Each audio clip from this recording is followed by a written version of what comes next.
The History of Magic, including a clear and precise exposition of its procedure, its rites, and its mysteries. By Eliphas Levi. Copyright 1922. Preface to the English translation. In several casual references scattered through periodical literature, in the biographical sketch which preceded my rendering of Dogmes et des Rituels de la Haute Magie, and elsewhere, as occasion prompted, I have put on record an opinion that the History of Magic, by Alphonse Louis Constant, written, like the majority of his works under the pseudonym of Eliphas Levi, is the most arresting, entertaining, and brilliant of all studies on the subject with which I am acquainted. So far back as 1896, I said that it was admirable as a philosophical survey, its historical inaccuracies notwithstanding, and that there is nothing in occult literature which can suffer comparison therewith. Moreover, there is nothing so comprehensive in the French language, while as regards ourselves it must be said that, outside records of research on the part of folklore scholarship, we have depended so far on a history by Joseph Ennemoser, translated from the German and explaining everything within the domain included under the denomination of magic, by the phenomena of animal magnetism. Other texts than this are available in that language, but they have not been put into English, while none of them has so great an appeal as that which is here rendered into our tongue. Having certified so far regarding its titles, it is perhaps desirable to add, from my own standpoint, that I have not translated the book merely because it is entertaining and brilliant, or because it will afford those who are concerned with magic in history a serviceable general account. The task has been undertaken still less in the interests of any who may have other, that is to say direct occult, reasons for acquaintance with its procedure, its rites, and its mysteries. I have no object in providing unwary and foolish seekers with material of this kind, and it so happens that the present history does not fulfill the promise of its subtitle in these respects, or at least to any extent that they would term practical in their folly. Through all my later literary life, I have sought to make it plain, as the result of antecedent years spent in occult research, that the occult sciences, in all their general understanding, are paths of danger. When they are not paths of simple make-believe and imposture, the importance of Eliphas Levi's account at large of the claims and of their story throughout the centuries arises from the fact, a, that he is the authoritative exponent-in-chief of all the alleged sciences, b, that it is he who, in a sense, restored and placed them under a new and more attractive vesture before public notice at the middle period of the 19th century, c, that he claimed, as we shall see, the very fullest knowledge concerning them, being that of an adept and master, but d, that, subject to one qualification, the worth of which will be mentioned, it follows from his long examination that magic, as understood not in the streets only, but in the houses of research concerning it, has no ground in the truth of things, and is of the region of delusion only. It is for this reason that I have translated his History of Magic, as one who reckons a not too gracious task for something which leans toward righteousness, at least in the sense of charity. The world is full at this day of the false claims, which arise out of that region, and I have better reasons than most even of my readers can imagine to undeceive those who, having been drawn in such directions, may be still saved from deception. It is well, therefore, that out of the mouth of a master we can draw the fullest evidence required for this purpose. In the present prefatory words I propose to shew, firstly, the nature of Eliphas Levi's personal claims, so that there may be no misconception as to what they were actually, and as to the kind of voice which is speaking, secondly, his original statement of the claims, nature and value of transcendental magic, and thirdly, his later evidences on its phenomenal or so-called practical side, as established by its own history. In this manner we shall obtain his canon of criticism, and I regard it as valuable because, with all his imperfections, he had better titles of knowledge at his own day than anyone, while it cannot be said that his place has been filled since, though many workers have risen up in the same field of inquiry and have specialized in the numerous departments which he covered generally and superficially. Before entering upon these matters, it may be thought that I should speak at some length of the author's life, but the outlines have been given already in an extended introduction prefixed to a digest of his writings which I published many years ago under the title of Mysteries of Magic, and again, but from another point of view, in the preface to the Doctrine and Ritual of Transcendental Magic already mentioned. The latter will be made available shortly in a new annotated edition. For the rest, an authoritative life of Eliphas Levi has been promised for years in France, but is still delayed, and in its absence the salient biographical facts are not numerous. In the present place, It will be therefore sufficient to say that Alphonse Louis Constant was born at Paris in 1810 and was the son of a shoemaker, apparently in very poor circumstances. His precocity in childhood seemed to give some promise of future ability. He was brought to the notice of a priest belonging to his parish, and this, in its turn, led to his gratuitous education at Saint-Sulpice, obviously with a view to the priesthood. There his superiors must have recognized sufficient traces of vocation, according to the measures of the particular place and period, for he proceeded to minor orders and subsequently became a deacon. He seems, however, to have conceived strange views on doctrinal subjects, though no particulars are forthcoming, and, being deficient in gifts of silence, the displeasure of authority was marked by various checks, ending finally in his expulsion from the seminary. Such is one story at least, but an alternative says more simply that he relinquished the sacerdotal career in consequence of doubts and scruples. Thereafter he must, I suppose, have supported himself by some kind of teaching, and by obscure efforts in literature. Of these latter, the remains are numerous, though their value has been much exaggerated for bookselling purposes in France. His adventures with Alphonse Esquiros over the Gospel of the Prophet Ganot are told in the pages that follow, and are an interesting biographical fragment which may be left to speak for itself. He was then approaching the age of 30 years. I have failed to ascertain at what period he married Nomi, a girl of 16, who became afterwards of some repute as a sculptor, but it was a runaway match, and in the end she left him. It is even said that she succeeded in a nullity suit, not on the usual grounds, for she had borne him 2 children, who died in their early years if not during infancy, but on the plea that she was a minor, while he had taken irrevocable vows. Saint-Sulpice is, however, a seminary for secular priests who are not pledged to celibacy, though the rule of the Latin Church forbids them to enter the married state. In, or about the year 1851, Alphonse Louis Constant contributed a large volume to the encyclopedic series of Abbé Migne, under the title of Dictionnaire de littérature chrétienne. He is described therein as ancien professeur au Petit Séminaire de Paris, and it is to be supposed that his past was unknown at the publishing bureau. The volume is more memorable on account of his later writings than important by its own merits. As a critical work, and indeed as a work of learning, it is naturally quite negligible, like most productions of the series, while as a dictionary it is disproportioned and piecemeal, yet it is exceedingly readable and not unsuggestive in its views. There is no need to add that, as the circumstances of the case required, it is written along rigid lines of orthodoxy, and is consequently no less narrow, no less illiberal, than the endless volumes of its predecessors and successors in the same field of industry. The doubting heart of Saint Sulpice had become again a convinced Catholic, or had assumed that mask for the purpose of a particular literary production. 4 years later, however, the voice of the churchman, speaking the characteristic language of the Migne encyclopedias, was succeeded by the voice of the Magus.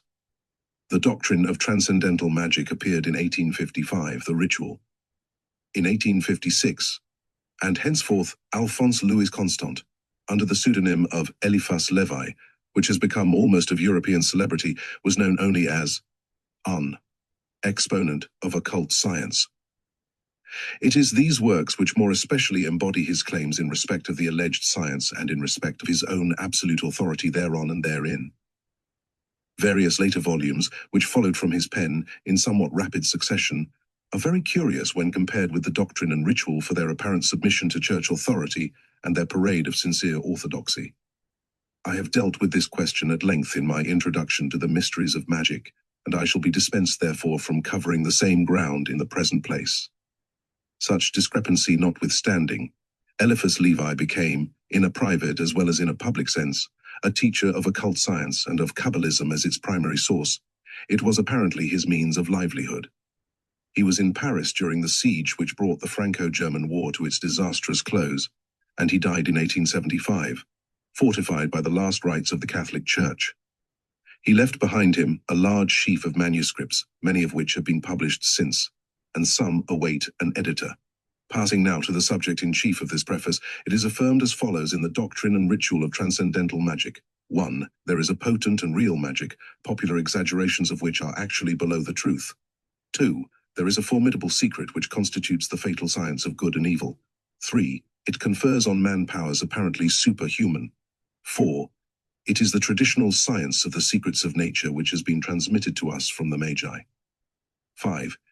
Initiation therein gives empire over souls to the sage and full capacity for ruling human wills. 6. Arising apparently from this science, there is one infallible, indefectible, and truly Catholic religion which has always existed in the world, but it is unadapted for the multitude. 7. For this reason there has come into being the exoteric religion of apologue, fable, and wonder stories, which is all that is possible for the profane. It has undergone various transformations, and it is represented at this day by Latin Christianity under the obedience of Rome. 8. Its veils are valid in their symbolism, and it may be called valid for the crowd, but the doctrine of initiates is tantamount to a negation of any literal truth therein. 9. It is magic alone which imparts true science. Hereof is what may be termed the theoretical, philosophical, or doctrinal part, the dogma of absolute science. That which is practical follows, and it deals with the exercise of a natural power but one superior to the ordinary forces of nature. It is to all intents and purposes comprised in a grimoire of magic, and is a work of ceremonial evocations, whether of elementary spirits, with the aid of pantacles, talismans, and the other magical instruments and properties, whether of spirits belonging ex hypothesi to the planetary sphere, whether of the shades or souls of the dead in necromancy. These works are lawful, and their results apparently veridic, but beyond them is the domain of black magic, which is a realm of delusion and nightmare, though phenomenal enough in its results. By his dedications, Eliphas Levi happened to be a magus of light. It will be observed that all this offers a clear issue, and, for the rest, the grimoire of transcendental magic, according to Eliphas Levi, does not differ generically from the Key of Solomon and its counterparts, except in so far as the author has excised here and enlarged there in obedience to his own lights. He had full authority for doing so on the basis of his personal claims, which may be summarized at this point. He has discovered the secret of human omnipotence and indefinite progress, the key of all symbolism, the first and final doctrine. 2. He is alchemist as well as magician, and he makes public the same secret as Raymond Lully, Nicholas Flamel, and probably Heinrich Humrath. They produced true gold, nor did they take away their secret with them. 3. And finally, at an epoch when the sanctuary has been devastated and has fallen into ruins, because its key has been thrown over the hedge, to the profit of no one, I have deemed it my duty to pick up that key, and I offer it to him who can take it. In his turn, he will be doctor of the nations and liberator of the world. It must be said that these claims do not rest on a mere theory or practice of ceremonial evocations. There is no question that for Eliphas Levi, his secret doctrine of occult science is contained in a hypothesis concerning an universal medium denominated the astral light, which is neither more nor less than the odyllic force of Baron Reichenbach, as the French writer himself admits substantially, but it is dilated in his speculation and issues therein greatly transformed as follows. 1. It is an universal plastic mediator, a common receptacle for vibrations of movement and images of form. It may be called the imagination of nature. 2. It is that which God created when he uttered the fiat lux. 3. It is the great medium of occult force, but as such it is a blind force, which can be used for good or evil, being especially obedient to the light of grace. 4. It is the element of electricity and lightning. 5. The four imponderable fluids are diverse manifestations of this one force, which is inseparable from the first matter and sets the latter in motion. 6. It is now resplendent, now igneous, now electric, now magnetic. 7. It has apparently two modes, which tend to equilibrium, and to know the middle point of this. Equilibrium seems to be the attainment of the great work. 8.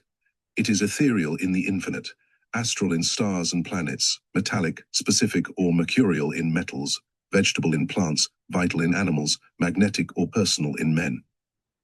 9. It is extracted from animals by absorption and from men by generation.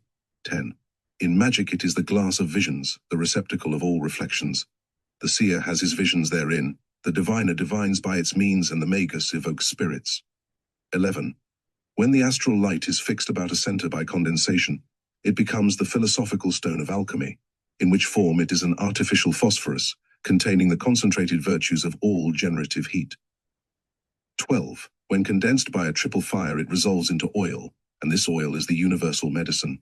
It can then only be contained in glass, this being a non-conductor. Again, here is a clear issue at its value, and I make this qualification because the astral light is, as I have said, a speculation, and personally I neither know nor care whether such a fluid exists, or, in such case, whether it is applicable to the uses indicated. It is enough that Eliphas Levi has made his affirmations concerning it in unmistakable language. Let us pass, therefore, to the Histoire de la Magie, though I have been borrowing from it already in respect of the putative universal fluid. Magic therein is still the science of the ancient Magi. It is still the exact and absolute science of nature and her laws, because it is the science of equilibrium. Its secret, the secret of occult science, is that of God's omnipotence. It comprises all that is most certain in philosophy, all that is eternal and infallible in religion. It is the sacerdotal art and the royal art.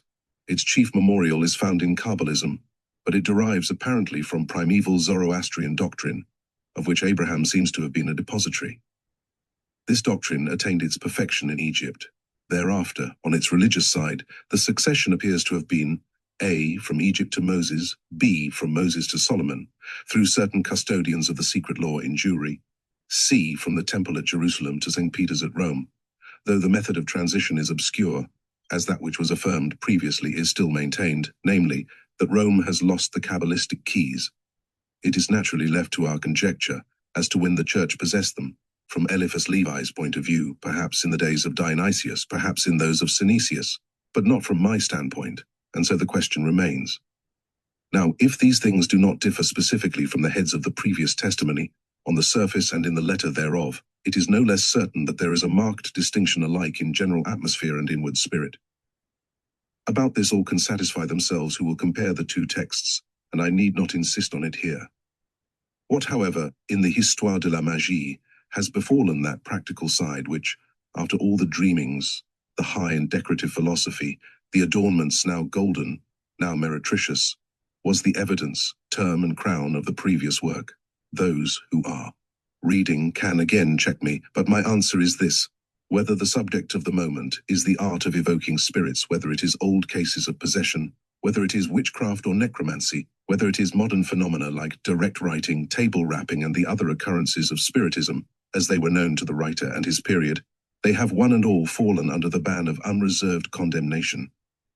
It is not that they are imposture, for Eliphas Levi does not dispute the facts and derides those who do, but they belong to the abyss of delusion, and all who practice them are workers of madness and apostles of evil only. The advent of Christianity has put a decisive period to every activity of magic, and anathema has been pronounced thereon.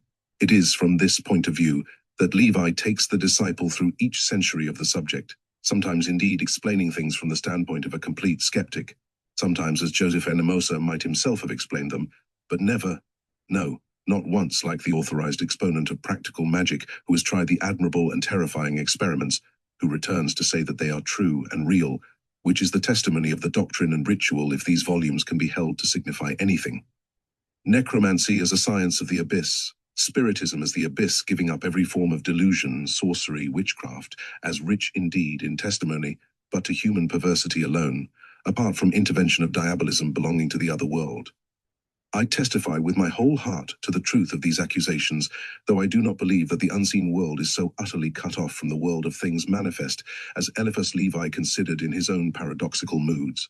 But once more, what has become of magic? What has happened to the one science which is coeval with creation itself, to the key of all miracles, and to almost omnipotent adeptship? They are reduced as follows: A. to that which in its palmary respects is the sympathetic and miraculous physics of Mesmer, who is grand as Prometheus because of them; B. to a general theory of hallucination, when hallucination has been carried, by self-induced delusion or otherwise, to its NE plus ultra degree; and C. But I mention this under very grave reserves because, for the life of me, I do not understand how or why it should remain, to the physical operations of alchemy, which are still possible and actual under the conditions set forth in the speculation concerning the astral light. It is not as such, one would say, a thaumaturgic process, unless indeed the dream should rule, as it tends to do. That fulfillment depends on an electrifying power in the projected will of the adept. In any case, the ethical transliteration of alchemical symbolism is seemingly a more important aspect of this subject. I need not register here that I disbelieve utterly in Levi's construction of the art of metallic transmutation, or that I regard his allegorizing thereon as a negligible product, when it is compared with the real doctrine of Hermetic mysticism, but this is not the point at issue. the possessor of the key of magic, of the Kabalistic keys thrown aside or lost by the Church, comes forward to tell us that after the advent of Christ, magical orthodoxy was transfigured into the orthodoxy of religion, that those who dissented could be only Illuminati and sorcerers, that the very name of magic must be interpreted only according to its evil sense, that we are forbidden by the Church to consult oracles, and that this is, in its great wisdom, that a fundamental dogma of transcendental science attained its plenary realization in the constitution of the Christian world, being the equilibrium between church and state. All that is done outside the lawful hierarchy stands under an act of condemnation. As to visions, all fools are visionaries. To communicate with the hierarchy of unseen intelligence, we must seek the natural and mathematical revelations set forth in tarot cards, but it cannot be done without danger and crime, while mediums, enchanters, fortune-tellers, and casters of spells are generally diseased creatures in whom the void opens. Finally, as regards the philosophical side of magic, its great doctrine is equilibrium, its great hypothesis is analogy, and in the moral sense, equilibrium is the concurrence of science and faith. What has happened to a writer who has thus gone back on his own most strenuous claims? One explanation is, and long ago I was inclined to it on my own part, that Eliphas Levi had passed through certain grades of knowledge in a secret school of the instituted mysteries, that he was brought to a pause because of disclosures contained in his earlier books, and that he been set to unsay what he had affirmed therein. I know now by what quality of school, working under what titles, this report was fabricated, and that it is the last with which I am acquainted to be accepted on its own statements, either respecting itself or any points of fact. An alternative is that Eliphas Levi had spoken originally as a magus might be supposed to speak when trafficking in his particular wares, which is something like a quack doctor describing his nostrums to a populace in the marketplace, and that his later writings represent a process of retrenchment as to the most florid side of his claims.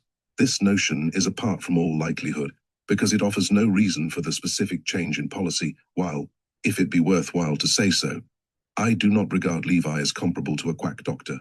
I think that he had been a student of occult literature and history for a considerable period, in a very particular sense, that he believed himself to have discovered a key to all the alleged phenomena, that he wrote the doctrine and ritual in a mood of enthusiasm consequent thereupon, that between the appearance of these volumes and that of the Histoire de la Magie, he had reconsidered the question of the phenomena, and had come to the conclusion that so far from being veridic in their nature, they were projected hallucinations variously differentiated and in successively aggravated grades, but that he still regarded the supposed universal fluid as a great provisional hypothesis respecting thaumaturgic facts, and that he still held to his general philosophy of the subject, being the persistence of a secret tradition from remote times, and surviving at the present day, 1.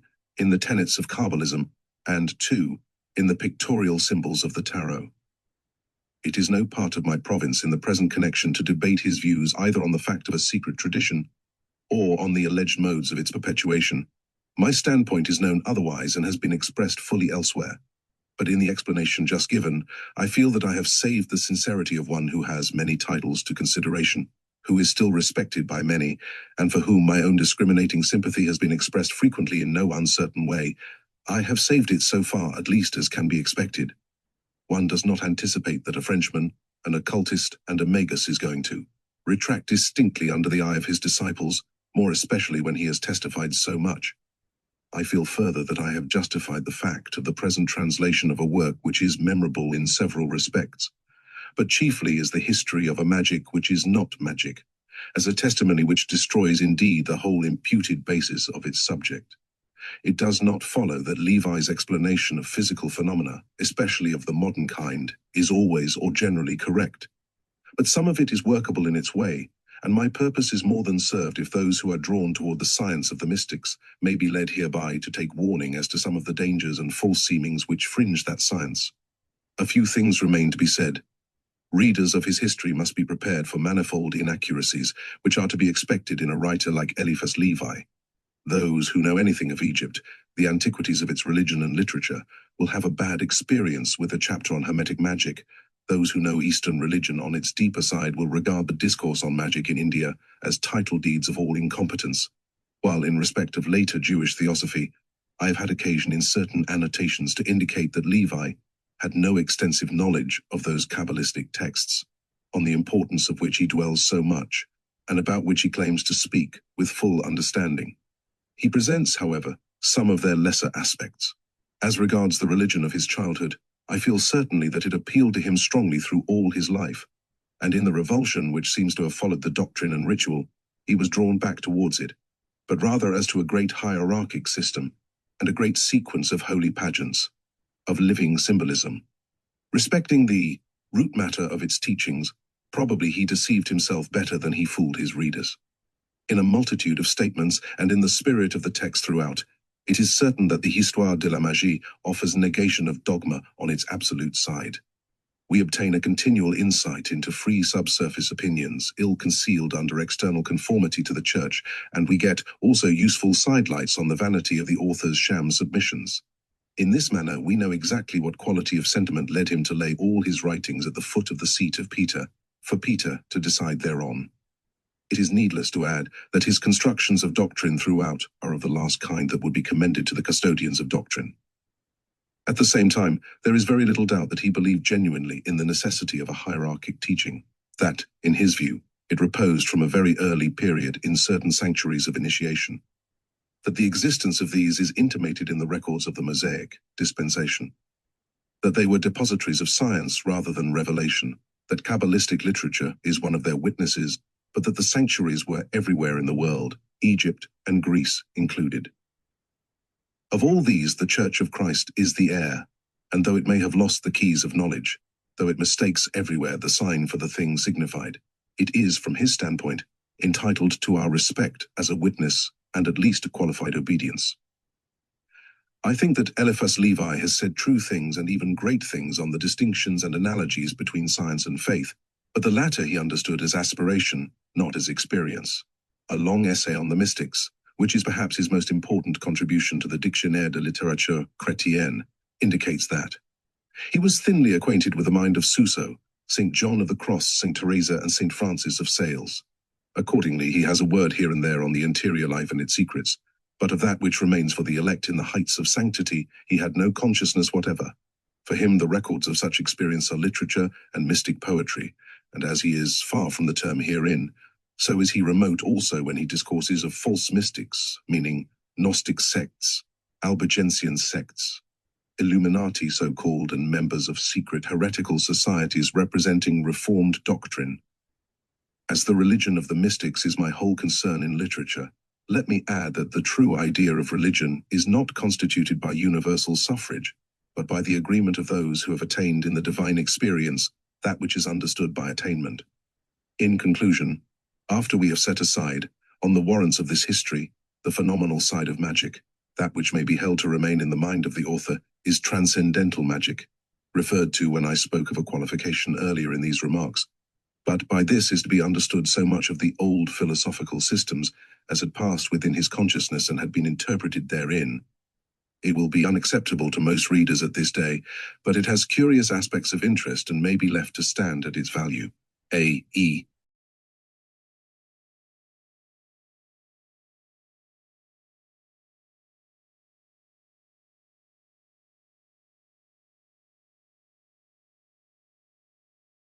Wait.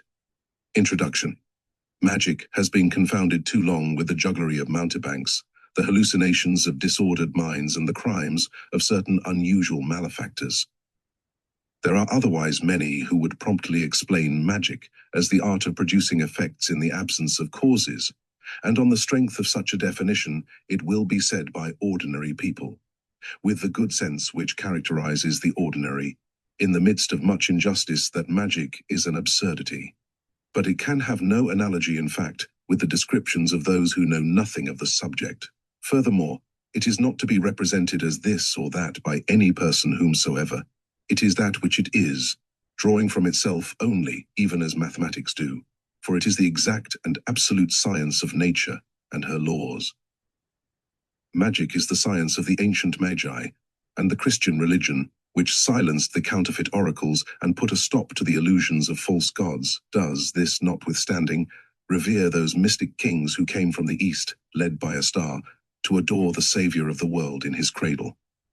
They are elevated by tradition to the rank of kings, because magical initiation constitutes a true royalty, because also the great art of the Magi is characterized by all adepts as the royal art, as the Holy Kingdom's sanctum regnum. The star which conducted the pilgrims is the same burning star which is met with in all initiations. For alchemists it is the sign of the quintessence, for magicians it is the great arcanum, for Kabalists the sacred pentagram. Our design is to prove that the study of this pentagram did itself lead the Magi to a knowledge of that new name which was to be exalted above all names, and to bend the knees of all beings who were capable of adoration. Magic, therefore, combines in a single science that which is most certain in philosophy, which is eternal and infallible in religion. It reconciles perfectly and incontestably those two terms, so opposed on the first view, faith and reason, science and belief, authority and liberty. It furnishes the human mind with an instrument of philosophical and religious certitude, as exact as mathematics, and even accounting for the infallibility of mathematics themselves. An absolute exists, therefore, in the realms of understanding and faith. The lights of human intelligence have not been left by the supreme reason to waver at hazard. There is an incontestable truth. There is an infallible method of knowing that truth, while those who attain this knowledge and adopt it as a rule of life can endow their will with a sovereign power which can make them masters of all inferior things, all wandering spirits, or, in other words, arbiters and kings of the world. If such be the case, how comes it that so exalted a science is still unrecognized? How is it possible to assume that so bright a sun is hidden in a sky so dark? The transcendental science has been known always, but only to the flowers of intelligence, who have understood the necessity of silence and patience. Should a skillful surgeon open at midnight the eyes of a man born blind, it would still be impossible to make him realize the nature or existence of daylight till morning came. Science has its nights and its mornings, because the life which it communicates to the world of mind is characterized by regular modes of motion and progressive phases. It is the same with truths as it is with radiations of light. Nothing which is hidden is lost, but at the same time nothing that is found is absolutely new. The seal of eternity is affixed by God to that science which is the reflection of his glory. The transcendental science, the absolute science, is assuredly magic, though the affirmation may seem utterly paradoxical to those who have never questioned the infallibility of Voltaire, that marvelous smatterer who thought that he knew so much because he never missed an opportunity for laughter instead of learning. Magic was the science of Abraham and Orpheus, of Confucius and Zoroaster, and it was magical doctrines which were graven on tables of stone by Enoch and by Trismegistus. Moses purified and revealed them, this being the sense of the word reveal. The new disguise which he gave them was that of the holy Kabalah, that exclusive heritage of Israel and inviolable secret of its priests. The mysteries of Eleusis and of Thebes preserved among the Gentiles some of its symbols, but in a debased form, and the mystic key was lost amidst the apparatus of an ever-increasing superstition. Jerusalem, murderer of its prophets, and prostituted over and over again to false Assyrian and Babylonian gods, ended by losing in its turn the sacred word, when a savior, declared to the Magi by the holy star of initiation, came to rend the threadbare veil of the old temple, to endow the church with a new network of legends and symbols, ever concealing from the profane and always preserving for the elect that truth which is the same forever. It is this that the erudite and ill-starred Dupuy should have found on Indian planispheres and in tables of Dendera. He would not have ended by rejecting the truly Catholic or universal and eternal religion, in the presence of the unanimous affirmation of all nature, as well as all monuments of science throughout the ages. It was the memory of this scientific and religious absolute, of this doctrine summarized in a word, of this word alternately lost and recovered, which was transmitted to the elect of all antique initiations. Whether preserved or profaned in the celebrated order of the temple, it was this same memory handed on to secret associations. Of Rosicrucians, Illuminati, and Freemasons which gave a meaning to their strange rites, to their less or more conventional signs, and a justification above all to their devotion in common, as well as a clue to their power. That profanation has befallen the doctrines and mysteries of magic we have no intention to deny, repeated from age to age. The misuse itself has been a great and terrible lesson for those who made secret things unwisely known. The Gnostics caused the gnosis to be prohibited by Christians, and the official sanctuary was closed to high initiation.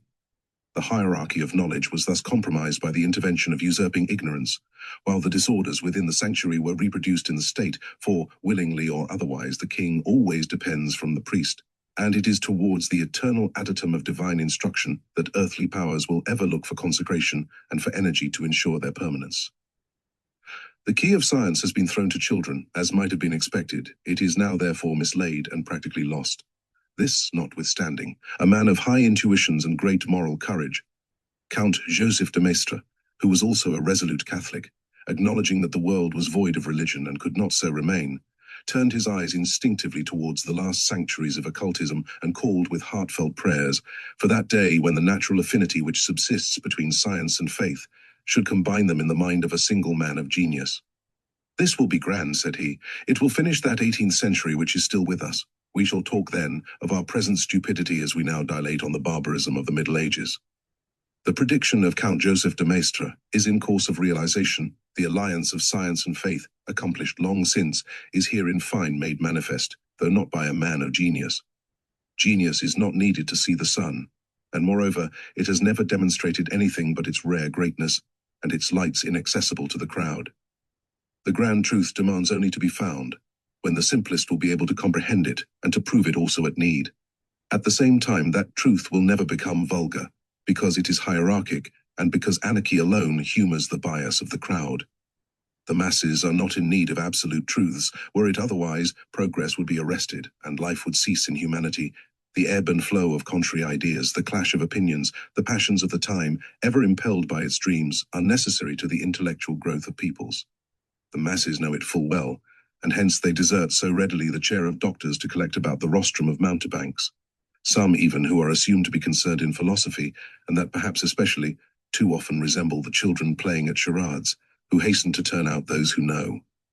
The answer already, lest the game should be spoiled by depriving the puzzle of the questions of all its interest. Blessed are the pure in heart, for they shall see God, has been said by eternal wisdom. Purity of heart therefore purifies intelligence, and rectitude of will makes for precision in understanding. Whosoever prefers truth and justice before all things shall have justice and truth for his reward, because supreme providence has endowed us with freedom in order that we may attain life. And very truth, all its exactitude notwithstanding, intervenes only with mildness, never does outrage to tardiness or violence to the errors of our will when it is beguiled by the allurements of falsehood. It remains, however, according to Bossuet, that antecedent to anything which may please or repel our senses there is a truth, and it is by this that our conduct should be governed, not by our appetites. The kingdom of heaven is not the empire of caprice, either in respect of man or God. A thing is not just because it is willed by God, said St. Thomas, but God wills it because it is just. The divine balance rules and necessitates eternal mathematics. God has made all things with number, weight, and measure. Here it is the Bible speaking. Measure an angle of creation, make a proportionally progressive multiplication, and all infinity shall multiply its circles, peopled by universes passing in proportional segments between the extending symbolical arms of your compass. Suppose now that, from whatever point of the infinite above you, a hand holds another compass or square, then the lines of the celestial triangle will meet of necessity those of the compass of science, and will form therewith the mysterious star of Solomon. With what measure you meet, it shall be measured to you again, says the Gospel. God does not strive with man that he may crush man by his grandeur, and he never places unequal weights in his balance. When he would test the strength of Jacob, he assumes the form of man. The patriarch withstands the onset through an entire night. At the end there is a blessing for the conquered, and, in addition to the glory of having sustained such a struggle, he is given the national title of Israel, being a name which signifies strong against God. We have heard Christians more zealous than instructed hazarding a strange explanation of the dogma concerning eternal punishment by suggesting that God may avenge infinitely an offense which itself is finite, because if the offender is limited, the grandeur of the offended being is not. An emperor of the world might, on the strength of a similar pretext, sentence to death some unreasoning child who had soiled accidentally the hem of his purple. Far otherwise are the prerogatives of greatness, and St. Augustine understood them better when he said that God is patient because he is eternal. In God all is justice, seeing that all is goodness. He never forgives after the manner of men, for he is never angered like them, but evil being by its nature incompatible with good, as night is with day, as discord is with harmony, and the liberty of man being furthermore inviolable, all error is expiated, and all evil punished by suffering proportioned thereto. It is vain to invoke the help of Jupiter when our cart is stuck in the mud, unless we take pick and shovel like the wagoner in the fable. Heaven will not draw us out of the rut. Help yourself and God will help you, in such a reasonable and wholly philosophical way as explain the possible and necessary eternity of punishment, with still a narrow way open for man to escape therefrom, being that of toil and repentance. It is by conformity with the rules of eternal power that man may unite himself to the creative energy and become creator and preserver in his turn. God has not limited narrowly the number of rounds on Jacob's ladder of light. Whatsoever nature has constituted inferior to man is thereby to him made subject.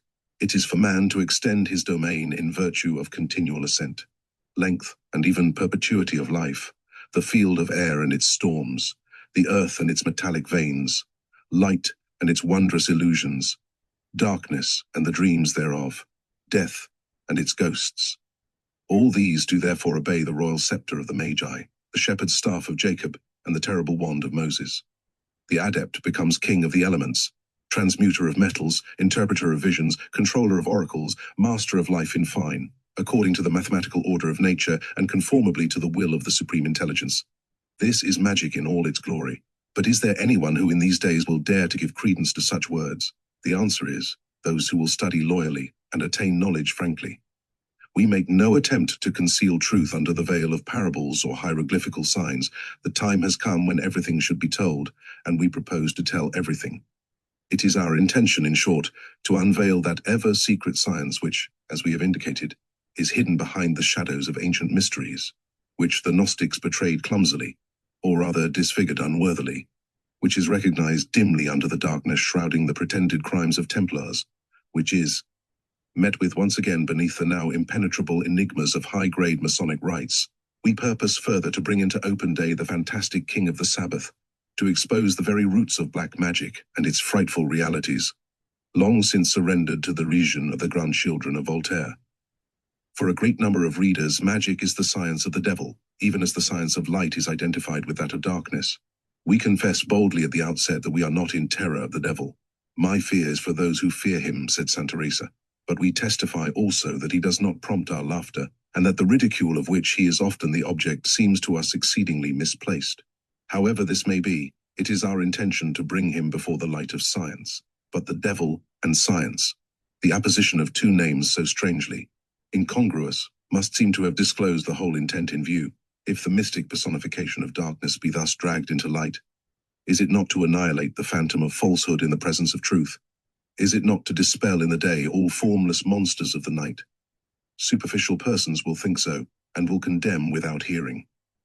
Ill-instructed Christians will conclude that we are sapping the fundamental dogma of their ethics by decrying hell, and others will question the utility of combating error in which, as they imagine, no one believes longer. It is, therefore, important to enunciate our object clearly and establish our principles solidly. We say therefore to Christians that the author of this book is a Christian like yourselves. His faith is that of a Catholic strongly and deeply convinced. For this reason he does not come forward to deny dogmas, but to combat impiety under its most pernicious forms, which are those of false belief and superstition. He comes to drag from the darkness the black successor of Ahriman, in order to expose in broad day his colossal impotence and redoubtable misery. He comes to make subject the age-long problem of evil to the solutions or science, to uncrown the king of hell, and to bow down his head at the foot of the cross. Is not virginal and maternal science, that science of which Mary is the sweet and luminous image, destined, like her, to crush the head of the old serpent? The author, on the other hand, would say to pretended philosophy, why seek to deny that which you cannot understand? Is not the unbelief which affirms in the face of the unknown more precipitate and less consoling than faith? Does the dreadful form of personified evil only prompt you to smile? Hear you not the ceaseless sobbing of humanity which writhes and weeps in the crushing folds of the monster? Have you never heard the atrocious laugh of the evil doer who is persecuting the just man? Have you never experienced in yourselves the opening of those infernal deeps which the genius of perversity furrows in every soul? Moral evil exists. Such is the unhappy truth. It reigns in certain spirits, it incarnates in certain men, It is therefore personified, and thus demons exist, but the most wicked of these demons is Satan. More than this, I do not ask you to admit, and it will be difficult for you to grant me less. Let it be otherwise and clearly understood that science and faith render mutual support to one another only insofar as their respective realms remain inviolably distinct. What is it that we believe? That which we do not know absolutely, though we may yearn for it with all our strength. The object of faith is not more than an indispensable hypothesis for science. The things which are in the domain of knowledge must never be judged by the processes of faith, nor, conversely, the things of faith according to the measures of science. The end of faith is not scientifically debatable. I believe because it is absurd, said Tertullian, and this utterance, paradoxical, on the surface as it is, belongs to the highest reason. As a fact, beyond all that we can suppose, rationally there is an infinite towards which we aspire with unquenchable thirst, and it eludes even our dreams. But is not the infinite itself an absurdity for our finite appreciation? We feel all the same that it is. The infinite invades us, overflows us, renders us dizzy at its abysses, and crushes us by its awful height. Scientifically probable hypotheses are one and all the last half-lights or shadows of science. Faith begins where reason falls exhausted. Beyond human reason, there is that reason which is divine. For my weakness a supreme absurdity, but an infinite absurdity which confounds me, and in which I believe. The good alone is infinite, evil is not, and hence if God be the eternal object of faith, then the devil belongs to science. In which of the Catholic creeds is there any question concerning him? Would it not be blasphemy to say that we believe in him? In Holy Scripture he is named, but not defined. Genesis makes no allusion to a reputed revolt of angels. It ascribes the fall of Adam to the serpent, as to the most subtle and dangerous of living beings. We are acquainted with Christian tradition on this subject, but if that tradition is explicable by one of the greatest and most diffused allegories of science, what can such solution signify to the faith which aspires only to God, which despises the pomps and works of Lucifer? Lucifer, light-bearer, how strange a name, attributed to the spirit of darkness. Is it he who carries the light and yet blinds feeble souls? The answer is yes, unquestionably, for traditions are full of divine disclosures and inspirations. Satan himself is transformed into an angel of light, says St. Paul. And Christ himself said, I behold Satan as lightning fall from heaven. So also the prophet Isaiah, how art thou fallen from heaven, O Lucifer, son of the morning. Lucifer is then a fallen star, a meteor which is on fire always, which burns when it enlightens no longer. But is this Lucifer a person or a force, an angel or a strayed thunderbolt? Tradition supposes that it is an angel, but the psalmist says, who maketh his angels spirits, his ministers a flaming fire. The word angel is applied in the Bible to all messengers of God, emissaries or new creations, revealers or scourges, radiant spirits or brilliant objects. The shafts of fire which the Most High darts through the clouds are angels of his wrath, and such figurative language is familiar to all readers of Eastern poetry. Having been the world's terror through the period of the Middle Ages, the devil has become its mockery. Heir to the monstrous forms of all false gods cast down successively from their thrones, the grotesque scarecrow has turned into a mere bugbear through very deformity and hideousness. Yet observe as to this that those only dare to laugh at the devil who know not the fear of God. Can it be that for many diseased imaginations he is God's own shadow? Or is he not often the idol of degenerate souls who only understand supernatural power as the exercise of cruelty with impunity? But it is important to ascertain whether the notion of this evil power can be reconciled with that of God in a word, whether the devil exists, and in such case what he is.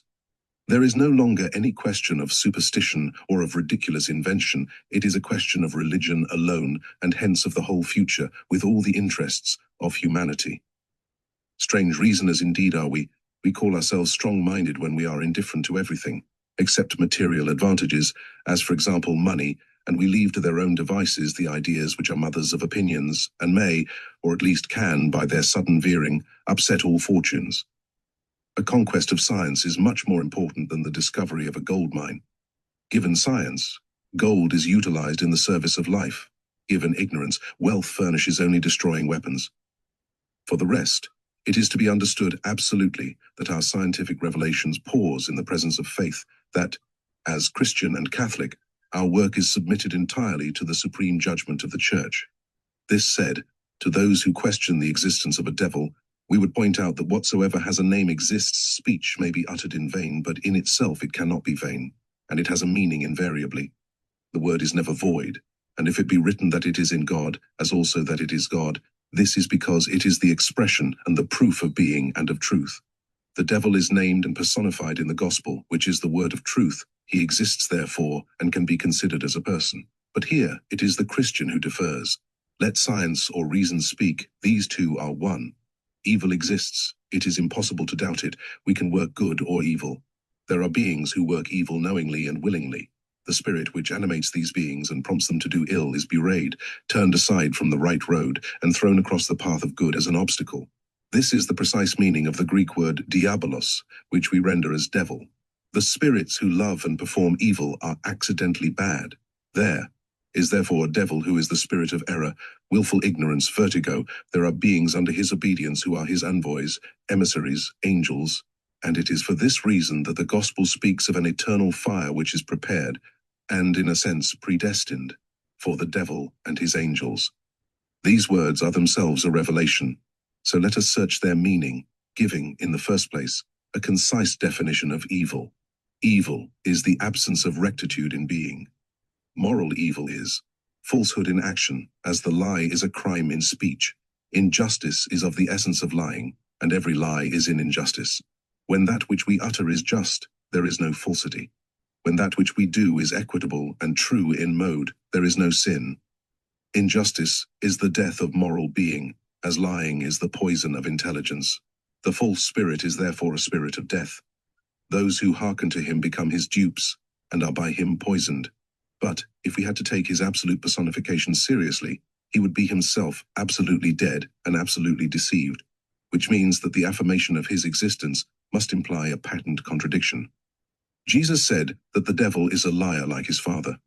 Who then is the father of the devil? Whosoever gives him a personal existence by living in accordance with his inspirations, the man who diabolizes himself, is the father of the incarnate spirit of evil. But there is a rash, impious, and monstrous conception, traditional like the pride of the Pharisees, and in fine, there is a hybrid creation which armed the paltry philosophy of the 18th century with an apparent defense. It is the false Lucifer of the heterodox legend, that angel proud enough to think that he was God, brave enough to buy independence at the price of eternal torment, beautiful enough to worship himself in the plenary divine light, strong enough to reign still in darkness and in dole, and to make a throne of his inextinguishable fire. It is the Satan of the heretical and republican Milton, the pretended hero of black eternities, calumniated by deformity, bedecked with horns and talons which would better become his implacable mentor. It is the devil who is king of evil, as if evil were a kingdom, who is more intelligent than the men of genius that fear his wiles. It is that black light, that darkness with eyes, that power which God has not willed but which no fallen creature could create. B, that prince of anarchy served by a hierarchy of pure spirits. C, that exile of God who on earth seems like him everywhere but is more tangible, is more for the majority in evidence, and is served better than God himself. D, that conquered one, to whom the victor gives his children that he may devour them. E, that artificer of sins of the flesh, to whom flesh is nothing, and who therefore can be nothing to flesh, unless indeed he be its creator and master, like God. F, that immense, realized, personified, and eternal lie. G, that death which cannot die. H, that blasphemy which the word of God will never silence. I, that poisoner of souls, whom God tolerates by a contradiction of his omnipotence, or preserves as the Roman emperors guarded Locusta among the trophies of their reign. K, that executed criminal, living still to curse his judge, and still have a cause against him, since he will never repent.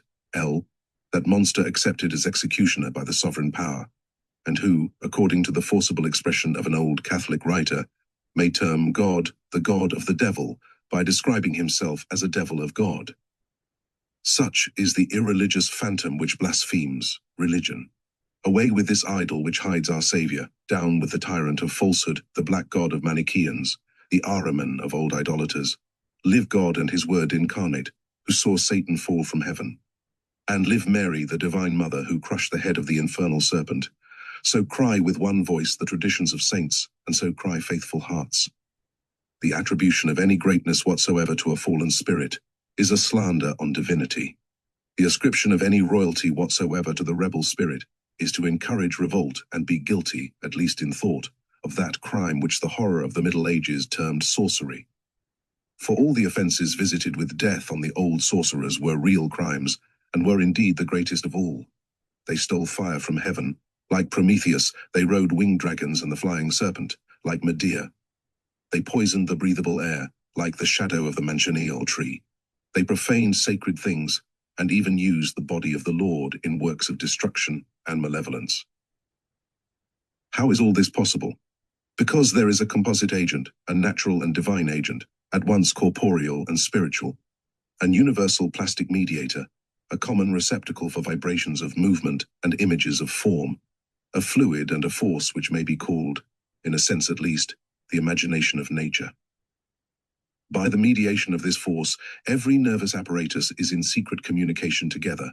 Hence comes sympathy and antipathy, hence dreams, hence the phenomena of second sight and extranatural vision. This universal agent of nature's works is the Ode of the Jews and of Reichenbach, the astral light of the Martinists, which denomination we prefer as the more explicit.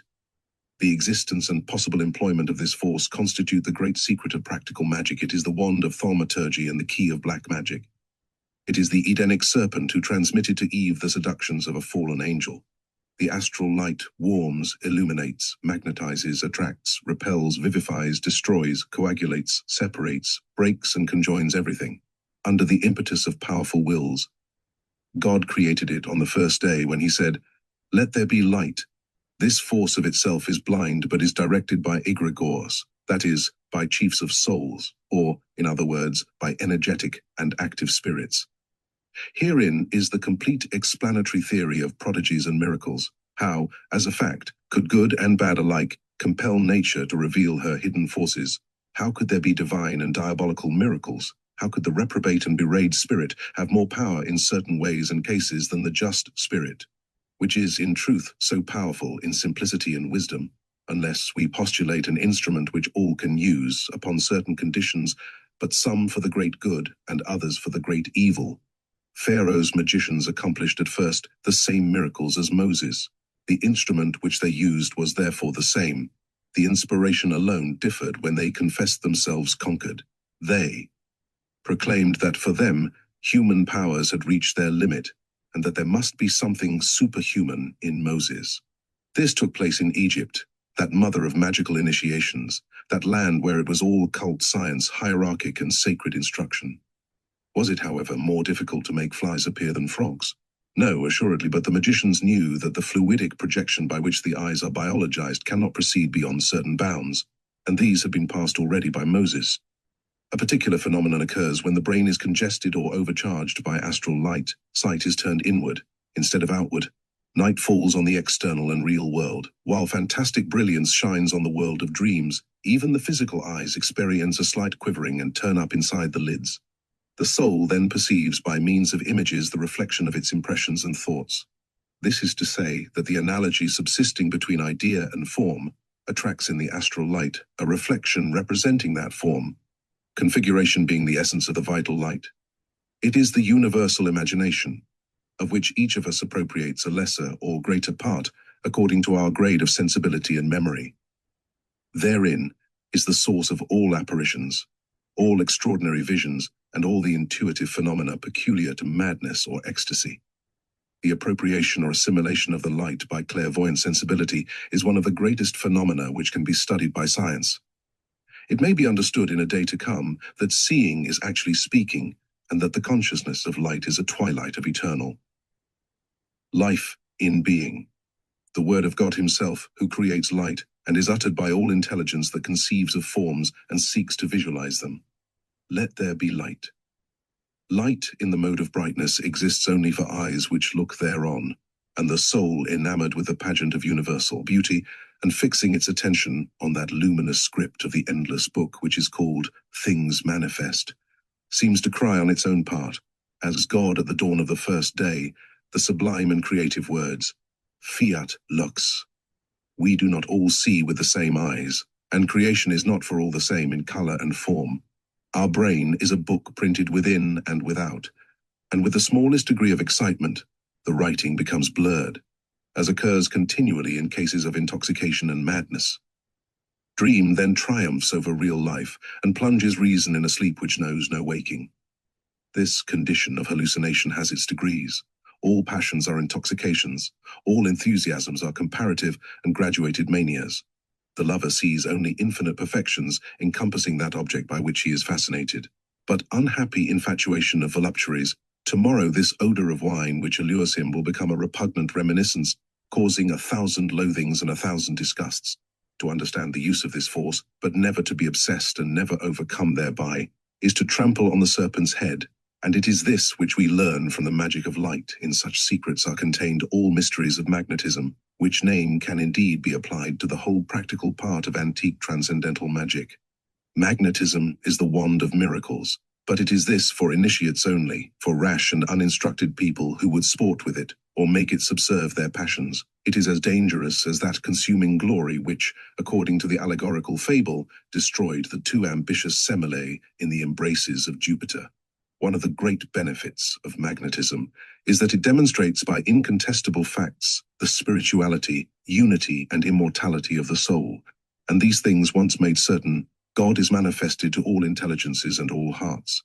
Thereafter, from the belief in God and from the harmonies of creation, we are led to that great religious harmony which does not exist outside the miraculous and lawful hierarchy of the Catholic Church.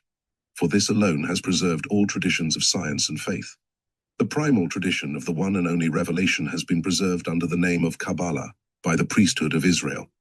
Kabalistic doctrine, which is that of transcendental magic, is contained in the Sefer Tetzirah, the Zohar, and the Talmud. According to this doctrine, the Absolute is being, and therein is the Word, which expresses the reason of being and of life. The principle, therefore, is that being is being. In the beginning the Word was, which means that it is, has been, and shall be, and this is reason which speaks. In the beginning was the Word. The Word is the reason of belief, and therein also is the expression of that faith which gives life to science. The Word, or Logos, is the wellspring of logic. Jesus is the incarnate Word, the concord of reason with faith, of science with belief, of authority with liberty, has become in these modern days the real enigma of the Sphinx. Coincidentally with this great problem, there has come forward that which concerns the respective rights of man and woman. This was inevitable. For between the several terms of a great and supreme question, there is a constant analogy, in difficulties, like correspondences, are invariably the same. The loosening of this Gordian knot of philosophy and modern politics is rendered apparently paradoxical, because in order to effect an agreement between the terms of the required equation, there is always a tendency to confuse the one with the other.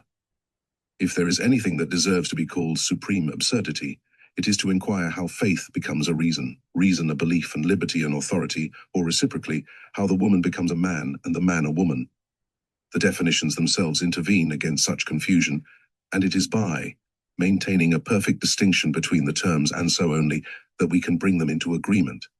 The perfect and eternal distinction between the two primal terms of the creative syllogism for the demonstration of their harmony in virtue of the analogy of opposites is the second great principle of that occult philosophy veiled under the name of Kabalah, and indicated by all sacred hieroglyphics of the old sanctuaries, as by the rites, even now understood so little, of ancient and modern masonry.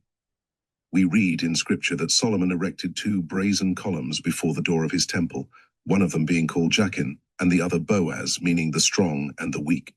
These 2 pillars represented man and woman, reason and faith, power and liberty, Cain and Abel, right and duty. They were pillars of the intellectual and moral world, the monumental hieroglyphic of the antinomy, inevitable to the grand law of creation. The meaning is that every force postulates a resistance on which it can work, every light a shadow as its foil, every convex a concave, every influx a receptacle, every reign a kingdom, every sovereign a people, every workman a first matter, every conqueror something to overcome. Affirmation rests on negation. The strong can only triumph because of weakness. The aristocracy cannot be manifested except by rising above the people. For the weak to become strong, for the people to acquire an aristocratic position, is a question of transformation and of progress. But it is without prejudice to the first principles. The weak will be ever the weak, and it matters nothing if they are not always the same persons. The people in like manner will ever remain the people, the mass which is ruled and is not capable of ruling.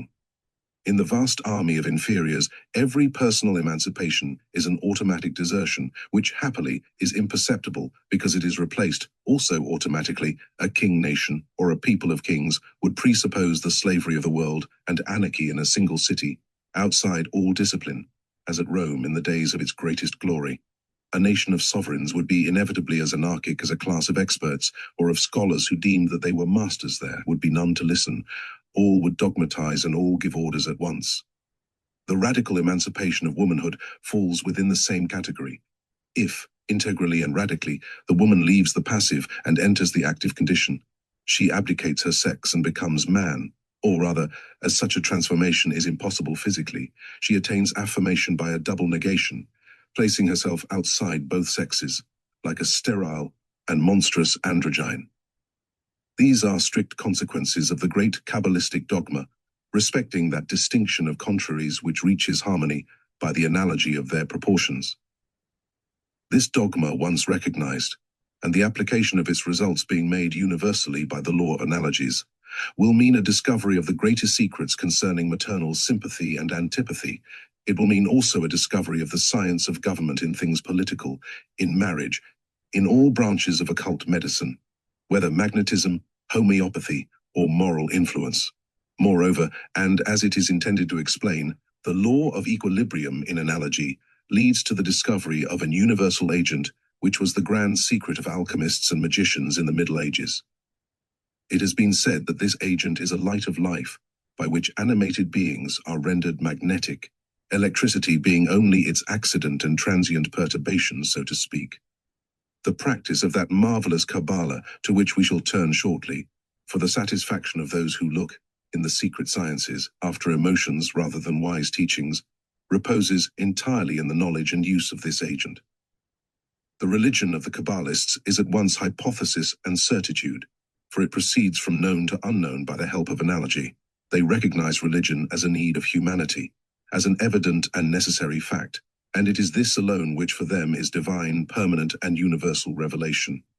They dispute about nothing which is, but they provide the reason for everything. So also their doctrine, by distinguishing clearly the line of demarcation which must exist forever between science and faith, provides a basis for faith in the highest reason, guaranteeing its incontestable and permanent duration. After this come the popular forms of doctrine, which alone can vary and alone destroy one another. The Kabbalist is not only undisturbed by trivialities of this kind, but can provide on the spot a reason for the most astonishing formulas.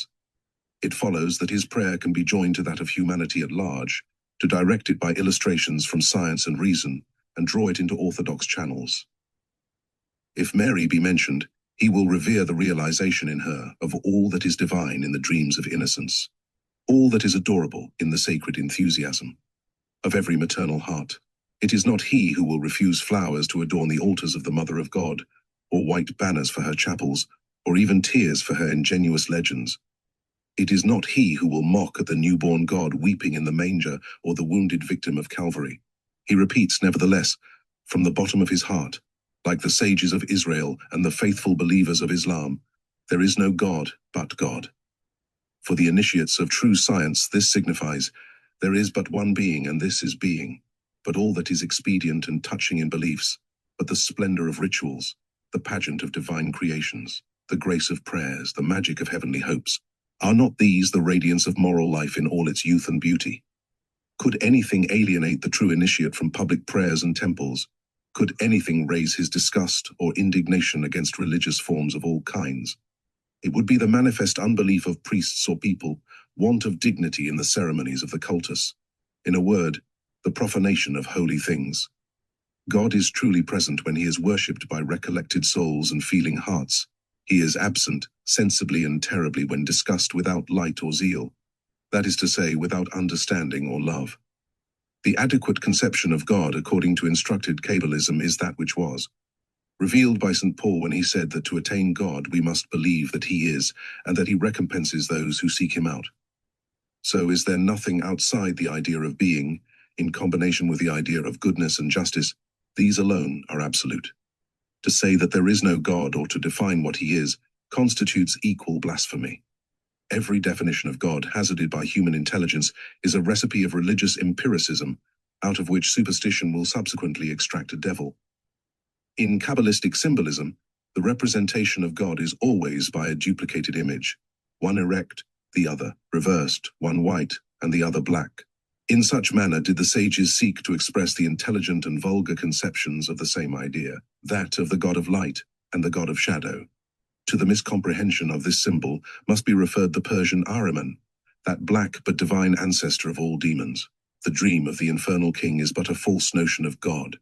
Light in the absence of shadow will be invisible for our eyes, since it would produce an overpowering brilliance equal to the greatest darkness. In the analogies of this physical truth, understood and considered adequately, a solution will be found for one of the most terrible of problems, the origin of evil. But to grasp it fully, together with all its consequences, is not meant for the multitude, who must not penetrate so readily into the secrets of universal harmony. It was only after the initiate of the Eleusinian mysteries had passed victoriously through all the tests, had seen and touched the holy things, that, if he were judged strong enough to withstand the last and most dreadful secret, a veiled priest passed him at flying pace and uttered in his ear the enigmatic words, "Osiris is a black god." So was Osiris, of whom Typhon is the oracle. And so was the divine religious son of Egypt, eclipsed suddenly, becoming the shadow of that grand, indefinable Isis, who is all that has been and shall be, and whose eternal veil has no one lifted. Light is the active principle for Kabbalists, while darkness is analogous to the passive principle, for which reason they regarded the sun and moon as emblems of the two divine sexes and the two creative forces. So also they attributed to woman the first temptation and sin, and subsequently the first labor, the maternal labor of redemption.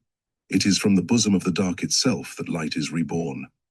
The void attracts the plenum, and thus the abyss of poverty and wretchedness, pretended evil, seeming nothingness, and the ephemeral rebellion of creatures, attracts eternally an ocean of being, wealth, mercy, and love. This interprets the symbol of the Christ descending into hell after pouring out upon the cross all immensities of the most marvelous forgiveness. By the same law of harmony in the analogy of opposites, the Kabbalists explain also all mysteries of sexual love. Why is this passion more permanent between two unequal natures and two contrary characters? Why is there in love one always who immolates and one who is victim? Why are the most obstinate passions those the satisfaction of which would seem impossible? By this law also, they would have decided once and forever the question of precedence between the sexes as brought forward in all seriousness by the Symbolism of our own day. The natural strength of woman being that of inertia or resistance, they would have ruled that modesty is the most imprescriptible of her rights, and hence that she must neither perform nor desire anything demanding a species of masculine boldness. Nature has otherwise provided to this end by giving her a soft voice, not to be heard in large assemblies, unless raised to a ridiculously discordant pitch. She who would aspire to the functions of the opposite sex must forfeit thereby the prerogatives of her own. We know not to what point she may arrive in the ruling of men, but it is certain at least that in reaching it she will lose the love of men, and, that which will be more cruel for her, the love of children. The conjugal law of the Kabbalists furnishes further, by analogy, a solution of the most interesting and difficult problem of modern philosophy, being the agreement between reason and faith, authority and liberty of conscience, science and belief. If science be the sun, belief is the moon, a reflection of day amidst night. Faith is the supplement of reason in the darkness left by science before and behind it. It emanates from reason but can neither be confounded therewith nor bring it to confusion. The trespasses of reason upon faith or of faith upon reason are eclipses of sun or moon. When they come about, both source and reflector of light are rendered useless. Science perishes on account of systems which are no other than beliefs, and faith succumbs to reason. In order to sustain the edifice, the two pillars of the temple must be parallel and separate. When they are brought by force together, as Samson brought them, they are thrown down, and the whole building collapses on the blind zealot or revolutionary, whose personal or national resentment has destined him beforehand to death. The struggles between the spiritual and temporal powers at all periods of humanity have been quarrels over domestic management. The papacy has been a jealous mother, seeking to supplant a husband in the temporal power, and she has lost the confidence of her children, while the temporal power in its usurpation of the priesthood is not less ridiculous than a man who should pretend to know better than a mother how to manage the home and nursery. The English, for example, from the moral and religious point of view, arc like children swaddled by men, as we may appreciate by their spleen and dullness. If religious doctrine is comparable to a nurse's story, on the understanding that it is ingenious and beneficial morally, it is perfectly true for the child, and the father would be very foolish to contradict it. Give, therefore, to mothers a monopoly in tales of fairy, in songs and household solicitudes. Maternity is a type of the priesthoods, and it is because the church must be a mother only that the Catholic priest renounces the right of man and transfers in advance to herself his claim on fatherhood. It must never be forgotten that the papacy is either nothing or that it is the universal mother. It may be even that Pope Joan, out of which Protestants have constructed a tale of scandal, is only an ingenious allegory, and when sovereign pontiffs have ill-used emperors and kings, it has been Pope Joan trying to beat her husband, to the great scandal of the Christian world. So also schisms and heresies have been other conjugal quarrels. The Church and Protestantism speak evil one of another, lament one another, make a show of avoiding and being weary one of another, like spouses living apart. It is by the Kabalah, and this alone, that all is explained and reconciled. All other doctrines are vivified and made fruitful thereby. It destroys nothing but, on the contrary, gives reason to all that is. So all the forces of the world are at the service of this one and supreme science, while the true Kabbalist can make use at his pleasure, without hypocrisy and without falsehood, of the science possessed by the wise and the zeal of believers. He is more Catholic than Mdemestre, more Protestant than Luther, more Jewish than the chief rabbi, and a prophet more than Mahomet. Is he not above systems and the passions which darken truth? Can he not at will bring together their scattered rays, so variously reflected in all the fragments of that broken mirror, which is universal faith, fragments which are taken by men for so many opposite beliefs? There is one being, one law and one faith, as there is only one race of man. On such intellectual and moral heights, it will be understood that the human mind and heart enter into the deep peace. Peace profound, my brethren. Such was the master word of high-grade masonry, being the association of Kabalistic initiates. The war which the Church has been forced to make against magic was necessitated by the profanations of false Gnostics, but the true science of the Magi is Catholic essentially, basing all its realization on the hierarchic principle.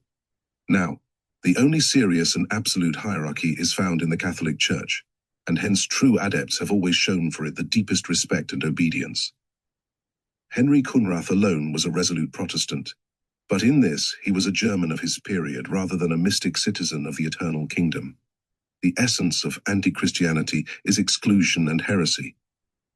It is the partition of the body of Christ, according to the beautiful expression of St. John, omnis spiritus qui solvit Christum hi antichristus est.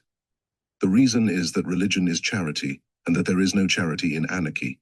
Magic had also its anarchists, its makers and adherents of sects, its thaumaturgists and sorcerers. Our design is to vindicate the legality of the science from the usurpations of ignorance, fraud, and folly. It is in this respect more especially that our work will stand to be useful, as it will be also entirely new. So far, the history of magic has been presented as annals of a thing prejudged, or as chronicles, less or more exact, of a sequence in phenomena, seeing that no one believed that magic belonged to science. A serious account of this science in its rediscovery, so to speak, must set forth its developments or progress.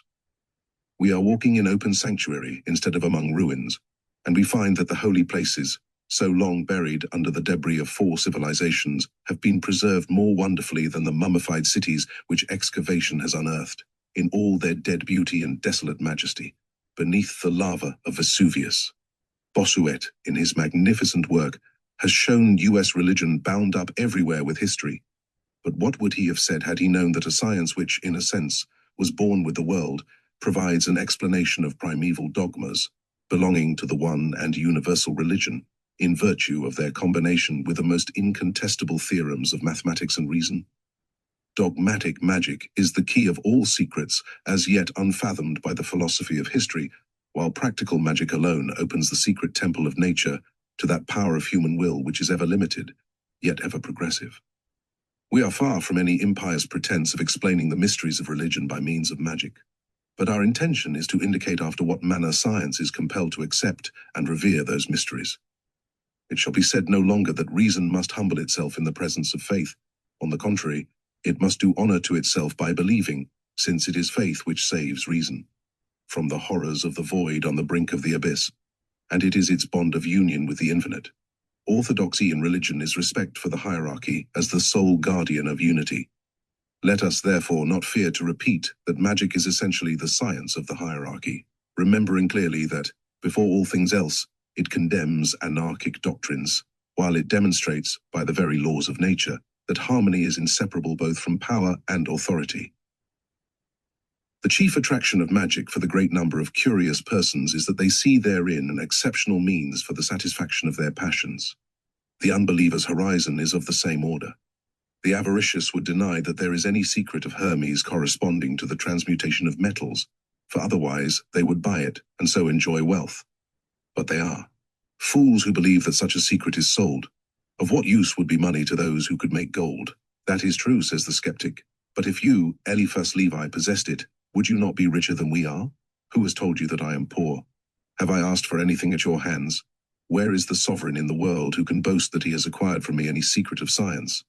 Where is the millionaire whom I have given reason to believe that I would set my fortune against his? When we look at earthly wealth from beneath it, we may yearn for it as the sovereign felicity, but it is despised when we consider it from above, and when one realizes how little temptation there can be to recover that which has been dropped as if it were hot iron. But apart from this, a young man will exclaim that if magical secrets were true, he would attain them that he might be beloved by all women. Nothing of the sort a day will come, poor child, when it will be too much to be loved by one of them, for sensual desire is a dual orgy, the intoxication of which causes disgust to supervene quickly, after which anger and separation follow. There was once an old idiot who would have liked to have become a magician in order to upset the world. But if you were a magician, my hero, you would not be an imbecile, and before the tribunal of your conscience you would find no extenuating circumstances did you become a criminal. The Epicurean, on his part, demands the recipes of magic that he may enjoy forever and suffer nothing at all. In this case, the science itself intervenes and says, as religion also says, blessed are those who suffer. But that is the reason why the Epicurean has lost faith in religion. Blessed are those who mourn, but the Epicurean scoffs at the promise. Hear now what is said by experience and by reason. Sufferings test and awaken generous sentiments, pleasures promote and fortify base instincts. Sufferings arm against pleasure, enjoyment begets weakness in suffering. Pleasure squanders, pain in garners. Pleasure is man's rock of peril, the pain of motherhood is woman's triumph. Pleasure fertilizes and conceives, but pain brings forth. Woe to him who cannot and will not suffer, he shall be overwhelmed by pain. Nature drives unmercifully those who will not walk. We are cast into life as into an open sea. We must swim or drown. Such are the laws of nature, as taught by transcendent magic. And now reconsider whether one can become a magician in order to enjoy everything and suffer nothing. Yet the world will ask, in such case, what profits magic? What would the prophet Balaam have replied to his she-ass had the patient brute asked him, what profits intelligence? What would Hercules have answered to a pygmy if he had inquired what profits strength? We do not compare worldly people to pygmies, and still less to Balaam's ass. It would be wanting in politeness and good taste. We say, therefore, with all possible graciousness, to such brilliant and amiable people, that for them magic is absolutely useless, it being understood further that they will never take it seriously. Our work is addressed to souls that toil and think. They will find an explanation therein of whatsoever has remained obscure in our doctrine and ritual. On the pattern of the great masters, we have followed the rational order of sacred numbers in the plan and division of our works, for which reason this history of magic is arranged in 7 books, having 7 chapters in each. The first book is dedicated to the sources of magic. It is the genesis of that science, and we have provided it with a key in the letter Alephi, expressing Kabalistically the original and primal unity. The second book contains historical and social formulae of the magical word in antiquity. Its seal is the letter Beth, symbolizing the duad as an expression of the word which realizes the special character of the gnosis and occultism. The third book is concerned with the realizations of antique science in Christian society. It shews after what manner, even for science itself, the word takes flesh. The number 3 is that of generation, of realization, and the key of this book is the letter Gimel, a hieroglyph of birth. We are introduced in the 4th book to the civilizing power of magic among barbarous races, to the natural productions of this science, amidst peoples still in their childhood, to the mysteries of druids and their miracles, to the legends of bards. And it is shown after what manner these things concurred in the formation of modern societies, thus preparing a brilliant and permanent victory for Christianity. The number 4 expresses nature and force, while the letter Daleth, which stands for it in the Hebrew alphabet, is represented in that of the Kabalists by an emperor on his throne. The 5th book is consecrated to the sacerdotal era of the Middle Ages, and we are present at the dissensions and struggles of science, the formation of secret societies, their unknown achievements, the secret rites of grimoires. The mysteries of the Divine Comedy, the divisions within the sanctuary which must lead later on to a glorious unity. The number 5 is that of the quintessence, religion, and the priesthood. Its character is the letter He, represented in the magical alphabet by the symbol of a high priest. The 6th book exhibits the intervention of magic in the work of the revolution. The number 6 is that of antagonism and strife in preparation for universal synthesis, and the corresponding letter is Vau, symbol of the creative lingam and the reaper's sickle. The 7th book is synthetic, containing an exposition of modern workings and discoveries, new theories on light and magnetism, the revelation of the great Rosicrucian secret, the explanation of mysterious alphabets, the science of the word and its magical works. In fine, the summary of the science itself, including an appreciation of what has been accomplished by contemporaneous mystics. This book is the complement and the crown of the work, as the septenary is the crown of numbers, uniting the triangle of idea to the square of form. Its corresponding letter is Zain, and the Kabalistic hieroglyphic is a victor mounted on a chariot, drawn by 2 sphinxes. Far from us be the ridiculous vanity of posing as a Kabalistic victor. It is the science alone which should triumph, and that which we expose before the intelligent world, mounted on the cubic chariot and drawn by sphinxes, is the word of light, the divine fulfiller of the mosaic.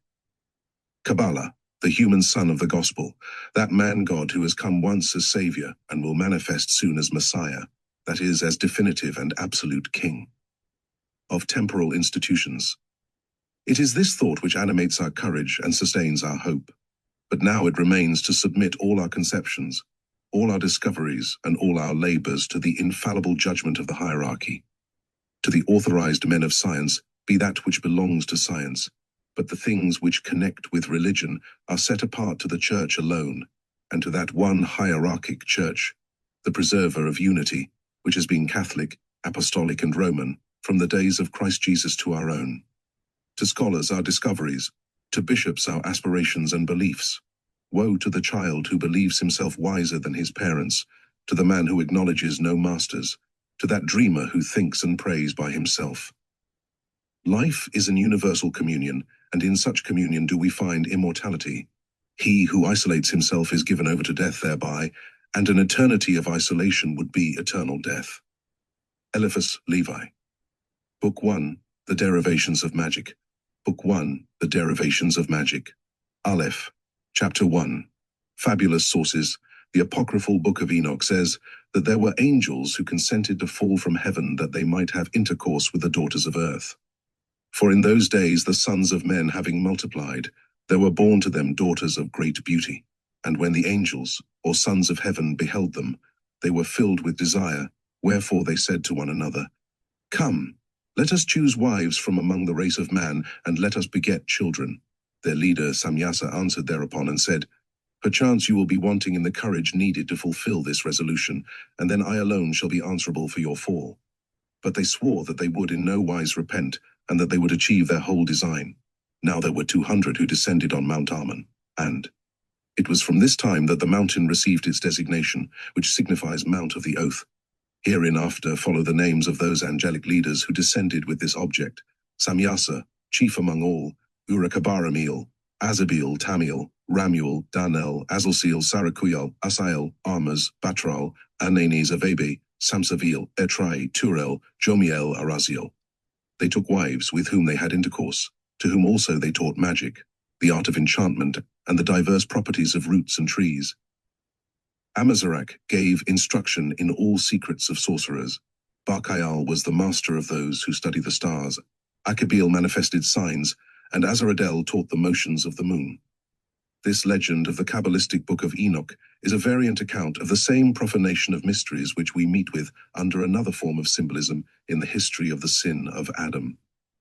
Those angels, the sons of God, of whom Enoch speaks, were initiates of magic, and it was this that they communicated to profane men, using incautious women as their instruments.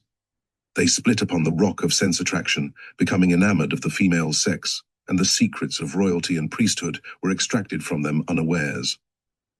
Primitive civilization collapsed as a consequence, and the giants, who typified brute force and unbridled appetite, fought together for the world, which escaped only by immersion in the waters of the deluge, wherein all traces of the past were effaced.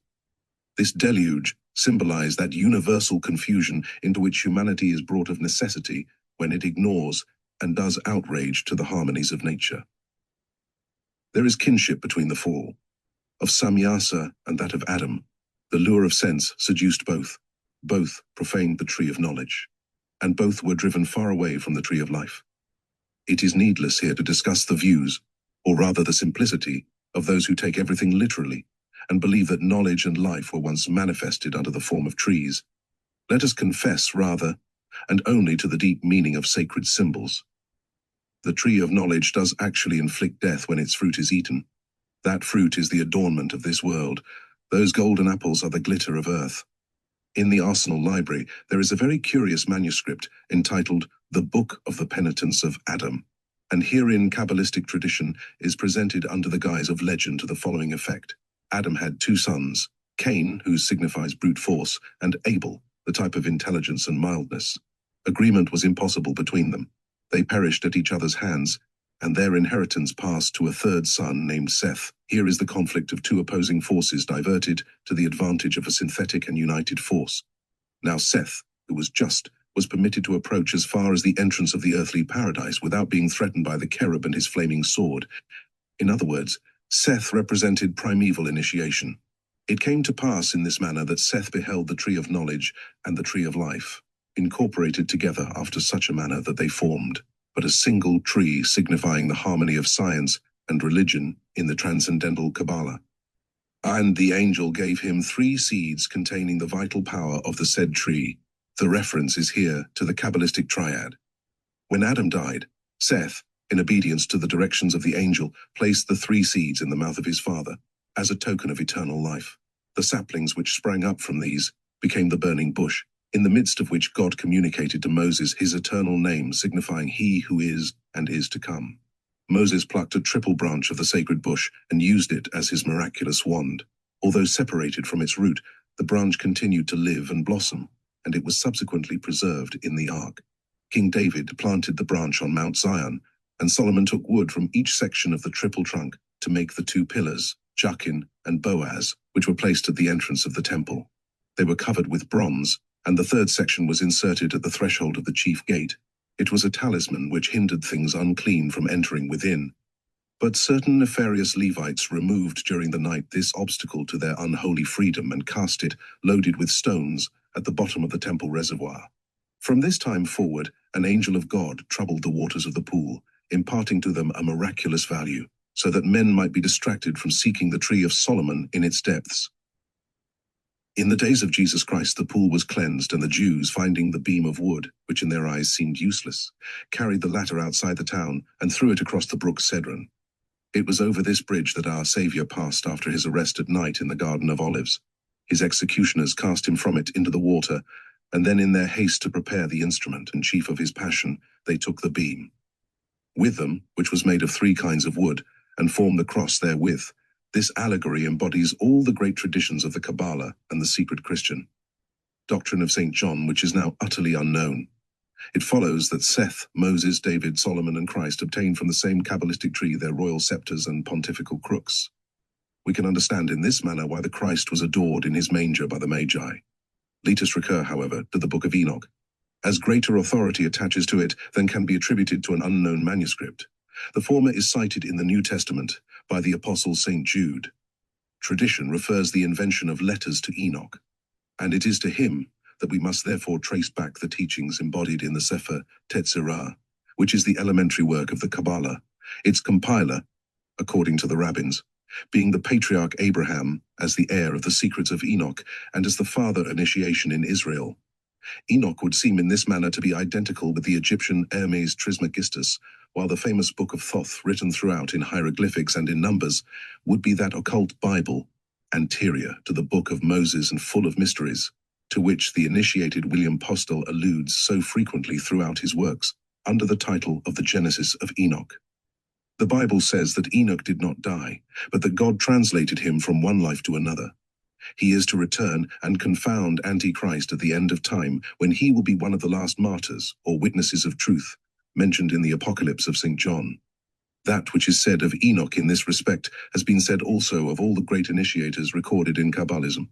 St. John himself, according to the primitive Christians, was saved from death, and it was long thought that he could be seen breathing in his tomb.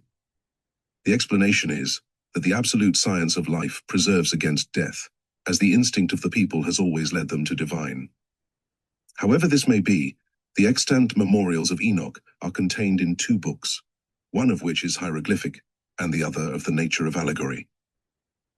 The first comprises the hieratic keys of initiation, while the second is the history of a great profanation which caused the destruction of the world and the reign of chaos after that of the giants.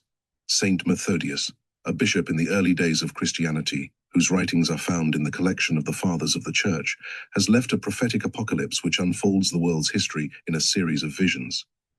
It is not included among the saints' acknowledged writings, but it was preserved by the Gnostics and has been printed in the Liber Mirabilis under the assumed name of Ber Macobos, which illiterate compositors have substituted in place of B. Methodius, an abbreviation of Beatus Methodius. This book corresponds in several respects with the allegorical treatise entitled The Penitence of Adam. It tells how Seth migrated eastward with his family and so reached a mountain in the vicinity of the earthly paradise. This was the country of initiates, whilst the posterity of Cain invented a spurious or debased magic in India, the land of fratricide, and put witchcraft into the hands of the reckless. Saint Methodius predicts in a later place the struggles and successive predominance of the Ishmaelites being the name given in his apocalypse to those who conquered the Romans, of the Franks, who overcame the Ishmaelites, and then of a great race from the north whose invasion will precede the personal reign of Antichrist. An universal kingdom will be founded thereafter and will fall into the hands of a French prince, after which there will be the reign of justice for a long period of years. We are not concerned with prophecy in the present place, but it is desirable to note the distinction between good and evil magic, between the sanctuary of the sons of Seth and the profanation of science by the descendants of Cain. Transcendental knowledge as a fact is reserved for those who are masters of their passions, and virgin nature does not deliver the keys of her nuptial chamber to adulterers. There are two classes, freemen and slaves. Man is born in the bondage of his passions, but he can reach emancipation through intelligence. Between those who are free already and those who as yet are not there is no equality possible. The part of reason is to rule and of instinct to obey. On the other hand, if you impose on the blind the office of leading the blind, both will end in the abyss. We should never forget that liberty does not consist in the license of passion emancipated from law, which license would prove the most hideous of tyrannies. Liberation consists in willing obedience to law. It is the right to do one's duty, and only just men can be called free. Now, those who are in liberation should govern those who are in bondage, and slaves are called to be released, not from the government of the free, but from the yoke of brutal passions, as a consequence of which they cannot exist without masters. Confess with us now for a moment to the truth of the transcendental sciences. Suppose that there does actually exist a force which can be mastered, and by which the miracles of nature are made subservient to the will of man. Tell us, in such case, whether the secrets of wealth and the bonds of sympathy can be entrusted to brutal greed, the art of fascination to libertines, the supremacy over other wills to those who cannot attain the government of their proper selves. It is terrifying to reflect upon the disorders which would follow from such a profanation. Some cataclysm is needed to efface the crimes of earth, when all are steeped in slime and blood. Now, it is this state of things that is indicated by the allegorical history of the fall of the angels, according to the Book of Enoch. It is this which was the sin of Adam, and hereof are its fatal consequences. Of such also was the deluge and its wreckage, of such at a later period the malediction of Canaan. The revelation of occult secrets is typified by the insolence of that son who exposes his father's nakedness. The intoxication of Noah is a lesson for the priesthood of all ages. Woe to those who lay bare the secret of divine generation to the impure. Gaze of the crowd. Keep the sanctuary shut, all ye who would spare your sleeping father the mockery of the imitators of Ham. Such is the tradition of the children of Seth, respecting the laws of the human hierarchy, but the latter were not acknowledged by the family of Cain. The Cainites of India invented a Genesis to consecrate the oppression of the strong and to perpetuate the ignorance of the weak. Initiation became an exclusive privilege of the high castes, and entire races of humanity were doomed to unending servitude on the pretense of inferior birth they issued, as it was said, from the feet or knees of Brahma. Now, nature engenders neither slaves nor kings, but all men indifferently are born to labor. He who pretends that man is perfect at birth, but is degraded and perverted by society, is the wildest of anarchists, though he may be the most poetic of maniacs. But in vain was Jean-Jacques a sentimentalist and dreamer. His deep implicit of misanthropy, when explicated by the logic of fanatical partisans, bore fruits in hate and destruction. The consistent architects of the utopia imagined by the susceptible philosopher of Geneva were Robespierre and Marat. Society is no abstract personality that can be rendered responsible separately for the stubbornness of man. Society is the association of men. It is defective by reason of their vices and sublime in respect of their virtues, but in itself it is holy, like the religion which is bound up inseparably therewith. Is not religion, as a fact, an association of the highest aspirations and the most generous endeavors? After this manner does the blasphemy of antisocial equality and of right in the teeth of duty give answer to the lie about castes privileged by nature. Christianity alone has solved the problem by assigning supremacy to self-sacrifice, by proclaiming him as the greatest who offers up his pride for society and his appetites for the sake of the law. Though they were the depositaries of the tradition of Seth, the Jews did not preserve it in all its purity, and were infected by the unjust ambitions of the posterity of Cain. Believing that they were a chosen people, they deemed that God had allotted them truth as a patrimony, rather than as a security held in trust for humanity at large. Side by side with the sublime traditions of the Sefer Tetzirah, we meet with very curious revelations among the Talmudists. For example, they do not shrink from ascribing the idolatry of the Gentiles to the patriarch Abraham himself. They say that to the Israelites he bequeathed his inheritance, namely, the knowledge of the true divine names. In a word, the Kabalah was the lawful and hereditary property of Isaac, but the patriarch gave, as they tell us, certain presents to the children of his concubines, and by such presents they understand veiled dogmas and cryptic names which became materialized speedily and were transformed into idols. False religions and their absurd mysteries, Oriental superstitions with all their horrible sacrifices. What a gift from a father to his disowned family. Was it not sufficient to drive Hagar with her son into the desert? To their one loaf and their pitcher of water must he add the burden of falsehood, as a torment and poison in their exile. The glory of Christianity is that it called all men to truth, without distinction of races and castes though, not without distinction in respect of intelligence and of virtue. Cast not your pearls before swine, said the divine founder of Christianity, lest treading them underfoot, they turn and rend you. The Apocalypse or Revelation of St. John, which comprises all the Kabalistic secrets concerning the doctrine of Christ Jesus, is a book no less obscure than the Zohar. It is written hieroglyphically in the language of numbers and images, and the apostle appeals frequently to the knowledge of initiates. Let him understand who has knowledge. Let him who understands compute, he says frequently, after reciting an allegory or giving a mystic number. St. John, the beloved disciple and depository of all the secrets of the Saviour, did not therefore write to be understood by the multitude. The Sefer Tetzirah, the Zohar, and the Apocalypse are the masterpieces of occultism. They contain more meanings than words. Their method of expression is figurative, like poetry, and exact, like numerical formulae. The Apocalypse summarizes, completes, and surpasses all the science of Abraham and Solomon, as we will prove by explaining the keys of the transcendent Kabalah. It is not less astonishing to observe at the beginning of the Zohar the profundity of its notions and the sublime simplicity of its images. It is said as follows: the science of equilibrium is the key of occult science. Unbalanced forces perish in the void. So pass the kings of the elder world, the princes of the giants. They have fallen like trees without roots, and their place is found no more. Through the conflict of unbalanced forces, the devastated earth was void and formless, until the Spirit of God made for itself a place in heaven and reduced the mass of waters. All the aspirations of nature were directed then towards unity of form, towards the living synthesis of equilibrated forces. The face of God, crowned with light, rose over the vast sea and was reflected in the waters thereof. His two eyes were manifested, radiating with splendor, darting two beams of light which crossed with those of the reflection. The brow of God and his eyes formed a triangle in heaven, and its reflection formed a second triangle in the waters. So was revealed the number 6, being that of universal creation. The text, which would be unintelligible in a literal version, is translated here by way of interpretation. The author makes it plain that the human form which he ascribes to deity is only an image of his meaning, and that God is beyond expression by human thought or representation by any figure. Pascal said that God is a circle, of which the center is everywhere and the circumference nowhere. But how is one to imagine a circle apart from its circumference? The Zohar adopts the antithesis of this paradoxical image, and in respect of the circle of Pascal would say rather that the circumference is everywhere, while that which is nowhere is the center. It is, however, to a balance, and not to a circle, that it compares the universal equilibrium of things.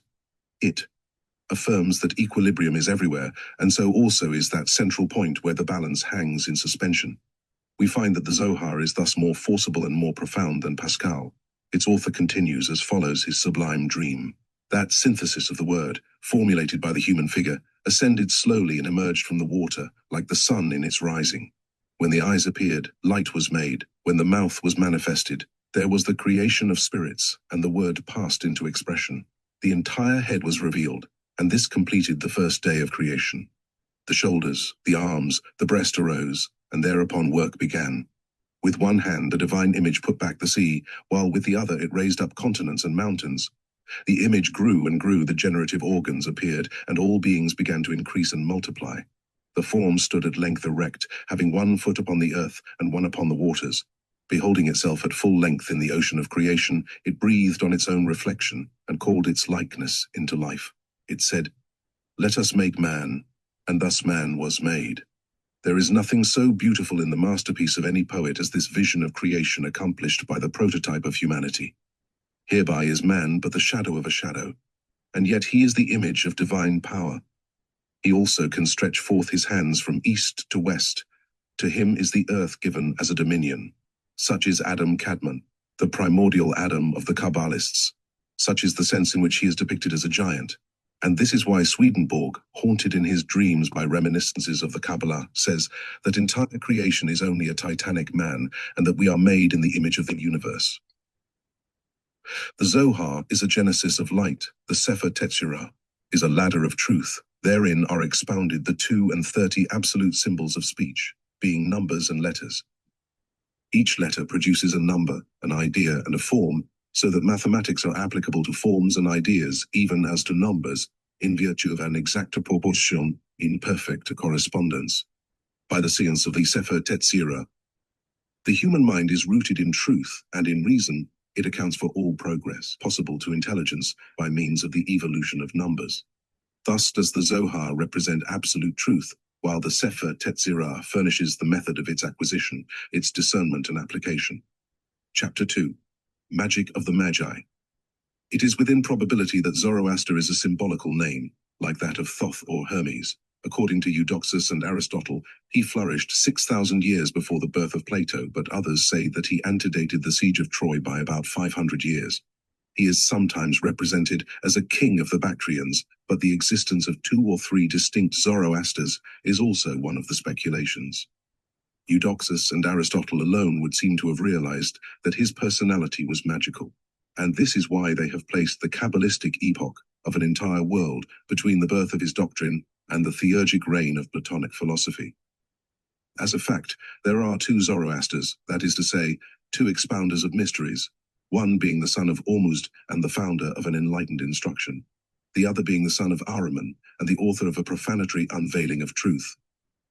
Zoroaster is the incarnate word of the Chaldeans, the Medes, and the Persians. His legend reads like a prophecy concerning that of Christ, and hence it must be assumed that he had also his Antichrist, in accordance with the magical law of universal equilibrium.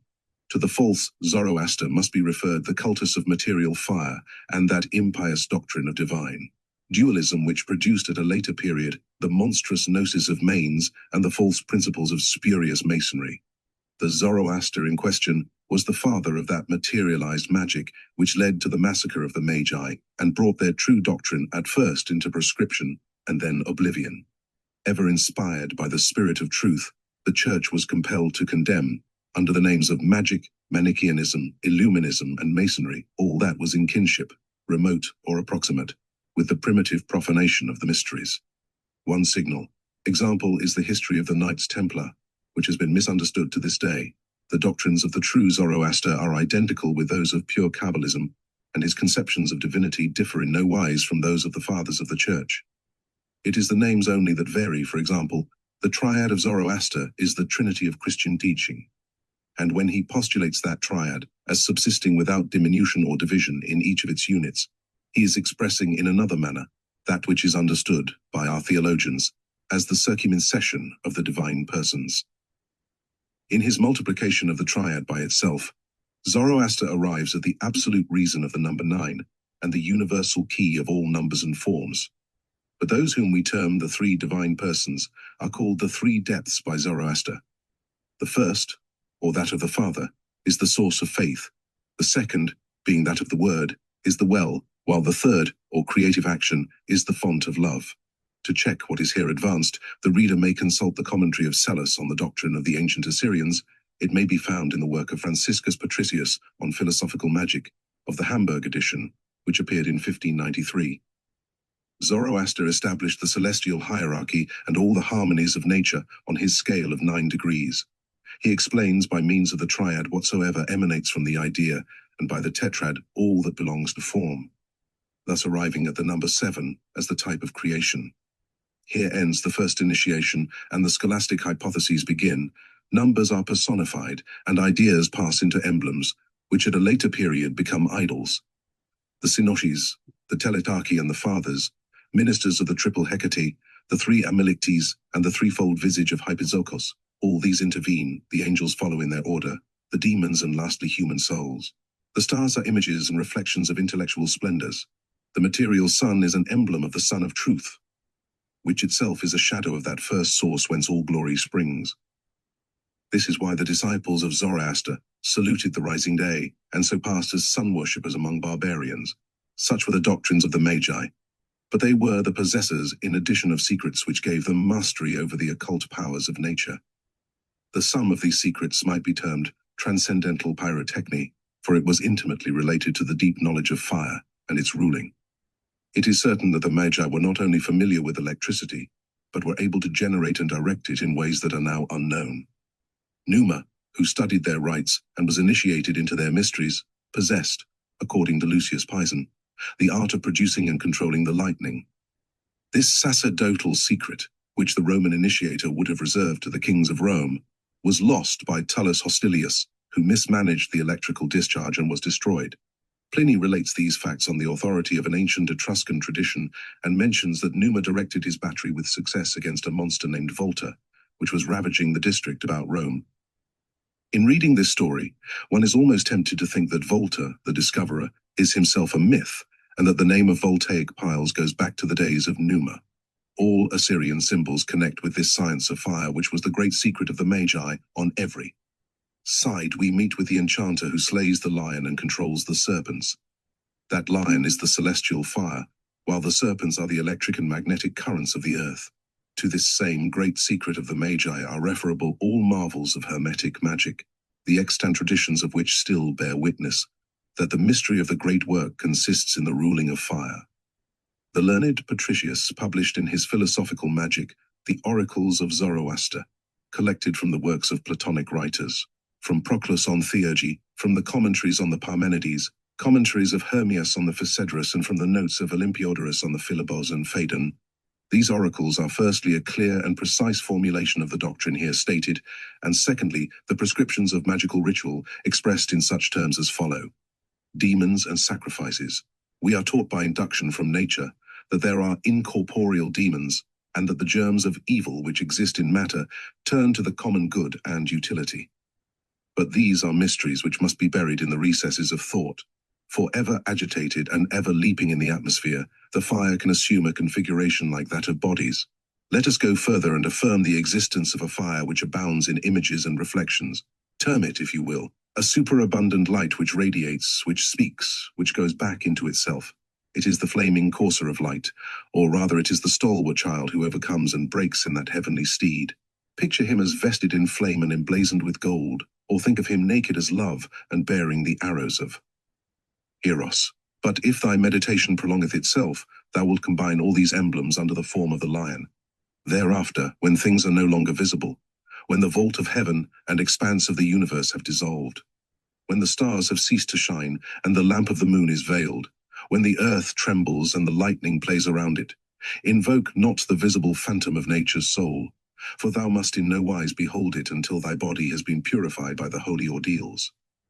Enervators of souls, which they distract from sacred occupations, the dog-faced demons issue from the confines of matter and expose to mortal eyes the semblances of illusory bodies.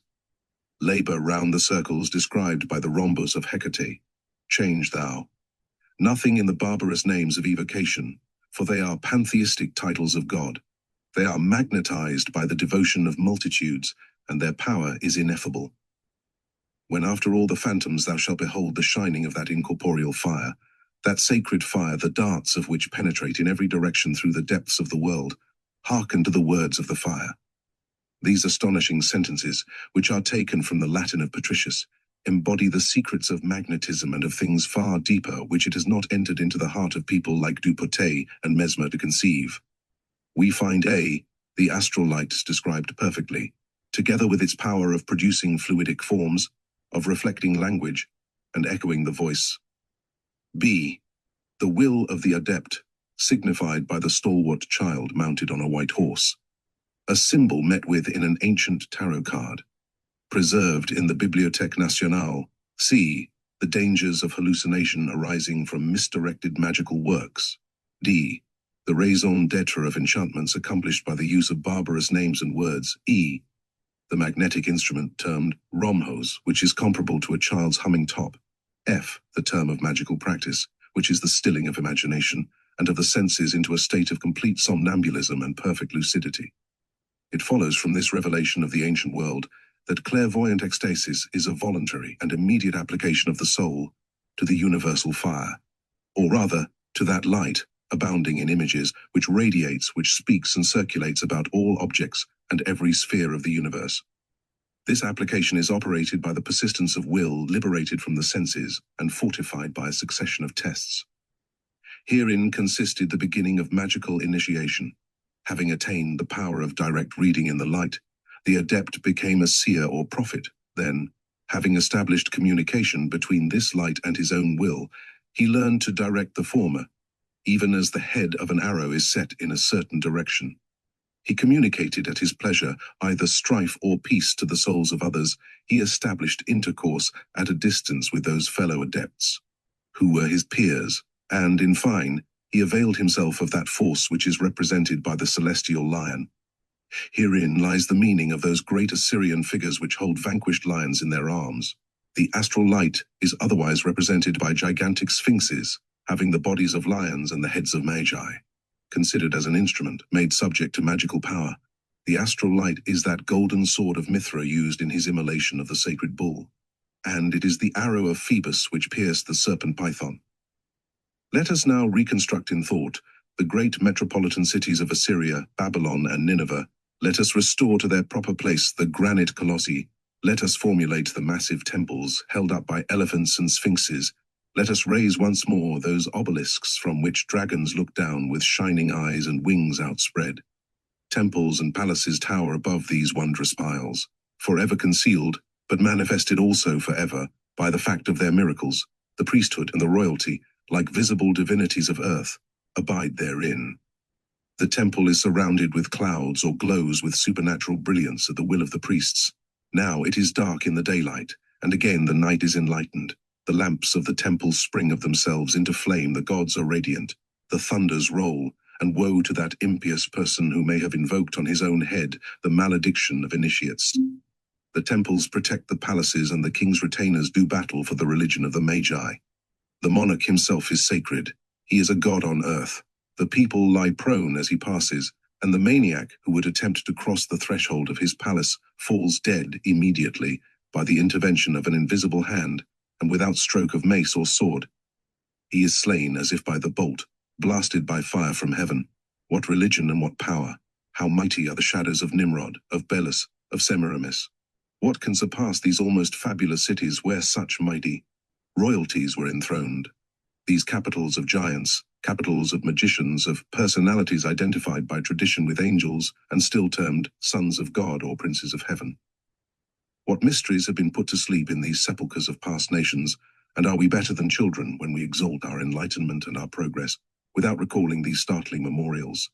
In his work on magic, M. Dupotet affirms with a certain timidity that it is possible to overwhelm a living being by a current of magnetic fluid. Magical power extends beyond this limit, but it is not confined within the measures of the putative magnetic fluid. The astral light as a whole, that element of electricity and of lightning, can be placed at the disposition of human will. What must be done, however, to acquire this formidable power?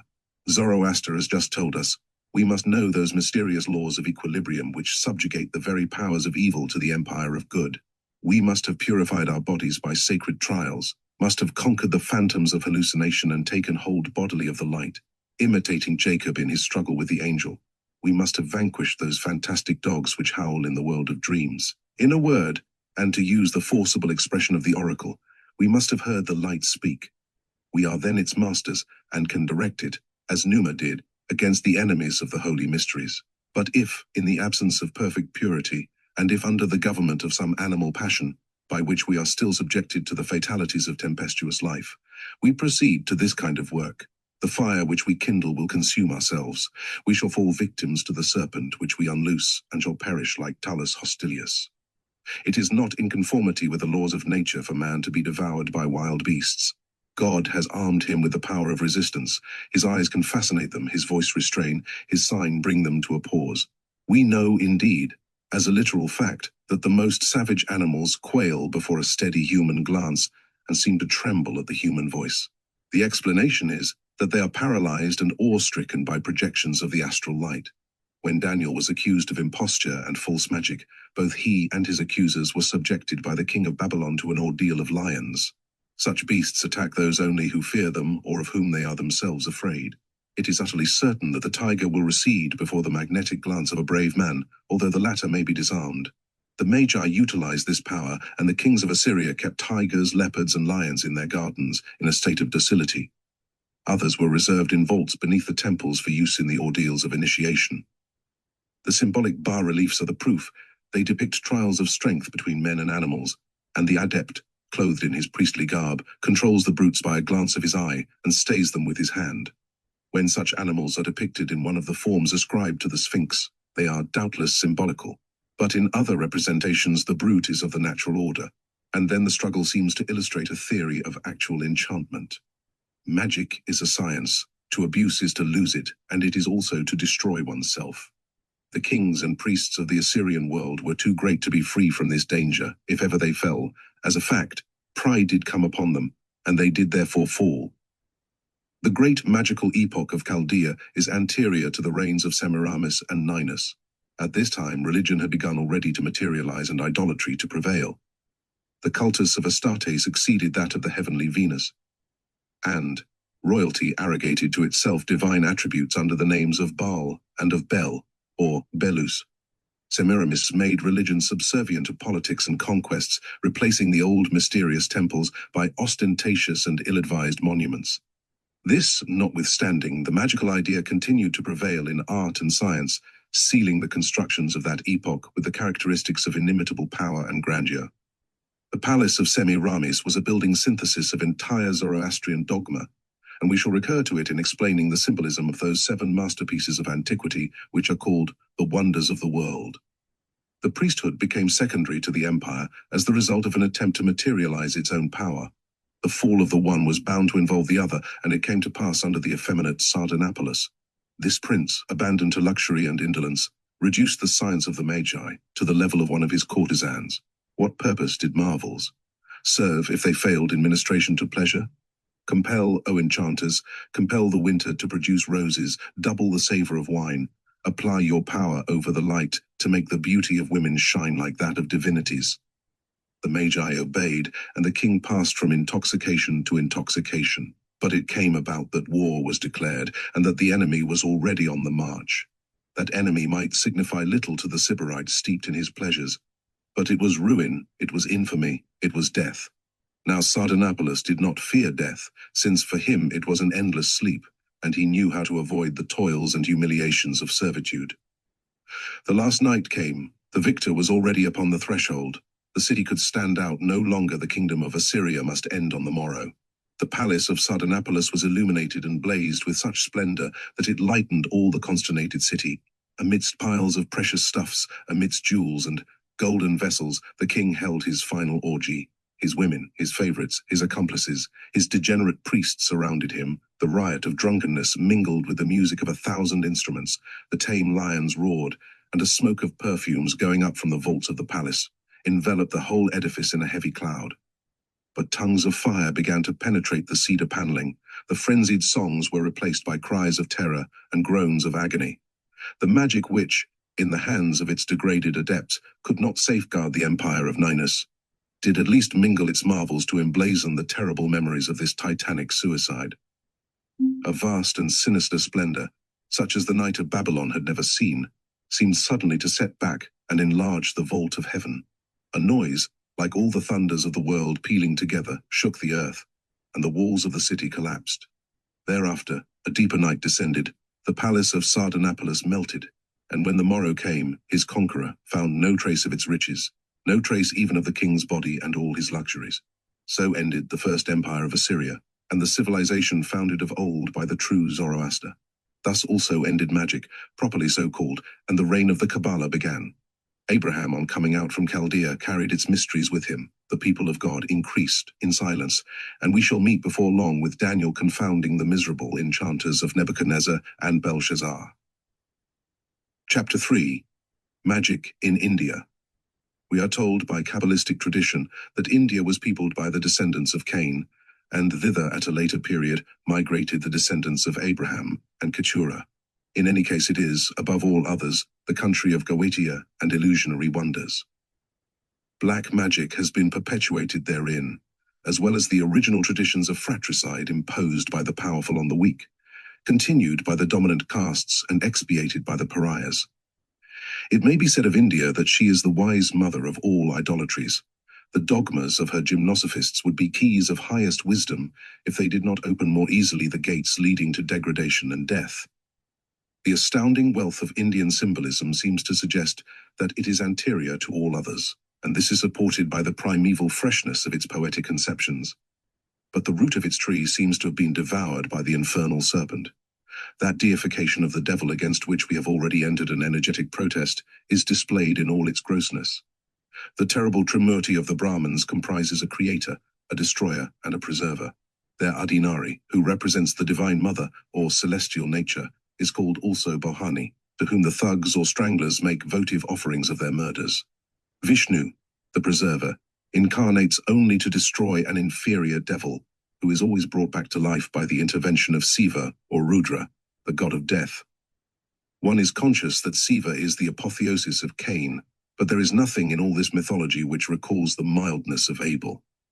The mysteries of India are notwithstanding grandiose in their poetry and singularly profound in their allegories, but they are the Kabalah in profanation, and hence, so far from sustaining the soul and leading it to supreme wisdom, Brahmanism, with its learned theories, plunges it into gulfs of madness. It was from the false Kabbalism of India that the Gnostics borrowed their reveries, by turns horrible and obscene. It is also Indian magic, manifesting on the threshold of the occult sciences with 1,000 deformities, which terrifies reasonable minds and provokes the anathemas of all the understanding churches. It is this false and dangerous knowledge, so often confounded by the ignorant and by smatterers with true science, which has involved all that bears the name of occultism in a general condemnation, to which the author of these pages himself subscribed sincerely before he had attained the key of the magical sanctuary. For theologians of the Vedas, God manifests as force only, All progress and all revelations are determined by conquest. Vishnu incarnates in monstrous leviathans of the sea and in enormous wild boars, which mold the primeval earth with their snouts. Still, it is a marvelous pantheistic genesis, and the authors of its fables are lucid, at least in their somnambulism. The 10 avatars of Vishnu correspond numerically to the Sephiroth of the Kabalah. The god in question assumes successively 3 animal or elementary forms of life, after which he became a sphinx and then a human being. He appeared next as Brahma, and in a guise of assumed humility possessed the whole earth. He was a child on another occasion, and as such the consoling angel of the patriarchs. After this he assumed the mask of a warrior, and gave battle to the oppressors of the world. Again he was embodied as diplomacy, opposing it to violence, and seems at this point to have abandoned the human form to assume the agility of the monkey. Diplomacy and violence consumed one another, and the world awaited some intellectual and moral redeemer. Vishnu thereupon incarnated as Krishna. He was prescribed even in his cradle, beside which there watched the symbolical ass. He was carried far away to save him from the power of his enemies. He attained manhood and preached the doctrine of mercy and good works. He descended into hell, bound the infernal serpent, and returned gloriously to heaven. His annual festival is in August, under the sign of the Virgin. Here is astonishing intuition concerning Christian mysteries, and so much the more impressive when we remember that the sacred books of India passed into writing many centuries before the Christian era. To the revelation of Krishna succeeded that of Buddha, who married the purest religion to philosophy of the highest kind. The happiness of the world was thus held to be secured, and there was nothing further to expect, pending the 10th and final incarnation, when Vishnu will return in his proper form, leading the horse of the last judgment. That dread steed whose forefoot is raised always, and when it is set down, the world will be strewn in atoms. We may note herein the presence of the sacred numbers and prophetic calculations of the Magi. Gymnosophists and Zoroastrian initiates drew from the same sources, but it was the false and black Zoroaster who remained master of theology in India. The final secrets of this degenerate doctrine are pantheism and its legitimate consequence, being absolute materialism masquerading as the absolute negation of matter. But what, it may be asked, does it signify whether spirit is materialized or matter spiritualized, so long as the equality and identity of the two terms are postulated? But the consequence of such pantheism is, however, mortal to ethics. There are neither crimes nor virtues in a world where all is God. We may expect after such teachings a progressive degradation of the Brahmins into a fanatical quietism, but as yet the end was not reached. It remained for their great magical ritual, the Indian Book of Occultism, otherwise the Ubnekat, to furnish the physical and moral means of consummating the work of their stupefaction, and arriving by a graduated method at that raving madness termed by their sorcerers the divine state. The work in question is the progenitor of all grimoires, and the most curious among the antiquities of Goetia. It is divided into 50 sections and is a darkness spangled with stars. Sublime maxims are blended with false oracles. At times it reads like the Gospel of St. John, as, for example, in the following extracts from the 11th and 48th sections. The angel of creative fire is the word of God, which word produced the earth and the vegetation that issues therefrom, together with the heat which ripens it. The word of the Creator is itself the Creator, and is also his only Son. Now, on the other hand, the reveries are worthy only of the most extravagant arch-heretics, matter being only a deceptive appearance. The sun, the stars, and the very elements are genii, while animals are demons, and man is a pure spirit deceived by the illusions of forms. We are perhaps sufficiently edified by these extracts in respect of doctrinal matters, and may proceed to the magical ritual of the Indian enchanters. In order to become God, the breath must be retained, that is to say, it must be inhaled as long as, and in the second place, the divine Om must be repeated inwardly 40 times while in this state. Expiration, in the third place, follows very slowly, the breath being mentally directed through the heavens to make contact with the universal ether. Those who would succeed in this exercise must be blind, deaf, and motionless as a log of wood. The posture is on knees and elbows, with the face turned to the north. One nostril is stopped with a finger, the air is inhaled by the other, which is then also closed, the action being accompanied by dwelling in thought on the idea that God is the creator, that he is in all animals, In the ant, even as in the elephant, the mind must be absorbed in these thoughts. Om is at first recited 12 times and afterwards 24 times during each inspiration, and then as rapidly as possible. This regimen must be continued for 3 months, without fear, without remission, eating and sleeping little. In the 4th month, the devas will manifest.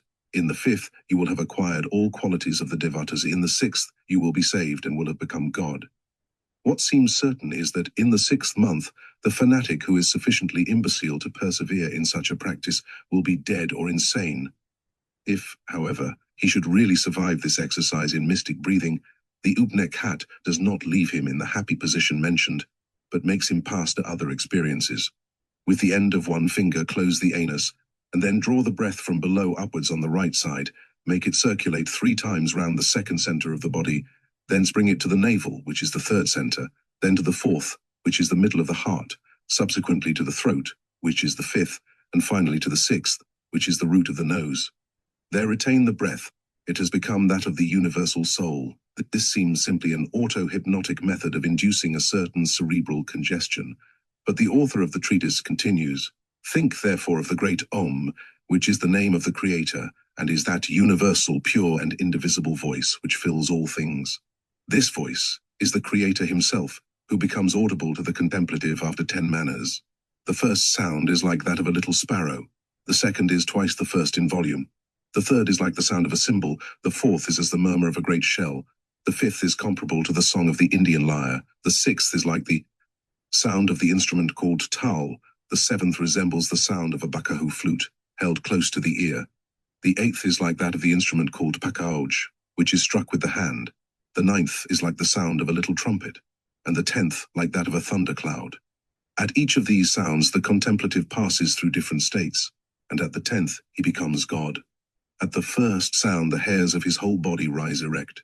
At the second, his limbs become torpid. At the third, he feels through all his frame the kind of exhaustion which follows the intercourse of love.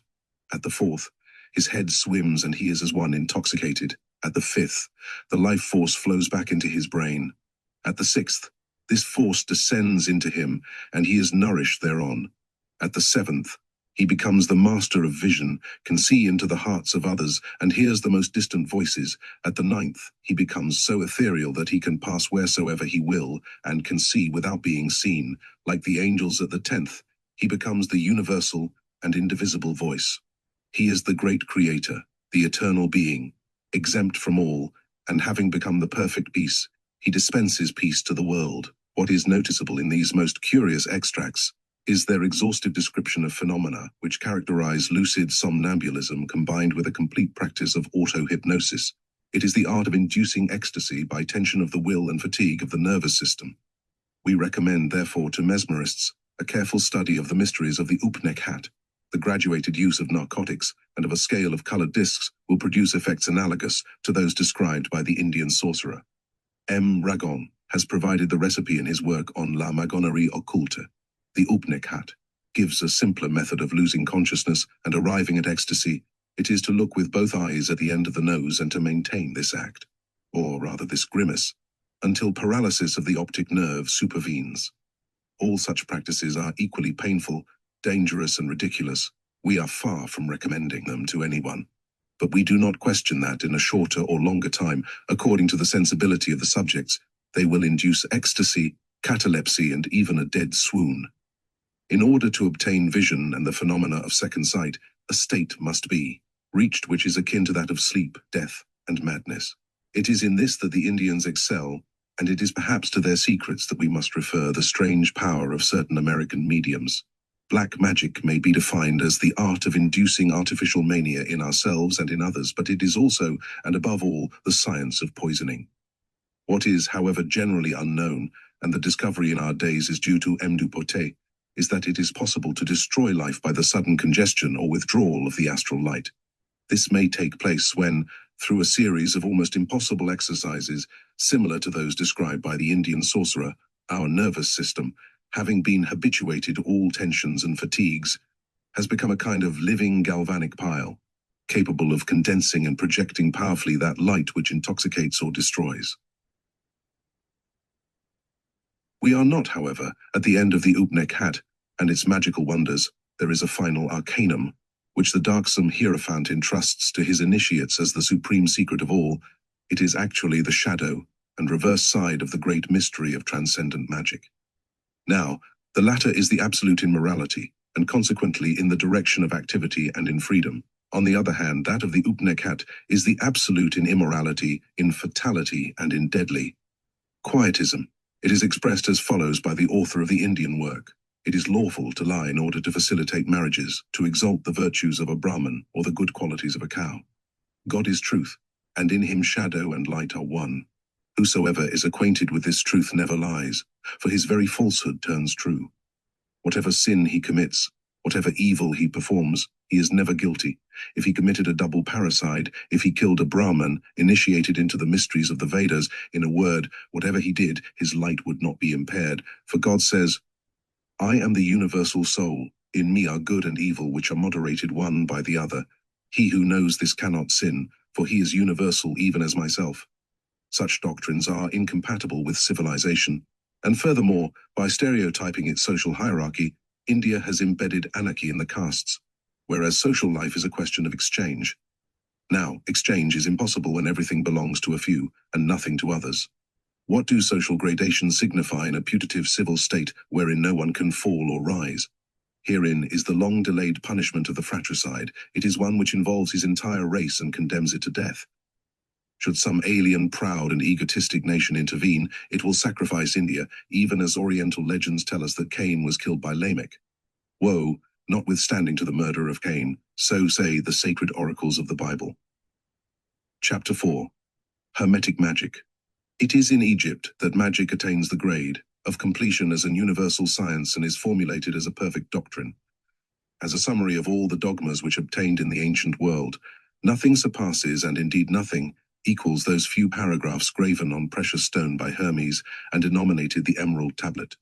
Unity of being and unity in the harmony of things, according to the ascending and descending scales, progressive and proportional evolution of the word, immutable law of equilibrium, and graduated progress of universal analogies, correspondence between the idea and its expression providing a measure of likeness between creator and created, essential mathematics of the infinite, proved by the dimensions of a single angle in the finite.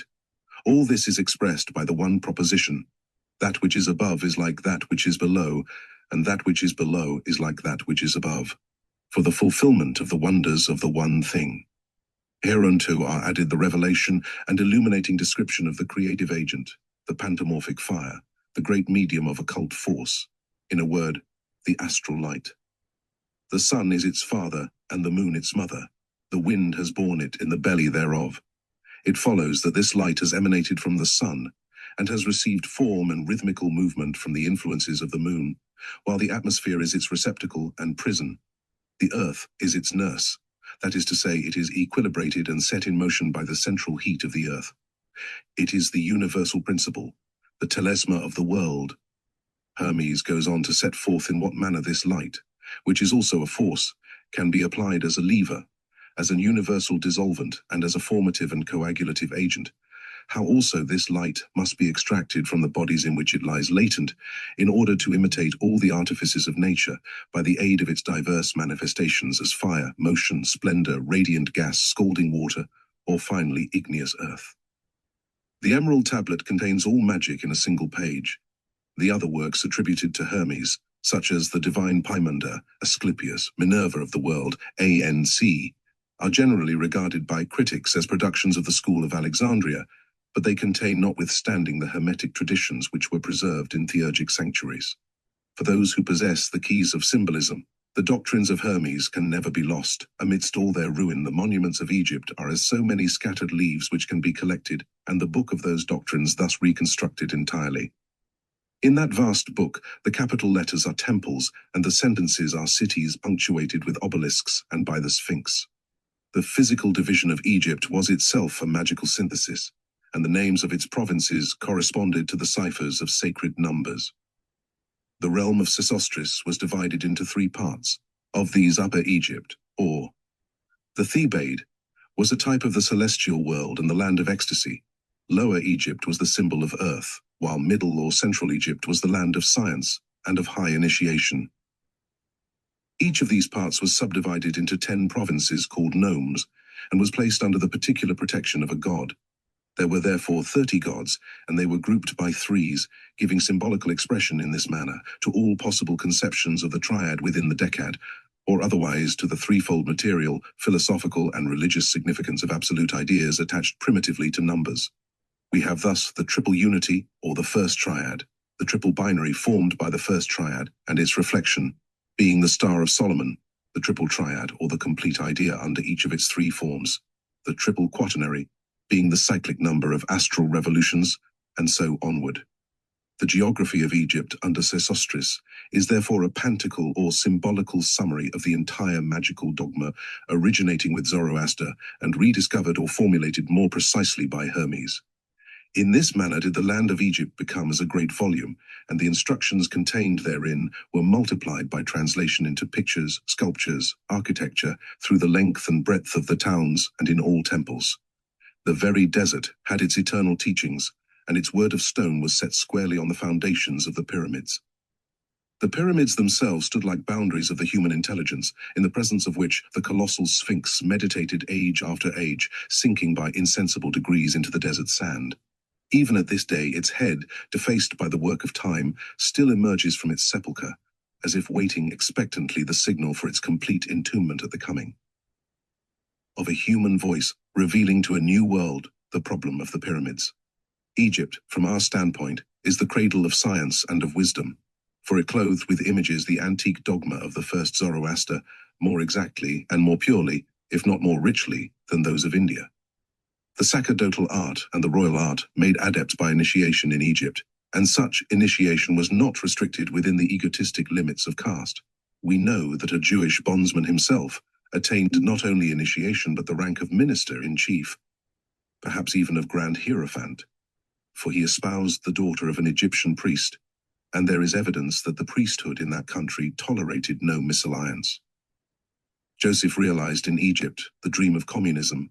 He established the priesthood and the state as sole proprietors, and thus sole arbiters of labor and wealth. In this way, he abolished distress and turned the whole of Egypt into a patriarchal family. It is a matter of common knowledge that his elevation was due to skill in the interpretation of dreams, a science which even devout Christians now refuse to credit, though they recognize that the Bible, which narrates the wonderful divinations of Joseph, is the word of the Holy Spirit. The science of Joseph was none other than a comprehension of the natural analogies which subsist between ideas and images, or between the word and its symbols. He knew that the soul, when immersed by sleep in the astral light, perceives the reflections of its most secret thoughts, and even of its presentiments. He knew further that the art of translating the hieroglyphics of sleep is the key of universal lucidity, seeing that all intelligent beings have revelations in dreams. The basis of absolute hieroglyphical science was an alphabet in which deities were represented by letters. Letters represented ideas, ideas were convertible into numbers, and numbers were perfect signs. This hieroglyphical alphabet was the great secret which Moses enshrined in his Kabalah. Its Egyptian origin is commemorated in the Sefer Tetzirah, in which it is referred to Abraham. Now this alphabet is the famous Book of Thoth, and it was divined by Court de Gebelin that it has been preserved to our own day in the form of tarot cards. It passed later on into the hands of Atiyah, who interpreted it in the wrong sense, for even a study extending over 30 years could not atone for his want of common sense or supply deficiencies in his education. The record exists still among the drift and waste of Egyptian monuments, and its most curious, most complete key is found in the great work on Egypt by Athanasius Kircher. It is the copy of an Isiac tablet, which belonged to the celebrated Cardinal Bembo. The tablet in question is of copper with figures in enamel, and it has been unfortunately lost. The copy supplied by Kircher is, however, exact. The learned Jesuit divined that it contained the hieroglyphic key of sacred alphabets, though he was unable to develop the explanation. It is divided into 3 equal compartments. Above are the 12 houses of heaven, and below are the corresponding distributions of labor throughout the year, while in the middle place are 21 sacred signs answering to the letters of the alphabet. In the midst of all is a seated figure of the pantomorphic inks, emblem of universal being and corresponding as such to the Hebrew Yod, or to that unique letter from which all other letters were formed. The inks is encircled by the Ophite triad, answering to the three mother letters of the Egyptian and Hebrew alphabets. On the right are the Ibimorphic and Serapian triads. On the left are those of Nephthys and Hecate, representing active and passive, fixed and volatile, fructifying fire, and generating water. Each pair of triads in conjunction with the center produces a septenary, and a septenary is contained in the center. The three septenaries furnish the absolute number of the three worlds as well as the complete number of primitive letters, to which a complementary sign is added, like 0 to the 9 numerals. The 10 numbers and the 22 letters are termed in Kabbalism the 32 paths of wisdom, and their philosophical description is the subject of that venerated primeval book known as the Sefer Yetzirahi, the text of which will be found in the collection of Pistorius and elsewhere. The alphabet of Thoth is the original of our tarot only in an indirect manner, seeing that the latter is of Jewish origin in the extant copies and that its pictures are not older than the reign of Charles VII. The cards of Jacquemin Gringoneur are the first tarots of which we have any knowledge, but they reproduce symbols belonging to the highest antiquity. The game in its modern form was an experiment on the part of astrologers to restore the king, who has been mentioned, to reason. The oracles of the tarot give answers as exact as mathematics and measured as the harmonies of nature. Such answers result from the varied combination of the different signs. But it requires a considerable exercise of reason to make use of an instrument belonging to reason and to science. The poor king, in his childish condition, saw only the playthings of an infant in the artist's pictures, and he turned the mysterious Kabalistic alphabet into a game of cards. We are told by Moses that the Israelites carried away the sacred vessels of the Egyptians when they came out of the land of bondage.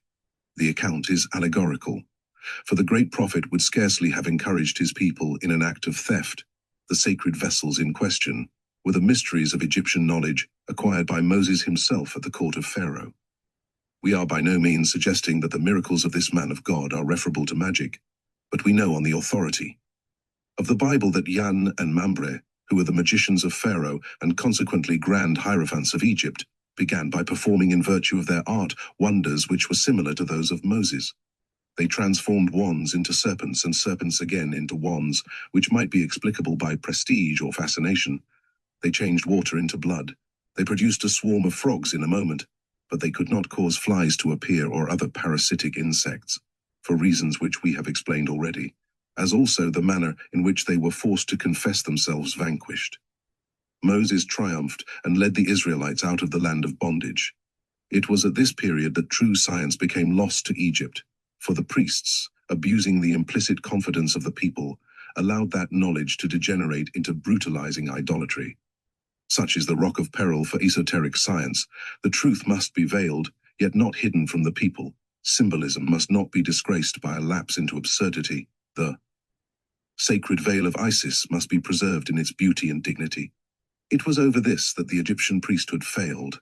The vulgar and the foolish understood the hieroglyphic forms of Isis and Hermenubis as real things, so that Osiris was understood to be an ox, while the wise Hermes was a dog. The transformed Osiris masqueraded in the fantastic guise of the bull of Apis, nor did the priests hinder the people from adoring flesh intended for their kitchens. It was time to save the holy traditions.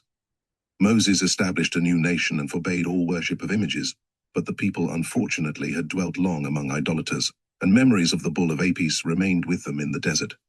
We know the history of that golden calf to which the children of Israel have been always a little addicted. Moses, however, did not wish the sacred hieroglyphics to pass out of memory, and he sanctified them by their consecration to the purified worship of the true God. We shall see how all objects which entered into the cultus of Jehovah were symbolic in character and recalled the venerable signs of primeval revelation. But we must first finish with the Gentiles and follow through pagan civilization the story of materialized hieroglyphics and of ancient rites degenerated. Chapter 5. Magic in Greece. We pass now to the period when the exact sciences of magic assumed their natural external form, being that of beauty. We have seen in the Zohar how the human prototype rose in heaven and was reflected below in the waters of being. This ideal man, this shadow of the pantomorphic god, this virile phantom of perfect form was not destined to dwell alone in the world of symbolism. There was given to him a companion under the beneficent sky of Hellas, the celestial Venus, the chaste and fruitful Venus, The triple mother of the three graces rose in her turn, no longer from the sleeping deeps of chaos, but from the living and flowing waves of that echoing archipelago of poetry, where islands embroidered with green trees and flowers seem as the vessels of gods. The magical septenary of Chaldea passes into music on the 7 strings of the Orphic lyre. It is harmony which transforms the woods and wildernesses of Greece. To the melody of the songs of Orpheus, the rocks are smoothed, the oaks sway in measures, and the wild beasts become subject to man. By such magic did Amphion raise up the walls of Thebes, that wisdom city of Cadmus, the city of initiation itself, a pantacle like the 7 wonders of the world. As Orpheus gave life to numbers, so Cadmus bound thought to the sigils of letters. The one established a nation dedicated to all things beautiful, and for that nation the other provided a native land, corresponding to its genius and its love. In the ancient Greek traditions, Orpheus is numbered among the heroes of the Golden Fleece, who were the primeval conquerors of the great work. The Golden Fleece is the vesture of the sun itself. It is light in application to the needs of man. It is the grand secret of magical works. It is, in fine, initiation as this should be understood essentially, and it was the quest of these or this which carried the allegorical heroes into a mystic Asia. On the other hand, Cadmus was a voluntary exile from the glorious Thebes of Egypt. He brought into Greece the knowledge of letters and that harmony of which they are images. The new Thebes, the typical city of wisdom, was built to the measures of that harmony, for science consists in the rhythmic correspondence between hieroglyphical, phonetic, and numeral characters, the inherent motion of which follows the eternal laws of mathematics. Thebes is circular, and its citadel is square. Like the sky of magic, it has 7 gates, and its legend was destined to become the epic of occultism and the foreshadowed history of human genius. All these mysterious allegories, all these inspired traditions, are the soul of Greek civilization. But we must be dissuaded from seeking the real history of their poetic heroes otherwise than in the transformations of Oriental history carried into Greece by unknown hierophants. It was only the history of ideas which was written by the great of those days, and they were at little pains to acquaint us with the human struggles belonging to the birth of empires. Homer followed in their path, marshalling the gods, who are the immortal types of thought. It was in this sense that a world's upheaval followed on the frown of Jupiter. If Greece carried fire and sword into Asia, it was to avenge the profanations of science and virtue in their sacrifice to lust. It was to restore the empire of the world to Minerva and Juno, in despite of that sensuous Venus who ruined her devoted lovers. Such is the sublime mission of poetry, which substitutes gods for men, or causes in place of effects and eternal concepts for the sorry incarnations of greatness on earth. Ideas raise up and they also cast down empires. A faith of some kind is at the root of all grandeur, and in order that faith may be poetry, or in other words creative, it must be founded on truth. The only history which is worthy to occupy the wise is that of the light which is victorious over darkness forever. That which is called a civilization is one great day of this sun. The fable of the Golden Fleece connects Hermetic magic with Greek initiations. The golden fleece of the solar ram, which must be obtained by those or by him who would possess universal sovereignty, is figurative of the great work. The Argonautic vessel, built of timber from the prophetic oaks of Dodona, the speaking vessel, is the ship of the mysteries of Isis, the ark of life force and renewal, the coffer of Osiris, the egg of divine regeneration. The adventurer Jason is he who is prepared for initiation, but he is a hero in his valor only. He has all the inconstancy and all the weakness of humanity, but he takes with him the personifications of all power. Hercules, who signifies brute force, has no real part in the work, for he goes astray from the path in pursuit of his unworthy loves. The others arrive in the land of initiation, of Colchis, where the remnant of Zoroastrian secrets is still preserved. The question is how to obtain the key of these mysteries, and science is once again betrayed by a woman. Medea delivers to Jason the arcana of the great work, with the kingdom and the life of her father, for it is a fatal law of the occult sanctuary that the revelation of its secrets entails death upon him who has proved unable to preserve them. Medea informs Jason of the monsters with which he must do battle, and of that which will ensure his victory. There is firstly the winged serpent of earth, the astral fluid which must be seized and fixed. Its teeth must be drawn and sown in a waste place which has been previously ploughed by the bulls of Mars. The dragon's teeth are those acids which dissolve the metallic earth after its preparation by a double fire, and by the earth's magnetic forces. A fermentation follows, comparable to a great battle. The impure is devoured by the impure, and the splendid fleece is the reward of the adept. So ends the magical romance of Jason, and that of Medea follows, for Greek antiquity sought to include in this history the complete epic of occult science. Hermetic magic is succeeded by Goetia, parricide, fratricide, infanticide, sacrificing all to its passions but never enjoying the harvest of its crimes. Medea betrays her father like Ham and assassinates her brother like Cain. She stabs her children, poisons her rival, and reaps the hatred of him whose love she has coveted. It may be surprising on the surface that Jason does not gain in wisdom by the mastery of the Golden Fleece, but it must be remembered that he owes the discovery of its secrets to treason only. He is a ravisher, after the manner of Prometheus, and not an adept like Orpheus. He is in search of wealth and power, rather than of knowledge. Hence he perishes miserably, for the inspiring and sovereign virtues of the Golden Fleece will be never understood, except by the disciples of Orpheus. Prometheus, the Golden Fleece, the Thebaid, the Iliad, and the Odyssey, these 5 great epics, full of the mysteries of nature and human destinies, constitute the Bible of ancient Greece, a cyclopean monument, a pelion piled upon an ossa, masterpiece over masterpiece, form on form, beautiful as light itself and throned upon eternal thoughts, sublime in truth. It was, however, at their proper risk and peril that the hierophants of poetry committed to the Greek people these marvelous fictions in which truth was shrined. Aeschylus, who dared to depict the titanic struggles, superhuman woes, and divine hopes of Prometheus, Aeschylus, the awe-inspiring poet of the family of Oedipus, was accused of betraying and profaning the mysteries and escaped with difficulty a severe condemnation. We are unable at this day to realize his whole intent, which was a dramatic trilogy embracing the entire symbolic history of Prometheus. It follows that he exhibited to the assembled people how Prometheus was delivered by Alcides and how Jupiter was cast from his throne. The omnipotence of genius in its suffering and the decisive victory of patience over power are fine, no doubt, but the crowd might see therein the future triumph of impiety and anarchy. Prometheus overcoming Jupiter might be understood as the people destined to be liberated one day from their priests and kings, and guilty hopes might count for much in the prodigal applause accorded to him who unveiled this prospect imprudently. To the leanings of dogma towards poetry, we owe the masterpieces in question, and we are not therefore to be counted among the austere initiates who would wish, like Plato, to crown and then exile the poets, for the true poets are ambassadors of God on earth, and those who cast them forth deserve no blessing from heaven.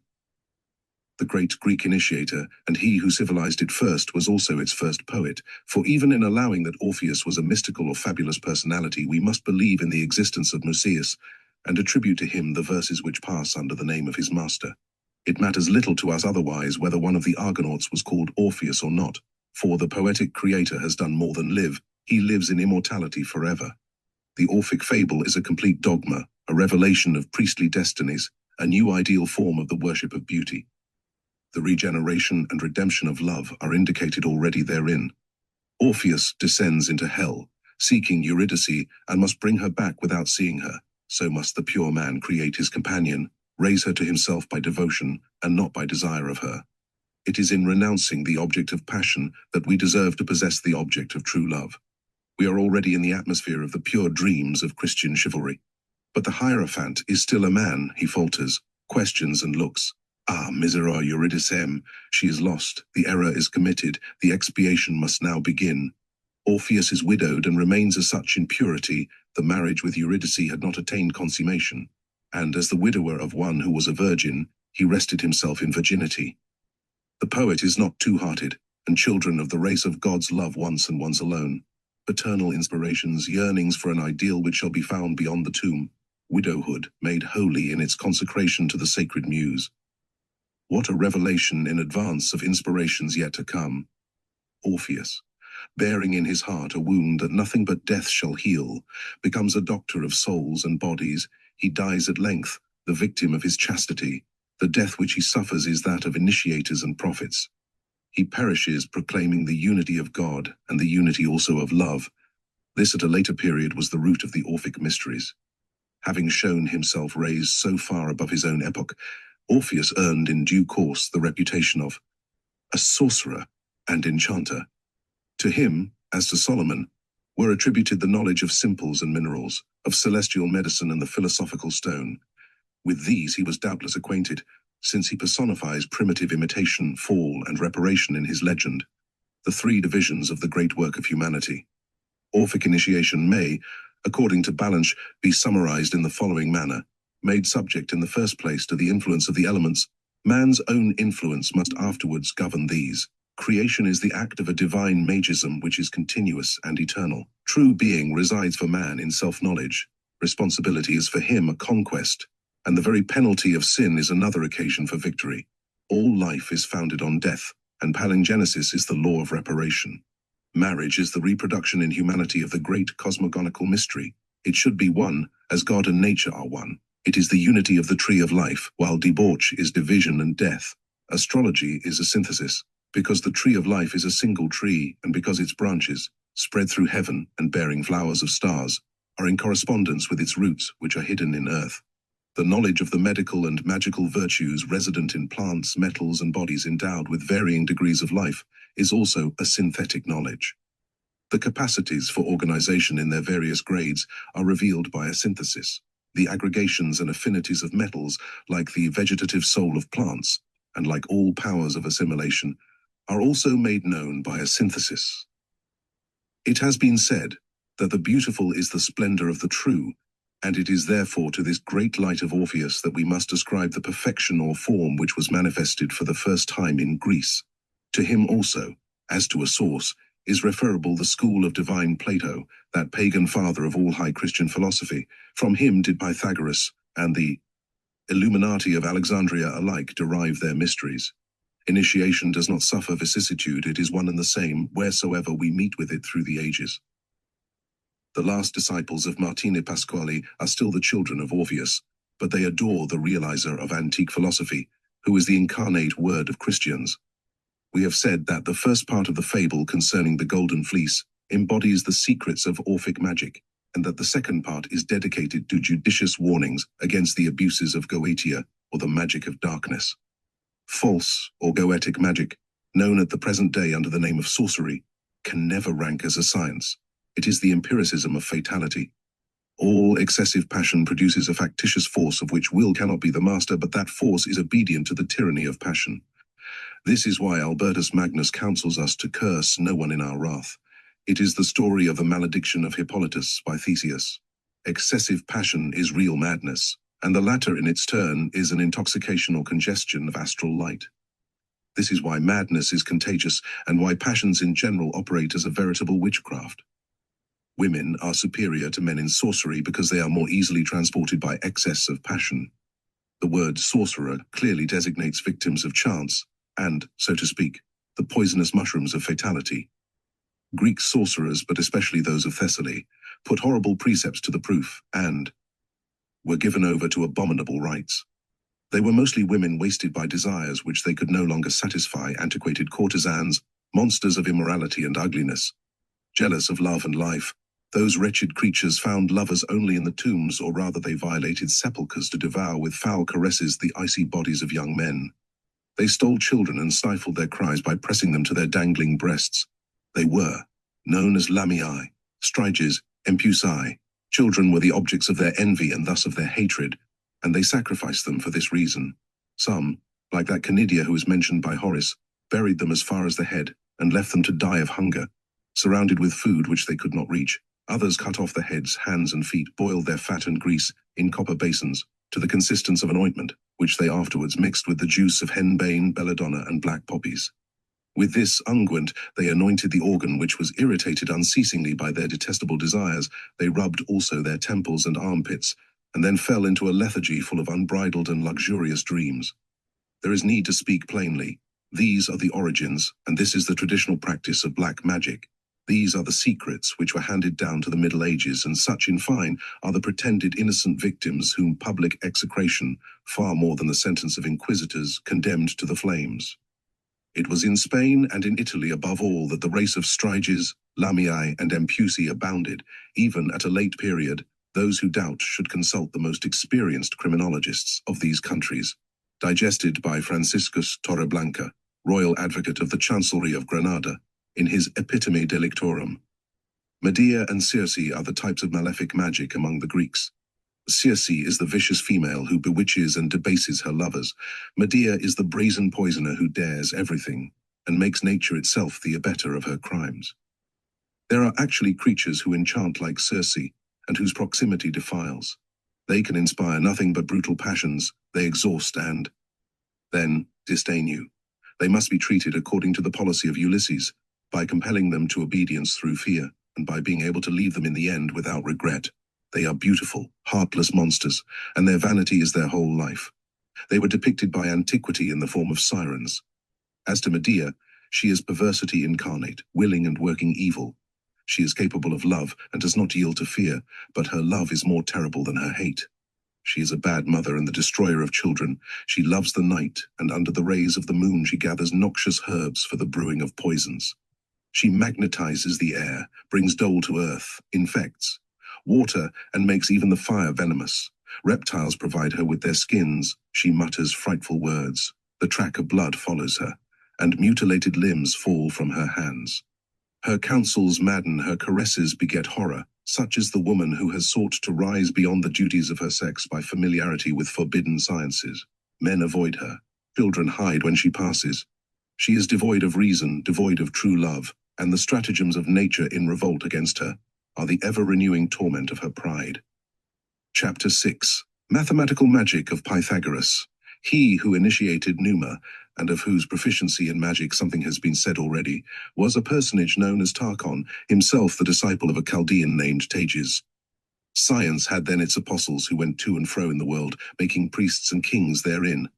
Not infrequently persecution itself was overruled to fulfill the designs of Providence, and so it came about toward the 72nd Olympiad, or 4 generations after the reign of Numa.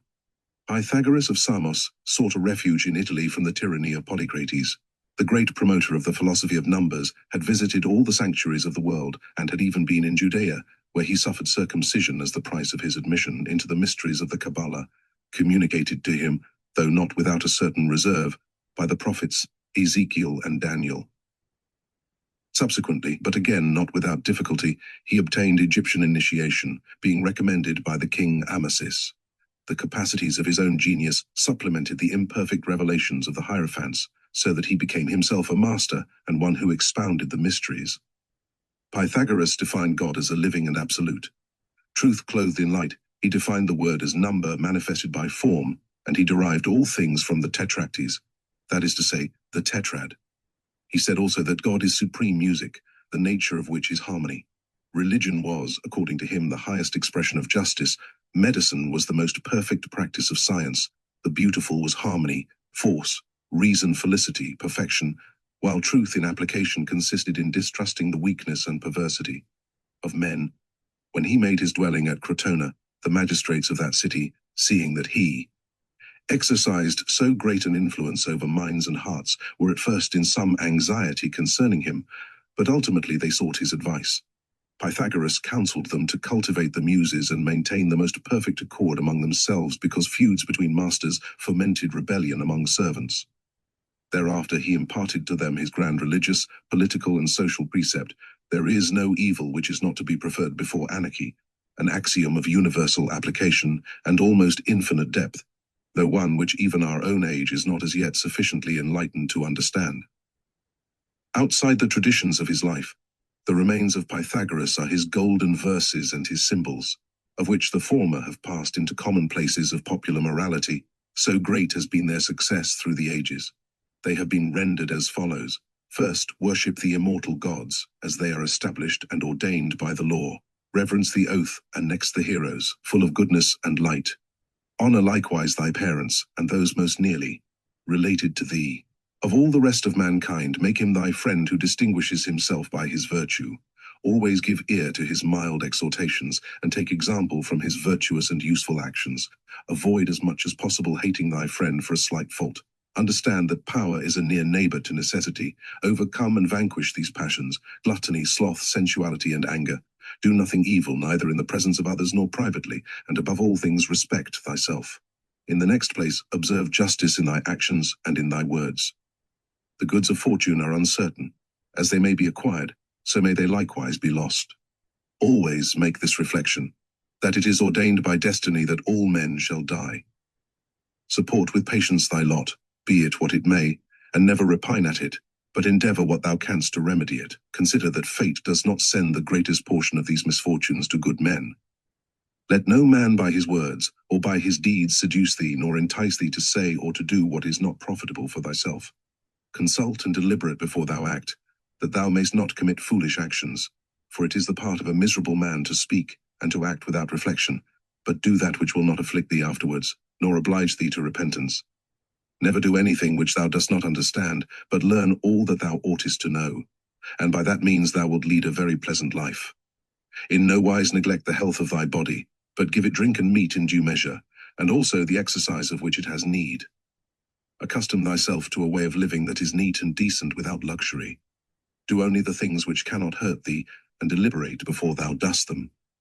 Never suffer sleep to close thy eyelids after thy going to bed, till thou hast examined by thy reason all thy actions of the day.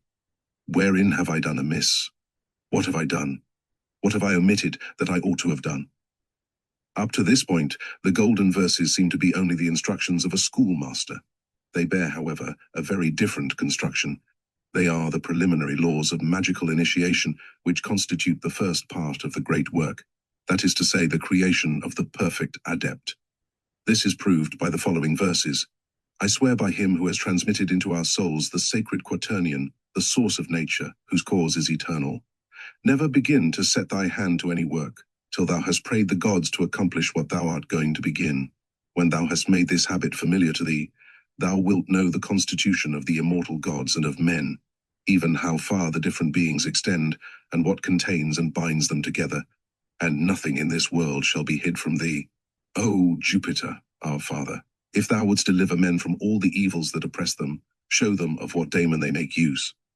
But take courage, the race of men is divine. When, having divested thyself of thy mortal body, thou arrivest at the most pure ether, thou shalt be a god, immortal, incorruptible, and death shall have no more dominion over thee. Pythagoras said otherwise. As there are three divine concepts and three intelligible realms, so is there a triple word, because hierarchic order is ever manifested by the triad. There are a simple speech, B hieroglyphical speech, and C symbolical speech. In other terms, there is the word which expresses, there is the concealing word, and finally, there is the word that signifies. All hieratic intelligence is in the perfect science of these 3 degrees. After this manner, he enshrined doctrine in symbols, but eschewing personifications and images which, in his opinion, begot idolatry sooner or later. He has been even charged with detestation of poets, but it was the makers of bad verses to whom he forbade the art. Thou who hast no harp, seek not to sing in measures, he says in his symbols. A man so great as. He could never disregard the exact correspondence between sublime thoughts and beautiful figurative expressions. Indeed, his own symbols are full of poetry. Do not scatter the flowers of which crowns are made. In such terms, he exhorts his disciples never to diminish glory, and never to flout that which it seems good for the world to honor. Pythagoras was chaste, but far from commanding celibacy to his disciples, he married on his own part and had children. A beautiful saying of his wife has remained in memory. She had been asked whether purification was not requisite in a woman after intercourse with a man, and in such case, after what lapse of time she might regard herself as sufficiently purified to approach holy things. She replied, immediately, if it be with her husband, but if it be with another, never. The same severity of principles, the same purity of manners, qualified in the school of Pythagoras for initiation into the mysteries of nature, and so was attained that empire over self by which the elementary powers could be governed. Pythagoras possessed the faculty which by us is termed second sight, and was known then as divination. Being with his disciples one day on the seashore, a vessel appeared on the horizon. Master, said one of the companions, would it mean wealth if they gave me the cargo carried by that ship? To you it would be more than useless, Pythagoras answered. In such case I would keep it for my heirs. Would you wish to bequeath them 2 corpses? The vessel came into port and proved to be bearing the body of a man who desired to be buried in his own country. It is related furthermore that beasts were obedient to Pythagoras. Once in the middle of the Olympic Games, he signaled to an eagle winging its way through heaven. The bird descended, wheeling circle-wise, and again took rapid flight at the master's token of dismissal. There was also a great bear, ravaging in Apulia Pythagoras brought it to his feet and told it to leave the country. It disappeared accordingly. And when asked to what knowledge he owed such a marvelous power, he answered, "To the science of light." Animated beings are, in fact, incarnations of light. Out of the darkness of ugliness, forms emerge and move progressively towards the splendors of beauty. Instincts are in correspondence with forms, and man, who is the synthesis of that light whereof animals may be termed the analysis, is created to command them.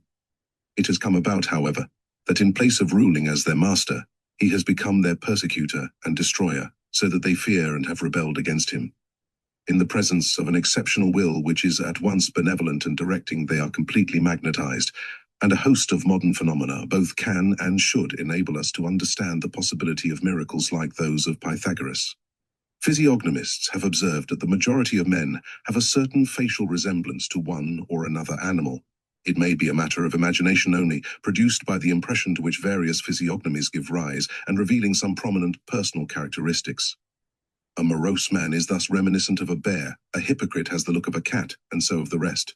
These kinds of judgments are magnified in the imagination and exaggerated still further in dreams, when people who have affected us disagreeably during the waking state transform into animals and cause us to experience all the agonies of nightmare. Now, animals, as much as ourselves, and more even than we, are under the rule of imagination, while they are devoid of that judgment by which we can check its errors. Hence they are affected towards us according to the sympathies or antipathies which are excited by our own magnetism.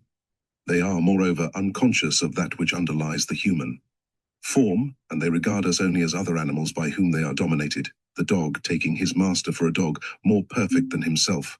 The secret of dominion over animals lies in the management of this instinct. We have seen a famous tamer of wild beasts fascinate his lions by exhibiting a terrible countenance and acting himself as if he were a lion enraged. Here is a literal application of the popular proverb, which tells us to howl with the wolves and bleat with the sheep. It must also be realized that every animal form manifests a particular instinct, aptitude, or vice. If we suffer the character of the beast to predominate within us, we shall tend to assume its external guise in an ever-increasing degree, and shall even come to impress its perfect image on the astral light. More even than this, when we fall into dreams or ecstasy, we shall see ourselves as ecstatics and somnambulists would see us, and as we must appear undoubtedly in the eyes of animals. Let it happen in such cases that reason be extinguished, that persistent dreams change into madness, and we shall be turned into beasts like Nebuchadnezzar. This explains those stories of werewolves, some of which have been legally established. The facts were beyond dispute, but the witnesses were not less hallucinated than the werewolves themselves. Cases of coincidence and correspondence in the dream state are neither rare nor extraordinary. Persons in the state of magnetic ecstasy can see and talk to one another from opposite ends of the earth. We ourselves may meet someone for the first time, and he or she will seem to be an old acquaintance because we have encountered frequently in dream. Life is full of the curious occurrences, and as regards the transformation of human beings into animals, the evidences are on every side. How many aged courtesans and gluttonous females, reduced almost to idiocy after threading all sewers of existence, are nothing but old she-cats egregiously enamored of their Tom. Pythagoras believed above all things in the soul's immortality and in the perpetuity of life. The endless succession of summer and winter, day and night, sleeping and waking, illustrated amply for him the phenomenon of death. For him also the particular immortality of human souls consisted in persistence of memory. He is said to have been conscious of his previous incarnations, and if the report is true, it was something suggested by his reminiscences. For such a man as he could have been neither impostor nor fool. It is probable that he came upon former memories in his dreams, while simple speculation and hypothesis have been constructed as positive affirmation on his part.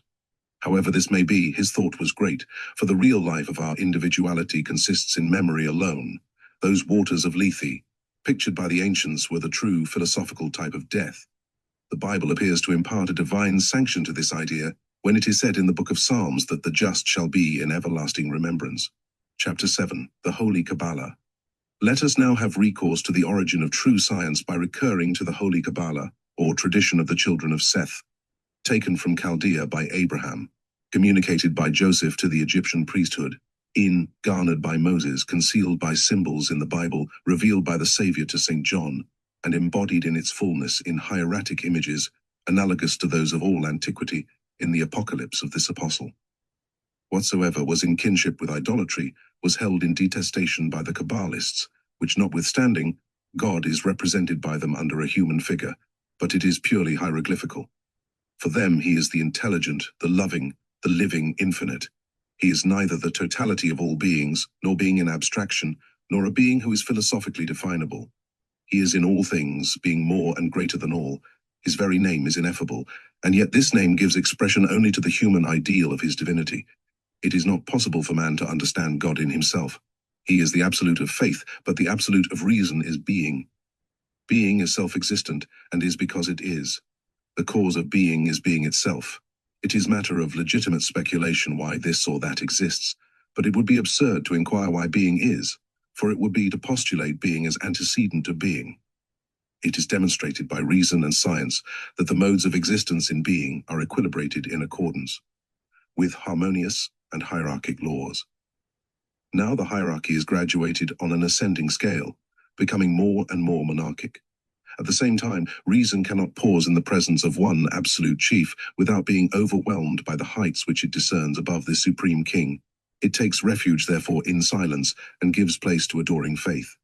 That which is certain for science and for reason alike is that the idea of God is the grandest, most holy, and most serviceable of all aspirations in man, that morality and its eternal sanction repose on this belief. In humanity, it is therefore the most real phenomenon of being, and if it were false, therefore, nature would formulate the absurd, the void would affirm life, and it might be said at one and the same time that there was God and there was no God.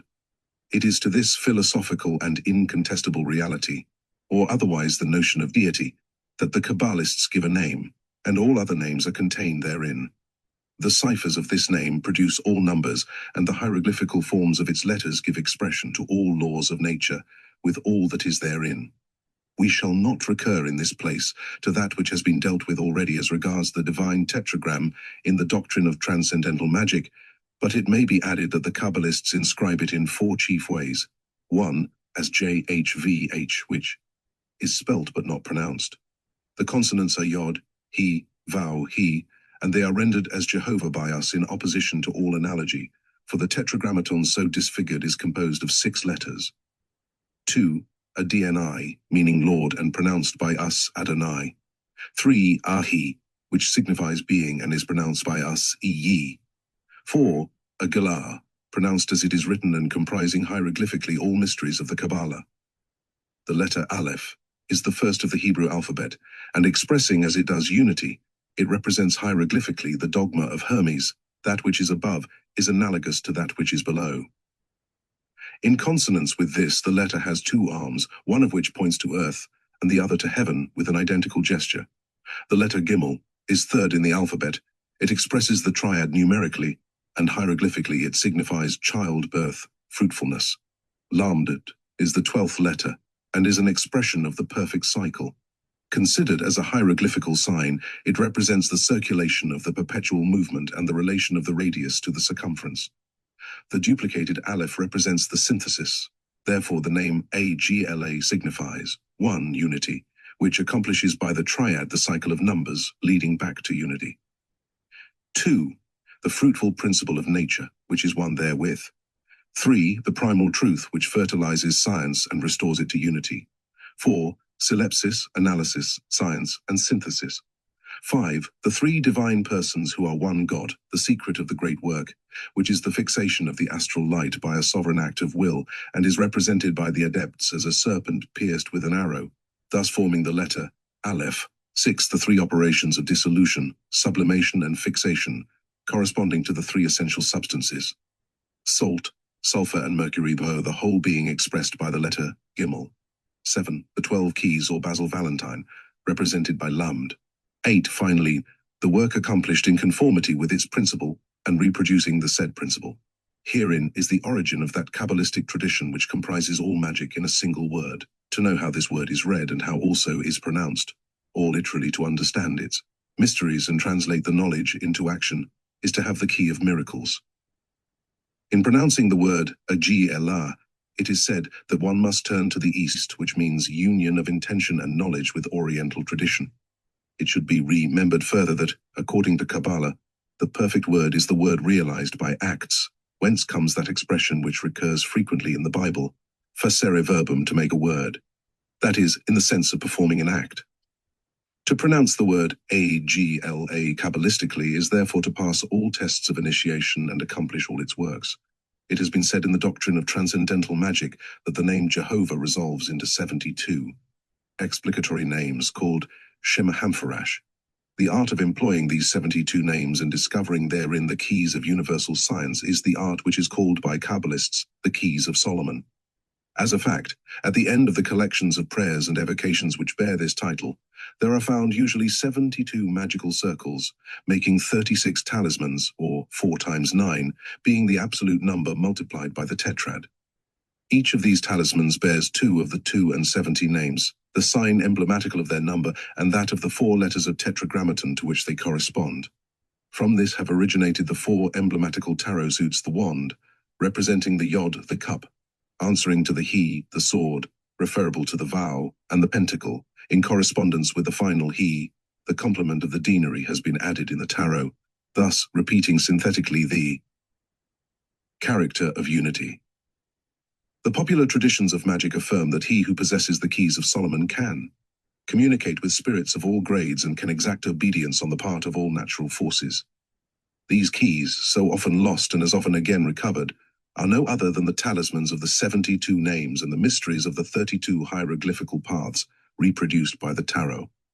By the aid of these signs, and by their infinite combinations, which are like those of numbers and letters, it is possible to arrive at the natural and mathematical revelation of all secrets of nature, and it is in this sense that communication is established with the whole hierarchy of intelligence.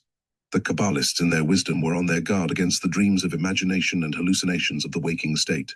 Therefore they avoided in particular all unhealthy evocations which disturb the nervous system and intoxicate reason. Makers of curious experiments in phenomena of extranatural vision are no better than the eaters of opium and hashish. They are children who injure themselves recklessly. It may happen that one is overtaken by intoxication. We may even so far forget ourselves voluntarily as to seek the experience of drunkenness, but for the man who respects himself, a single instance suffices. Count Joseph de Maistre says that one of these days we shall deride our present stupidity, much as we deride the barbarity of the Middle Ages. What would he think did he see our table-turners or listen to makers of hypotheses concerning the world of spirits? Poor creatures that we are, we escape from one absurdity by rushing over to its opposite. The 18th century thought that it protested against superstition by denying religion, and we in return testify to the impiety of that period by believing in old wives' fables. Is it impossible to be a better Christian than Voltaire and still not believe in ghosts? The dead can no more revisit this earth which they have quitted than a child can return into the womb of its mother. That which we call death is birth into a new life. Nature does not repeat what it has once done in the order of necessary progression through the scale of existence, and she cannot belie her own fundamental laws.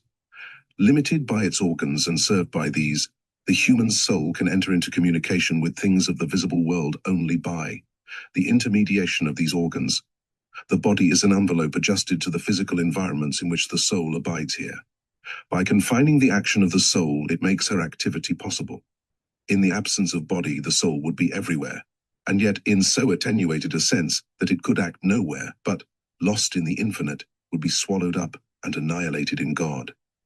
Imagine a drop of fresh water shut up in a globule and cast in the sea. As long as that sheath is preserved intact, the drop of water will subsist in its separate form, but let the globule be broken, and where shall we look for the drop in the vast sea? In creating spirits, God could endow them with self-conscious personality only by their restriction in an envelope, so to centralize their action and by restriction save it from being lost. When the soul separates from the body, it changes environment of necessity, since it changes the envelope. It goes forth clothed only in the astral form, or vehicle of light, ascending in virtue of its nature above the atmosphere, as air rises from the water in escaping from a broken vessel. We say that the soul ascends, because the vehicle ascends, and because action and consciousness are both attached thereto. The atmospheric air becomes solid for luciform bodies which are infinitely rarer than itself, and they could only come down by assuming a grosser vehicle. Where would they obtain this in the region above our atmosphere?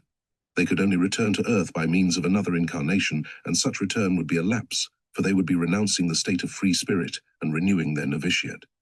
The possibility of such a return is not admitted, moreover, by the Catholic religion. The doctrine here set forth is formulated by the Kabalists in a single axiom.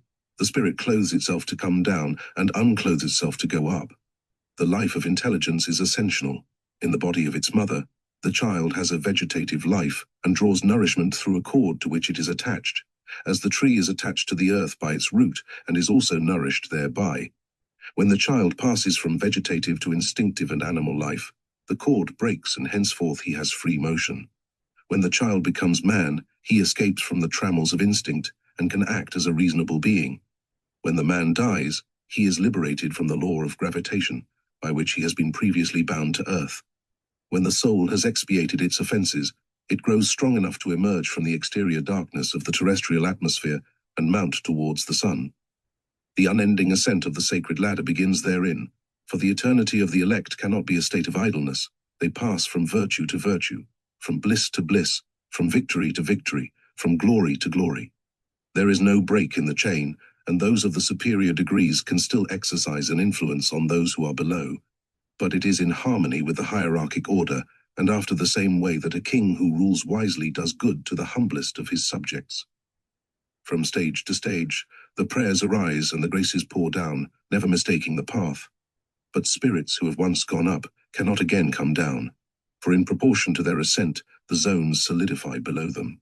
The great gulf is fixed, says Abraham, in the parable of the rich man, so that they which would pass from hence to you cannot.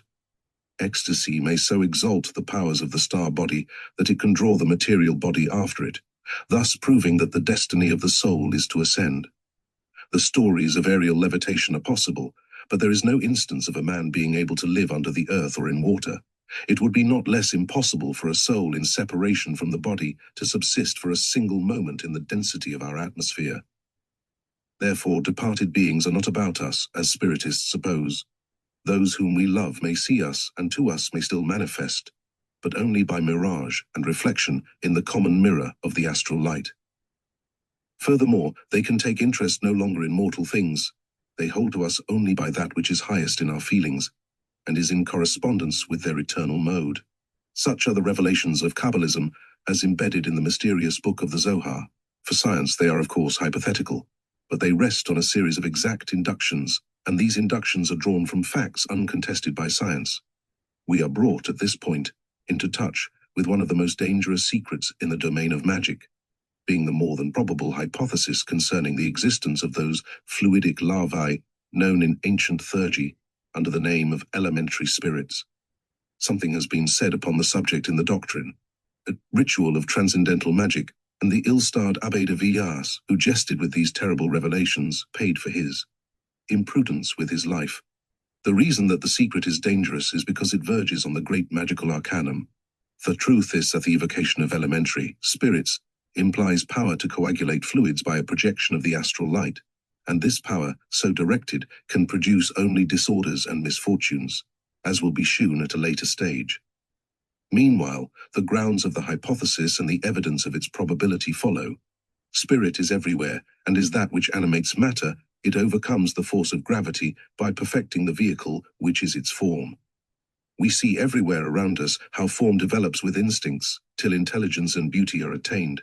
These are efforts of the light attracted by the charm of the spirit.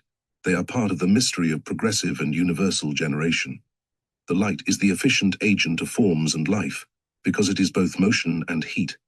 When fixed and polarized about a center, it produces a living being and draws thereafter the plastic substance needed to perfect and preserve it. This plastic substance is, in the last analysis, formed of earth and water, and, with good reason, is denominated slime of the earth in the Bible. But this light is in no wise spirit, as believed by the Indian Hierophants and all schools of Goetia. It is only the spirit's instrument. Nor is it the body of the protoplastes, though so regarded by the urgists of the school of Alexandria. It is the first physical manifestation of the divine breath. God creates it eternally, and man, who is in the image of God, modifies and seems to multiply it. Prometheus, says the classical fable, having stolen fire from heaven, gave life thereby to images formed of earth and water, for which crime he was blasted and chained by Jupiter. Elementary spirits, say the Kabbalists in their most secret books, are children of the solitude of Adam, born of his dreams when he yearned for the woman who as yet had not been given to him by God. According to Paracelsus, the blood lost at certain regular periods by the female sex and the nocturnal emissions to which male celibates are subject in dream people the air with phantoms. The hypothetical origin of larvae, according to the masters, is here indicated with sufficient clearness, and further explanation may be spared. Such larvae have an aerial body formed from vapor of blood, for which reason they are attracted towards spilt blood, and in older days drew nourishment from the smoke of sacrifices. They are those monstrous offspring of nightmare, which used to be called incubi and succubi. When sufficiently condensed to be visible, they are as a vapor tinged by the reflection of an image. They have no personal life, but they mimic that of the magus who evokes them, as the shadow images the body. They collect above all about idiots and those immoral creatures, whose isolation abandons them to irregular habits. The cohesion of parts being very slight in their fantastic bodies, they fear the open air, a great fire, and above all the point of a sword.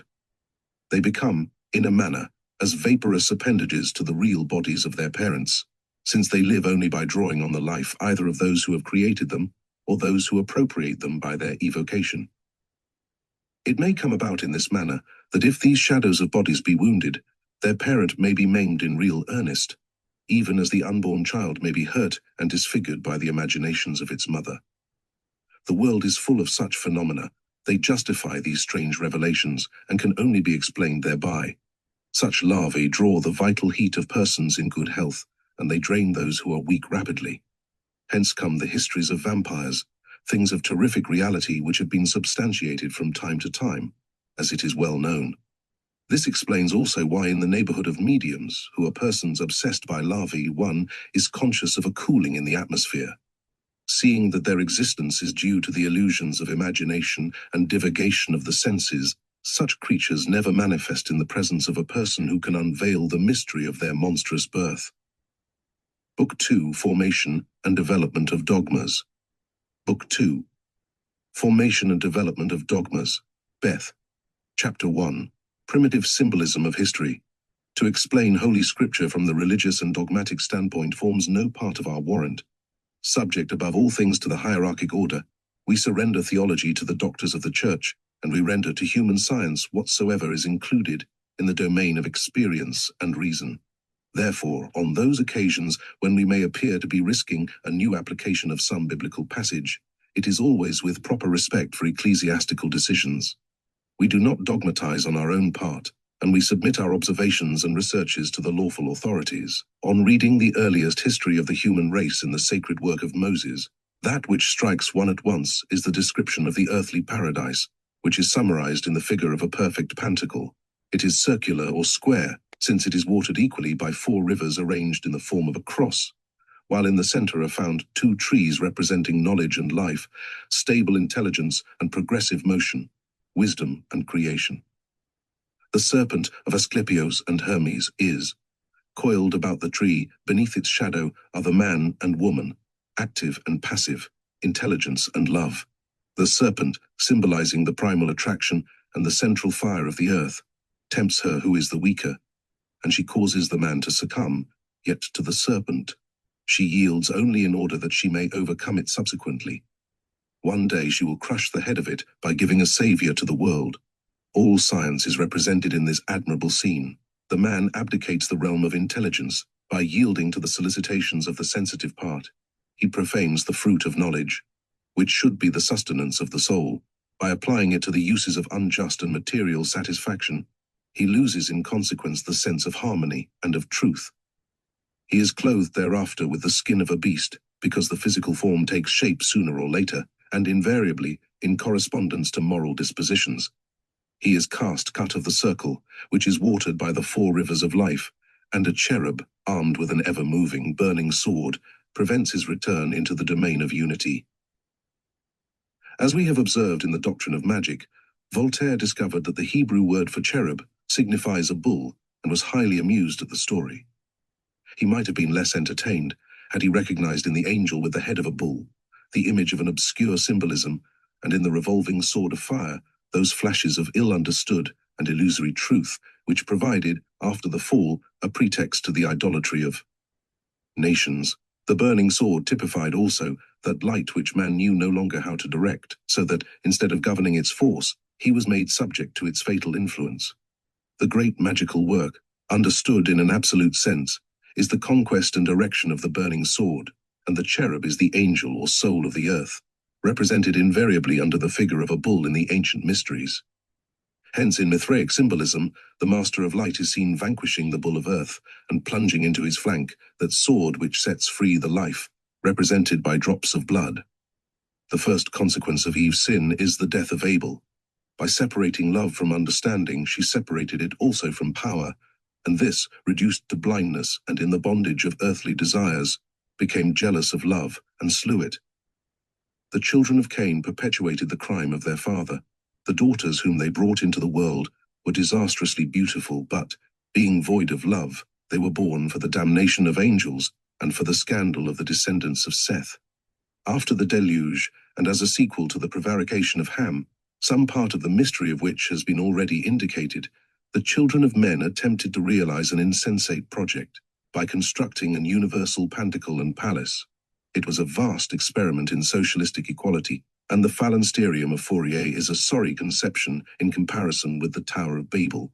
The latter was an active protestation against the hierarchy of knowledge, a citadel built against floods and tempests, a promontory from the elevation of which the deified people would soar above the atmosphere and its commotions. But one does not ascend to knowledge on ladders of stone. The hierarchic degrees of the spirit are not built with mortar like the stories of a tower. Against such a materialized hierarchy, anarchy itself protested, and men ceased to understand one another, a fatal lesson and one misinterpreted utterly by those who in our own days have dreamed of another Babel. The negations of equality give answer to doctrines which are hierarchic only in the sense of brutality and materialism.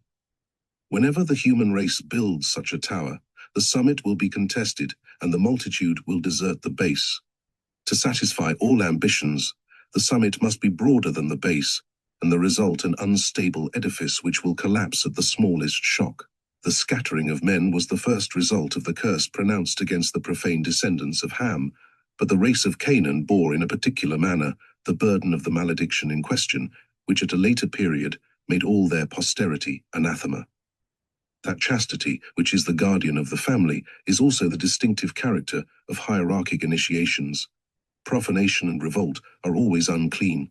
They tend to promiscuity and infanticide. Desecration of the mysteries of birth and destruction of children were the basis of the religions of ancient Palestine, given over to the horrible rites of black magic. The black god of India, the monstrous Priapic Rutram, reigned therein under the name of Belphegor. The Talmudists and the Platonic Jew Philo recite things so shameful respecting the worship of this idol that they appeared incredible to the learned lawyer Seldenus. It is said to have been a bearded image, with gaping mouth and a tongue like a gigantic phallus. The worshippers exposed themselves without shame in the presence of such a visage, and presented offerings of excrement. The idols of Moloch and Chamos were murderous machines, which sometimes crushed unfortunate little children against their brazen breasts, and sometimes consumed them in their red-hot arms. There was dancing to the sound of trumpets and tambourines, so that the cries of the victims were stifled, and these dances were led by the wretched mothers. Incest, sodomy, and bestiality were the authorized practices among these infamous people, and even formed part of the sacred rites. Such is the fatal consequence of doing violence to universal harmony. One does not sin against truth with impunity. In revolt against God, man is driven to the outrage of nature, despite himself. Identical causes ever produce the same effects, and the Sabbath of the sorcerers in the Middle Ages was but a repetition of the festivals of Chamos and Belphegor. It is against such crimes that a decree of eternal death is pronounced by nature itself. Worshippers of black gods, apostles of promiscuity, preachers of public wantonness, enemies of the family and hierarchy. Anarchists in religion and politics are enemies of God and humanity. Not to isolate them from the world is to consent that the world shall be poisoned, or such at least was the view of inquisitors. But we are far on our own part from desiring to re-establish the cruel executions of the Middle Ages. In proportion as society shall become more truly Christian, it will realize more fully that we must heal those who are diseased and not destroy them. Now, criminal instincts are surely the most appalling of mental maladies. It must not be forgotten that transcendental magic is called the sacerdotal art and the royal art. In Egypt, Greece, and Rome, it shared the grandeur and decadence of the kingdom and the priesthood. Every philosophy which is at issue with the cultus and its mysteries is baneful to the great political powers, for these, in the eyes of the multitude, lose in grandeur if they cease to be symbols of divine power. Every crown is broken which comes into collision with the tiara. The eternal dream of Prometheus is to steal fire from heaven and cast down the gods therefrom. The popular Prometheus, unbound on Caucasus by Hercules, who typifies labor, will ever bear about with him his rivets and chains. He will carry his undying vulture, fastened on his gaping wound, till he shall learn obedience at the feet of him, who, being born the King of kings and God of gods, has elected in his turn to be nailed in hands and feet, and pierced in the side for the conversion of all rebellious spirits. By opening the career of power to intrigue, republican institutions endangered the principles of the hierarchy. The task of forming kings was confided no longer to the hierarchy and was either replaced by right of inheritance, which abandons the throne to the unequal chances of birth, or by popular election, which sets aside religious influence to establish the monarchy on a basis of republican principles. Those governments which presided successively over the triumphs and humiliations of Greek and Roman states were formed in this manner. The science reserved to the sanctuaries fell into neglect, and men of boldness or genius who had not been accepted by those who dispense initiation devised another science in opposition to that of the priests, substituting doubt or denial for the secrets of the temple. In the excess of their adventurous imagination, such philosophers were landed quickly in absurdity and laid upon nature the blame which belonged to their own systems. Heraclitus fell a-weeping, Democritus took refuge in laughter, and the one was a fool like the other. Pyrrhon ended by believing in nothing, which can scarcely exonerate him for the fact that he knew nothing. Into this philosophical chaos, Socrates brought a certain light and good sense, by affirming the existence of pure and simple morality. But what does morality profit in the absence of religion? The abstract deism of Socrates was interpreted by the people as atheism. It came about, however, that Plato, the disciple of Socrates, attempted to supply that system of doctrine which was wanting in the latter, and of which indeed he had never dreamed. The doctrine of Plato was epoch-making in the history of human genius, but it was not his own invention, for, realizing that there is no truth apart from religion, he went to consult the priests of Memphis and to obtain initiation into their mysteries. He is even credited with a knowledge of the Jewish sacred books. In Egypt, however, his initiation could have been imperfect only, for the priests by that time had forgotten themselves the import of their primeval hieroglyphics, as is indicated by the history of that priest who spent 3 days in deciphering a hieratic inscription found in the tomb of Alcmene and sent by Agesilaus, king of Sparta. Cornuphis, who was doubtless the most learned among the Hierophants, consulted the old collections of signs and characters. In the end, he found that the inscription was in the script of Proteus, being the Grecian name of the Book of Thoth, consisting of movable hieroglyphics, capable of variations as numerous as there are possible combinations of characters, numbers, and elementary figures. But the Book of Thoth, being the key of oracles and the elementary work on science, should not have involved such long research before its signs were identified, if Cornuphis had been really proficient in the sacerdotal art. Another proof that primeval truths were obscured at this period is the fact that the oracles which registered their protest on the subject were in a style that was understood no longer. After his return from Egypt, Plato was journeying with Simmias on the confines of Caria when he was met by some men of Delos, who begged him to interpret an oracle of Apollo. It declared that, to make an end of the woes in Greece, the cubic stone must be doubled. The attempt had been made with a stone kept in the temple of Apollo, but the work of doubling it on every side resulted in a polyhedron having 25 surfaces. To restore the cubic form, they had to increase it 26 times the original volume of the stone by a process of successive doubling. Plato sent back the emissaries to the mathematician Eudoxus, saying that the oracle had counseled the study of geometry. Whether he did not himself understand the deep sense of the symbol or disdain to unveil it to the ignorant are points which must be left to conjecture. But that which is certain is that the cubic stone and its multiplication explains all secrets of sacred numbers, including the mystery of perpetual motion. hidden by adepts and pursued by fools under the name of squaring the circle. By this cubic agglomeration of 26 cubes about a single central cube, the oracle indicated to the Delians not only the elements of geometry, but the key of creative harmonies, explained by the interrelation of forms and numbers. The plan of all great allegorical temples throughout antiquity is found in the multiplication A of the cube by the cross, B, about which a circle is described, and then C, the cubic cross moving in a globe. These notions, which are rendered more intelligible by a diagram, have been handed on to our own days in Masonic initiations, and they are a perfect justification of the name attributed to the modern societies in question, for they are also the root principles of architecture and the science of building. The Delians thought to answer the geometrical question by reducing their multiplication by half, but they had already obtained 8 times the volume of their cubic stone. For the rest, the number of their experiments may be extended at will, for the story itself is probably a problem set to his disciples by Plato. If the utterance of the oracle has to be taken as a fact, we can find a still deeper meaning in it. To double the cubic stone is to extract the duad from unity, form from idea, action from thought. It is to realize in the world the exactitude of eternal mathematics, to establish politics on the basis of exact sciences, to harmonize religious dogma with the philosophy of numbers. Plato has more eloquence but less depth than Pythagoras.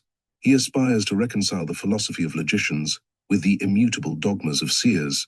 He does not seek to vulgarize, but would reconstruct science.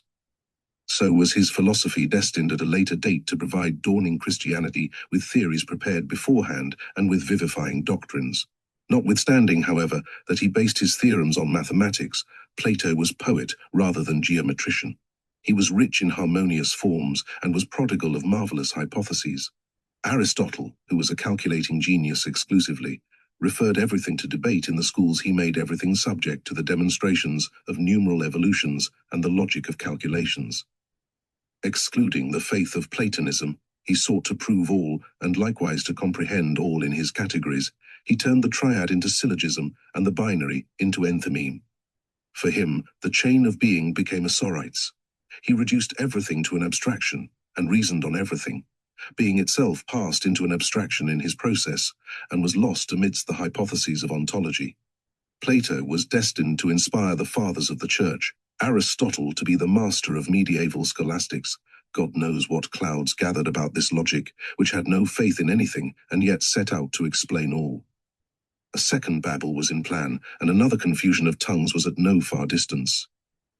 Being is being, and in being is the reason of being. In the beginning is the word, and the word, or logos, is logic, formulated in speech, or spoken reason. The word is in God, and the word is God himself manifested to intelligence. But this is precisely a truth which exceeds all philosophies, and is that also precisely which must be believed, under the penalty of knowing nothing, and falling back into the irrational doubt of Pyrrho. As guardian of faith, the priesthood rests entirely on this ground of science, and we are compelled to salute in its teaching the divine principle of the eternal word. Chapter 2. Mysticism. The legitimacy of divine right is so rooted in the priesthood that true priesthood does not exist apart from it. Initiation and consecration are a veritable heritage. So is the sanctuary inviolable on the part of the profane, and so also it cannot be seized by sectarians. For the same reason, the glorious lights of divine revelation are diffused in accordance with supreme reason, because they come down in order and harmony. God does not enlighten the world by means of meteors and flashes, but he causes every planetary system to gravitate about its particular sun. It is this very harmony which vexes certain souls, who have grown impatient with duty, and it is thus that people come forward to pose as reformers of morals, having failed in coercing revelation to concur with their vices. Like Rousseau, they exclaim, "If God has spoken, why have I heard nothing?" And then presently they add, "He has spoken, but it is to me."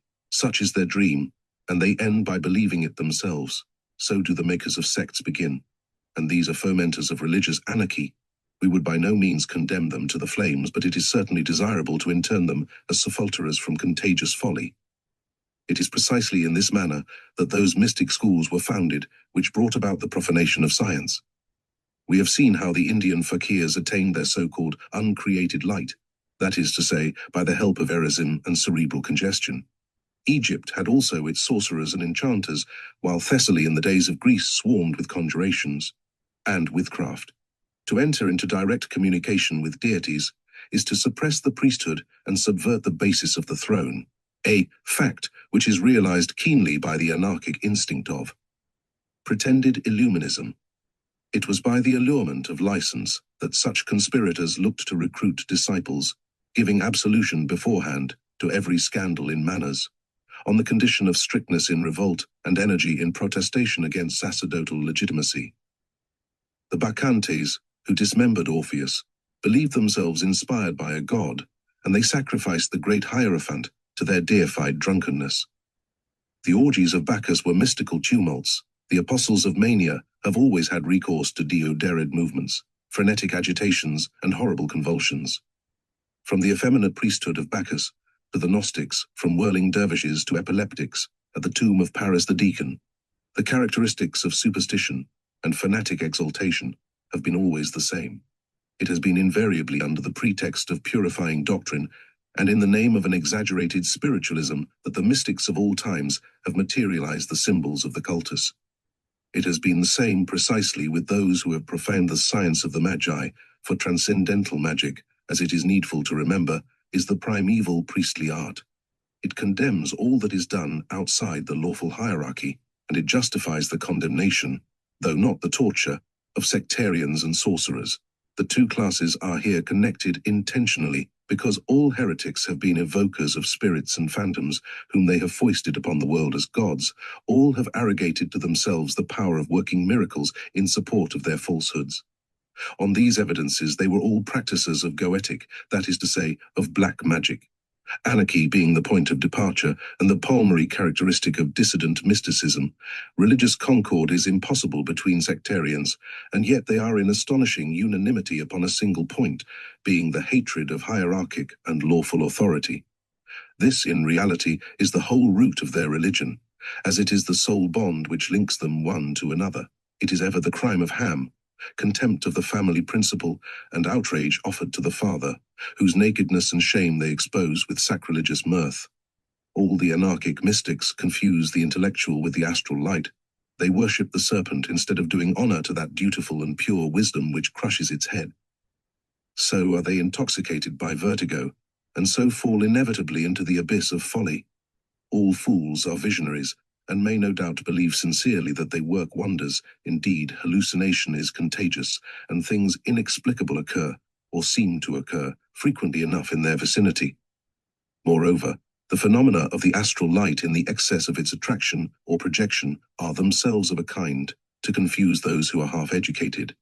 It is centralized in bodies, and, as the result of violent molecular distension, it imparts to them so high a degree of elasticity that bones may be twisted and muscles stretched out of all measure.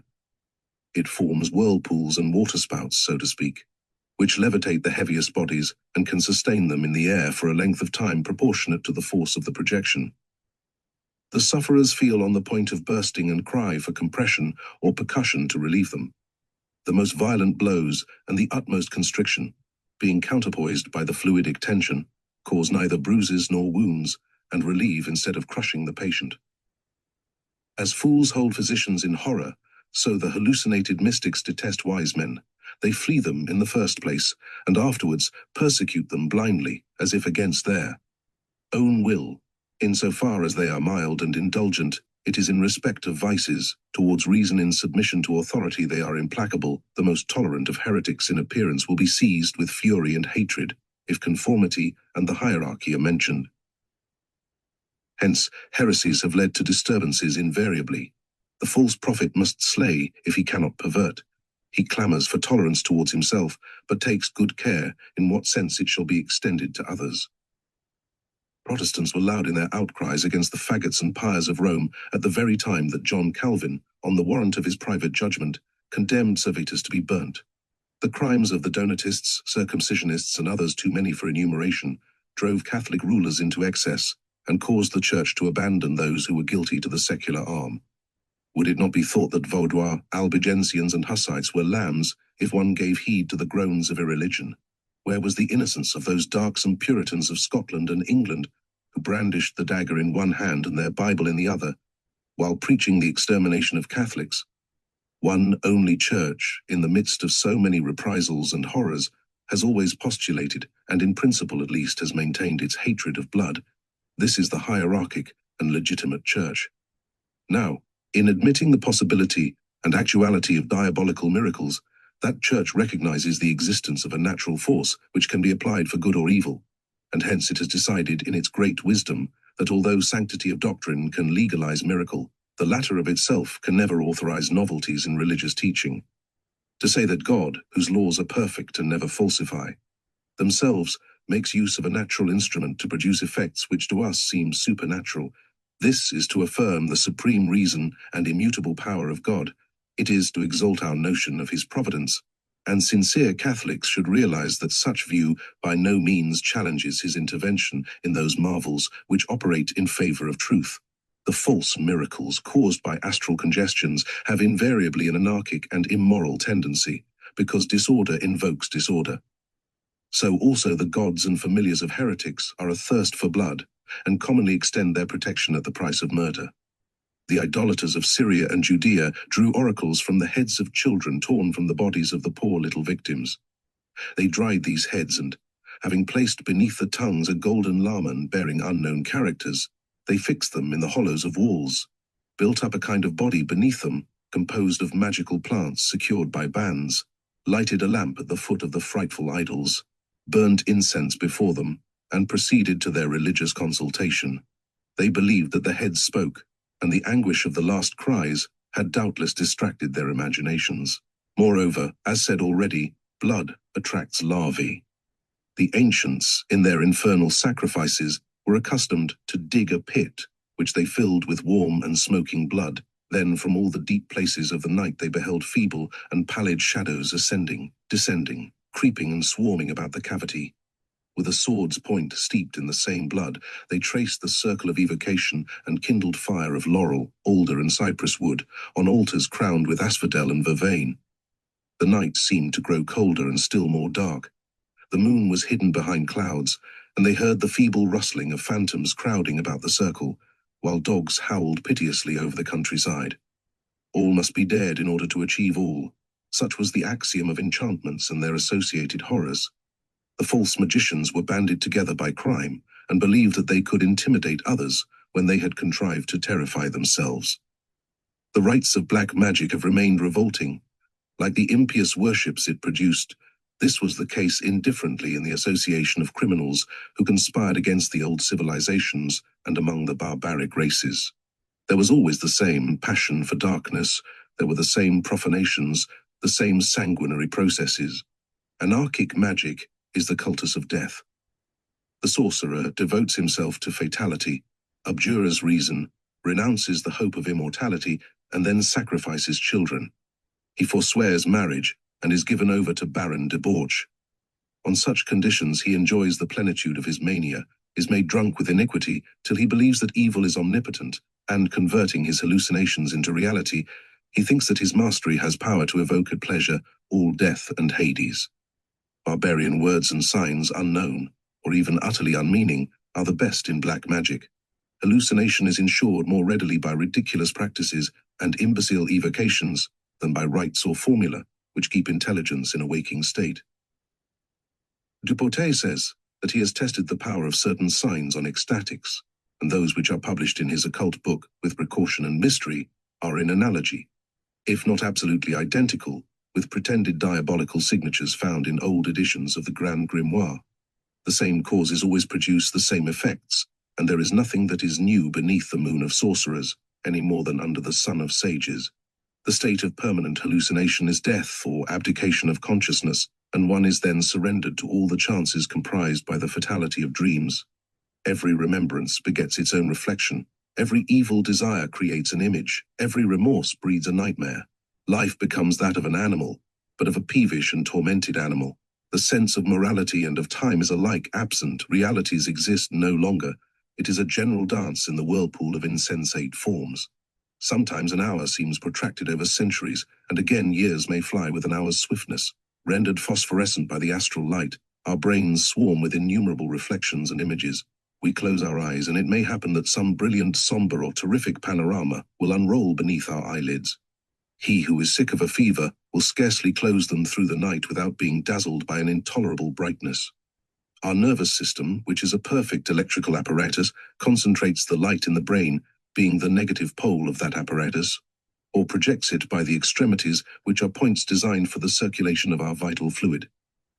When the brain attracts powerfully some series of images analogous to any passion which has disturbed the equilibrium of the machine, the interchange of light stops, astral respiration ceases, and the misdirected light coagulates, so to speak, in the brain. It comes about for this reason that the sensations of hallucinated persons are of the most false and perverse order. Some find enjoyment in lacerating the skin with thongs and in roasting their flesh slowly. Others eat and relish things unfit for sustenance. Dr. Brière de Boismont has collected a great series of instances, and many of them are extremely curious. All excesses in life, whether through the misconstruction of good or through the non-resistance of evil, may overstimulate the brain and occasion the stagnation of light therein. Overweening ambition, proud pretense of sanctity, a continence full of scruples and desires, the indulgence of shameful passions, notwithstanding repeated warnings of remorse. All these lead to syncope or reason, to morbid ecstasy, hysteria, vision, madness. The learned Dr. goes on to observe that a man is not mad because he is subject to visions, but because he believes in his visions rather than in ordinary sense. Hence it is obedience and authority that alone can save the mystics. If they have obstinate self-confidence, there is no cure. They are excommunicated already by reason and by faith. They are the aliens of universal charity. They think themselves wiser than society. They dream of founding a religion, but they stand alone. They believe that they have secured for their private use the secret keys of life, but their intelligence is plunged already in death. Chapter 3. Initiations and Ordeals. That which adepts have distinguished as the great work is not only the transmutation of metals, but also, and above all, the universal medicine, that is to say, the remedy for all ills, including death itself. Now, the process which produces the universal medicine is the moral regeneration of man. It is that second birth alluded to by our Savior in his discourse to Nicodemus, a doctor of the law. Nicodemus did not understand, and Jesus said, "Are you a master in Israel, and know not these things?" as if intending to intimate that they belonged to the fundamental principles of religious science of which no professor could dare to be ignorant. The great mystery of life and its ordeals is represented in the celestial sphere and in the annual succession of the seasons. The four aspects of the Sphinx correspond to these seasons and to the four elements. The symbolical figures on the shield of Achilles, according to the description of Homer, are analogous in their meaning to the 12 labors of Hercules. Like Hercules, Achilles must die, after having conquered the elements and even done battle with the gods. Hercules, on his part, triumphant over all the vices, represented by the monsters whom he fought, succumbs for a moment to love, the most dangerous of all. But he tears from his body the burning tunic of Deianira. Though the flesh comes with it from the bones, he leaves her guilty and vanquished to die on his own part, but as one liberated and immortal. Every thinking man is an Oedipus called to solve the enigma of the Sphinx, or this failing to die. Every initiate must become a Hercules, who, achieving the cycle of a great year of toil, shall, by sacrifices of heart and life, deserve the glory of apotheosis. Orpheus is not king of the lyre and of sacrifices till he has successively won and has learned how to lose Eurydice. Omphale and Deianira are jealous of Hercules. One would debase him, the other yields to the counsels of an abandoned rival, and so is induced to poison him who has emancipated the world. But in the act, she cures him of a far more fatal poison, which is her own unworthy love. The flame of the pyre purifies his too susceptible heart. He perishes in all his vigor and is seated victorious close to the throne of Jupiter. So also Jacob was not appointed the great patriarch of Israel till he had wrestled with an angel through the length of an entire night. Ordeal is the great word of life, and life itself is a serpent, which brings forth and devours unceasingly. We must escape from its folds. We must set our foot upon its head. Hermes duplicated the serpent, setting it against itself, and in an eternal equilibrium, he converted it into the talisman of his power, into the glory of his caduceus. The great ordeals of Memphis and Eleusis were designed to form kings and priests by entrusting science to strong and valiant men. The price of admission to such tests was the surrender of body, soul, and life into the hands of the priesthood. The candidate descended thereafter through dark subterranean regions, wherein he traversed successively among flaming pyres, passed through deep and rapid floods, over bridges thrown across abysses, holding in his hand a lamp which must not be extinguished. He who trembled, he whom fear overcame, never returned to the light, but he who surmounted every obstacle intrepidly was received among the Mystae, which meant initiation into the lesser mysteries. He had yet to vindicate his fidelity and silence. It was only at the end of several years that he became an epopt, being a title equivalent to that of adept. Philosophy, in competition with the priesthood, imitated these practices and put its disciples to the proof. Pythagoras exacted silence and abstinence for 5 years. Plato opened his schools to none but geometricians and those skilled in music. Furthermore, he reserved part of his instruction to initiates, so that his philosophy had its mysteries. He attributed the creation of the world to demons and represented man as the progenitor of all animals. But the demons of Plato signify the Elohim of Moses, being those powers by the combination and harmony of which the supreme principle created. When he represents beasts as begotten by humanity, he means that they are the analysis of that living form, the synthesis of which is man. It was Plato who first proclaimed the divinity of the Word, and he appeared to foresee the approaching incarnation of this creative Word on earth. He proclaimed the sufferings and execution of the perfect just man, condemned by the iniquity of the world. This sublime philosophy of the Word is part of the pure Kabalah, whence Plato was in no wise its inventor. He makes no secret of this, and he proclaims that in any science only that must be received which is in harmony with eternal truths and with the oracles of God. Dacia, from whom this quotation comes, adds that by these eternal truths Plato signified an ancient tradition which he supposes primeval humanity to have received from God and transmitted to later generations. It would be impossible to speak more clearly without actually naming the Kabalah. It is definition instead of name. In a sense, it is something more precise than the name itself. Plato says otherwise, that the root matter of this great knowledge is not to be found in books. We must seek in ourselves by means of deep meditation, discovering the sacred fire in its proper source. This is why I have written nothing concerning these revelations, and shall never even speak about them. Whosoever shall undertake to popularize them will find the attempt futile, for, except in the case of a very small number of men who have been endowed with understanding from God to discern these heavenly truths within themselves, it will render them contemptible to some, while filling others with vain and rash self-confidence, as if they were depositories of marvels which they do not understand all the same. To the younger Dionysius he wrote, I must bear witness to Archidemus concerning that which is far more precious, more divine by far, and that which you desire earnestly to know, having sent him to me expressly. He gives me to understand that in your view I have not explained to you sufficiently what I hold, as to the nature of the first principle.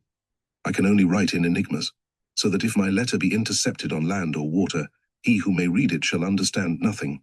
All things encompass their king, from whom they draw their being, he being the source of all good things. Second, for those which are second, and third, for those which are third. These few words are a complete summary of Sephirotic theology. The king is En Sof, supreme and absolute being. All radiates from this center, which center is everywhere, but we regard it after 3 especial manners and in 3 distinct spheres. In the divine world, which is that of the first cause, the king is one and first. In the world of science, which is that of secondary causes, the influence of the first principle is felt, but is conceived only as first of the said causes. Therein the king manifests by the duad, which is the passive creating principle. Finally, in the third world, which is that of forms, he is revealed as perfect form, the incarnate word, supreme goodness and beauty, created perfection. The king is therefore, at one and the same time, the first, second, and third, seeing that he is all in all, center and cause of all. Let us be silent on the genius of Plato, recognizing only the exact knowledge of the initiate. Let it therefore be said no longer that our great Apostle St. John borrowed from the philosophy of Plato the premium of his gospel. It is Plato, on the contrary, who drew from the same sources as St. John. But he had not received that spirit which makes alive. The philosophy of him who expounded the greatest of human revelations might aspire towards the Word made man, but the gospel alone could give that word to the world. The Kabalah, taught by Plato to the Greeks, assumed at a later period the name of theosophy and ended by embracing the whole of magical doctrine. It is to this sum total of secret doctrine that all discoveries of research gravitated successively. The ambition was to pass from theory to practice and to find the realization of words in works. The dangerous experiences of divination taught science how it might dispense with the priesthood. The sanctuary was betrayed, and men who had no mission dared to make the gods speak. It is for this reason that Theurgy shared in the anathemas pronounced against black magic and was suspected of imitating its crimes because it could not exculpate itself from a share in its impiety. The veil of Isis is not lifted with impunity, and curiosity blasphemes faith when divine things are concerned. Blessed are those who have not seen and have believed, says the great master. The experiments of Theurgy and necromancy are always fatal for those who are abandoned to their practice. To set foot upon the threshold of the other world spells death, and it follows often in a strange and terrible manner. Vertigo supervenes, catalepsy and madness finish the work. It is unquestionable that in the presence of certain persons, a disturbance takes place in the air, wainscots split, doors shake and creak.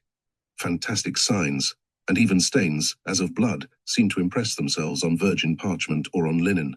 The nature of these signatures is always the same, and they are classified by experts under the name of diabolical writings. The mere sight of such characters sends sufferers from magnetic hysteria into convulsions or ecstasy.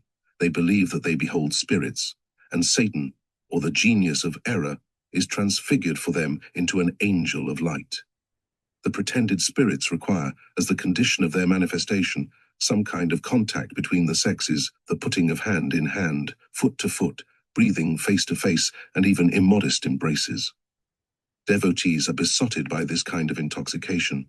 They think that they are elected by God, that they are interpreters of heaven, and they regard obedience to the hierarchy in the light of fanaticism. They are the successors of the Indian race of Cain, victims of hashish and fakirs. They profit by no warnings, and they perish by their own act and will. To restore sufferers of this kind, the Greek priests resorted to a species of homeopathy. They terrified the patients by exaggerating the disease itself, and for this purpose they put them to sleep in the cave of Trophonius. The preparation for this experience was by fastings, lustrations, and vigils. The patients were then taken down into the vault and shut up in total darkness. Intoxicating gases, like those in the grotto of the dog near Naples, filled the cavern, and the visionary was overcome speedily. Incipient asphyxia induced frightful dreams, from which the victim was rescued in time, and carried forth palpitating all over, pale and with hair on end. In this condition, he or she was seated on a tripod, and prophetic utterances preceded complete awakening. Experiences of this sort so distracted the nervous system that their subjects never recalled them without trembling, and in future did not dare to mention evocations or phantoms. Some of them never smiled again, or felt the impulse of gaiety. The general impression was so melancholy that it passed into a proverb, and it was said of anyone who did not unbend, "He has slept in the cave of Trophonius." For the remnants of science and the recovery of its mysteries, we must have recourse to the religious symbolism of antiquity, rather than to the works of its philosophers. The priests of Egypt were better acquainted than ourselves with the laws of motion and of life. They could temper or promote action by reaction, and they foresaw without difficulty the realization of effects the cause of which they had postulated. The pillars of Seth, Hermes, Solomon, Hercules symbolized in magical traditions this universal law of equilibrium, while the science of equilibrium led the initiates to that of universal gravitation, about centers of life, heat, and light. So in the Egyptian sacred calendars, where it is known that each month was placed under the protection of 3 decani, or geni of 10 days, the first decanate in the sign of Leo is represented by a human head, with 7 rays. The body has a Scorpio tail, and the sign of Sagittarius is under the chin. Beneath the head is the name of Iao, and the figure was called Knubis, an Egyptian word which signifies gold and light. Thales and Pythagoras learned in the Egyptian sanctuaries that the earth gravitated round the sun, but they did not seek to publish the fact generally because it would have involved the revelation of a great temple. Secret being the dual law of attraction and radiation, of fixity and movement, which is the principle of creation and the unfailing cause of life. So also the Christian writer Lactantius, who had heard of this magical tradition, but as an effect in the absence of a cause, scoffed loudly at theurgical dreamers who believed in the motion of the earth, and in antipodes, the result of which would be the fact that we walked on our heads with the feet upward, though our heads appeared to be erect. Furthermore, as he added, with the logic of children, in such case we should infallibly fall head downwards through the heaven below us. So philosophers reasoned, while priests, without answering or even smiling at their blunders, continued to write in creative hieroglyphics concerning all dogmas, all forms of poetry, and all secrets of truth. In their allegorical description of Hades, the Greek hierophants concealed the pulmonary secrets of magic. We find 4 rivers therein, even as in the earthly paradise, plus a 5th, which wound 7 times round the others. There was a river of sorrows and silence, called Cocytus. There was a river of forgetfulness, or Lethe, and then there was a swift and irresistible river which carried all before it, flowing in an opposite course to yet another river of fire. The 2 last were named Acheron and Phlegethon, one being the negative, and one the positive fluid, flowing eternally each in each. The black and icy waters of Acheron smoked with the warmth of Phlegethon, while the liquid flames of the latter were covered with thick vapors by the former. Lava and Lemure's shadowy images of bodies which have lived, and of those which have yet to come, issued from these vapors by myriads, but whether they drank or not from the flood of sorrows, all desire the waters of oblivion to bring them youth and peace.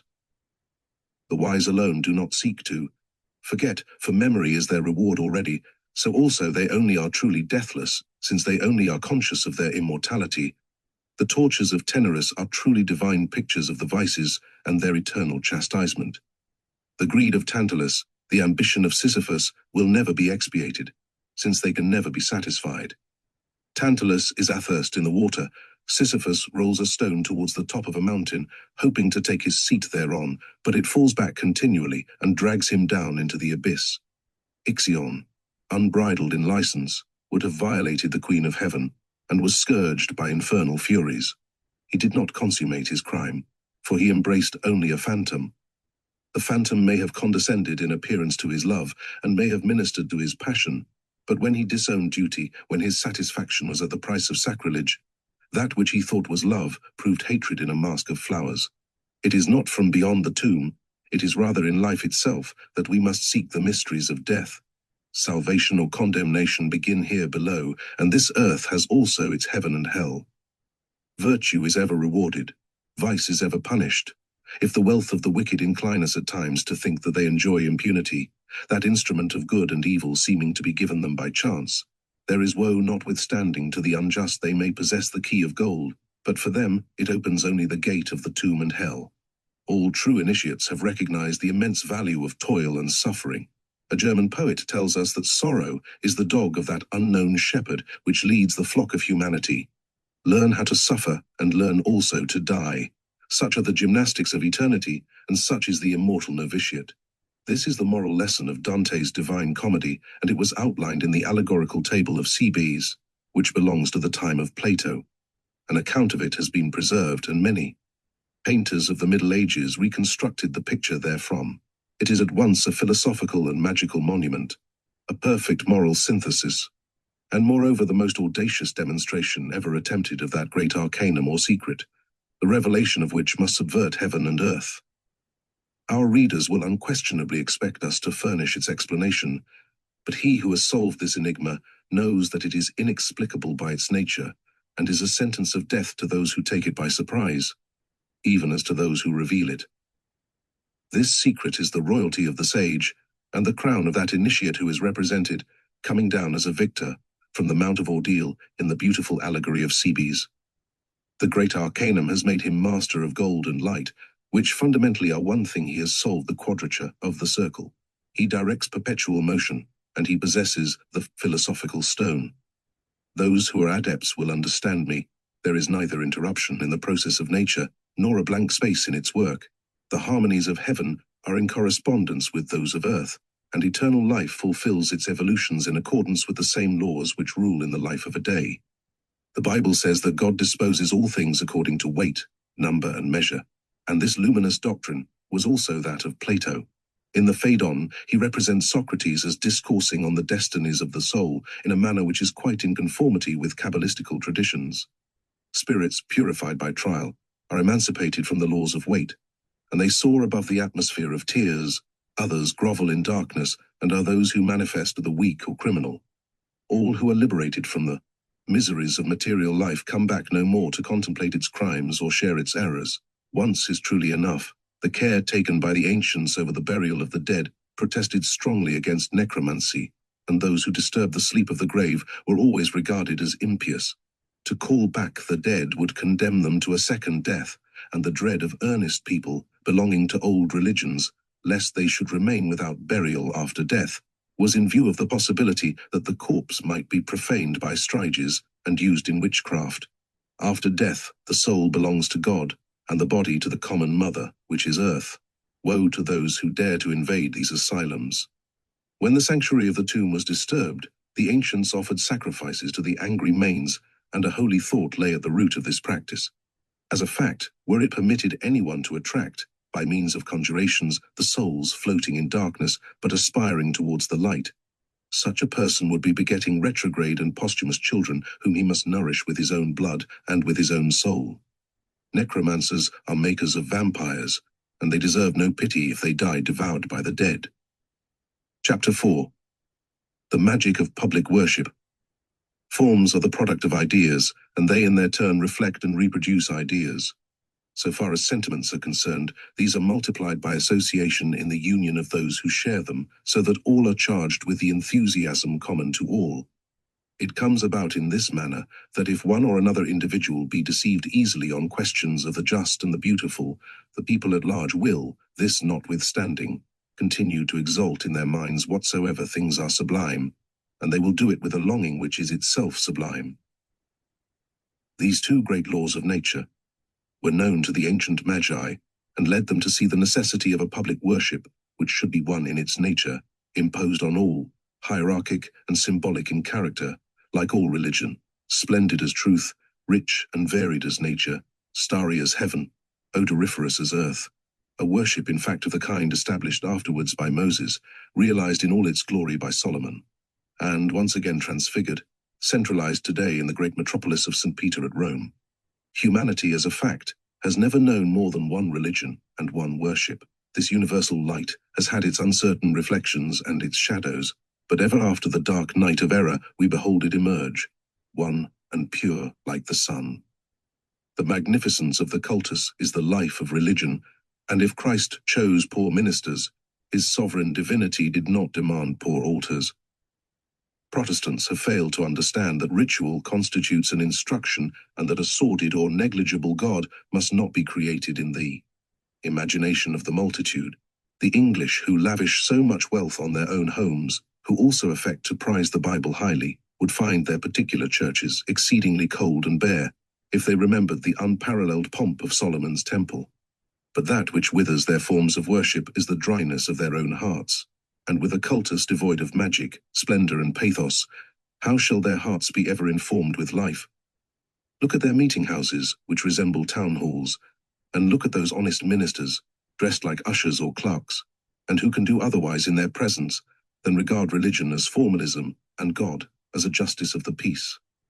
Orthodoxy is the absolute character of transcendental magic. When truth is born into the world, the star of science announces the fact to the Magi, and they come to adore the infant creator of futurity. Initiation is obtained by understanding in respect of the hierarchy, as also by the practice of obedience, and he who is initiated truly will never turn sectarian. The Orthodox traditions were carried from Chaldea by Abraham. In combination with the knowledge of the true God, they reigned in Egypt at the period of Joseph.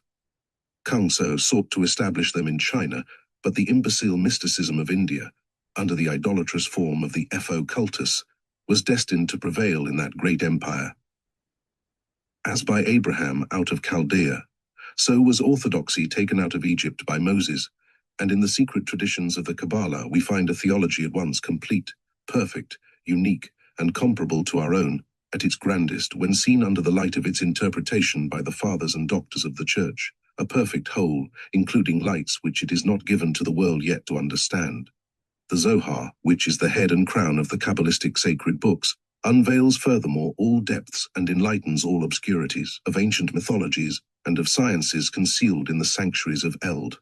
It is true that we must know the secret of its meaning in order to make use of it, and it is further true that the keenest intellects which are not acquainted with the secret will find the Zohar beyond all understanding and even unreadable.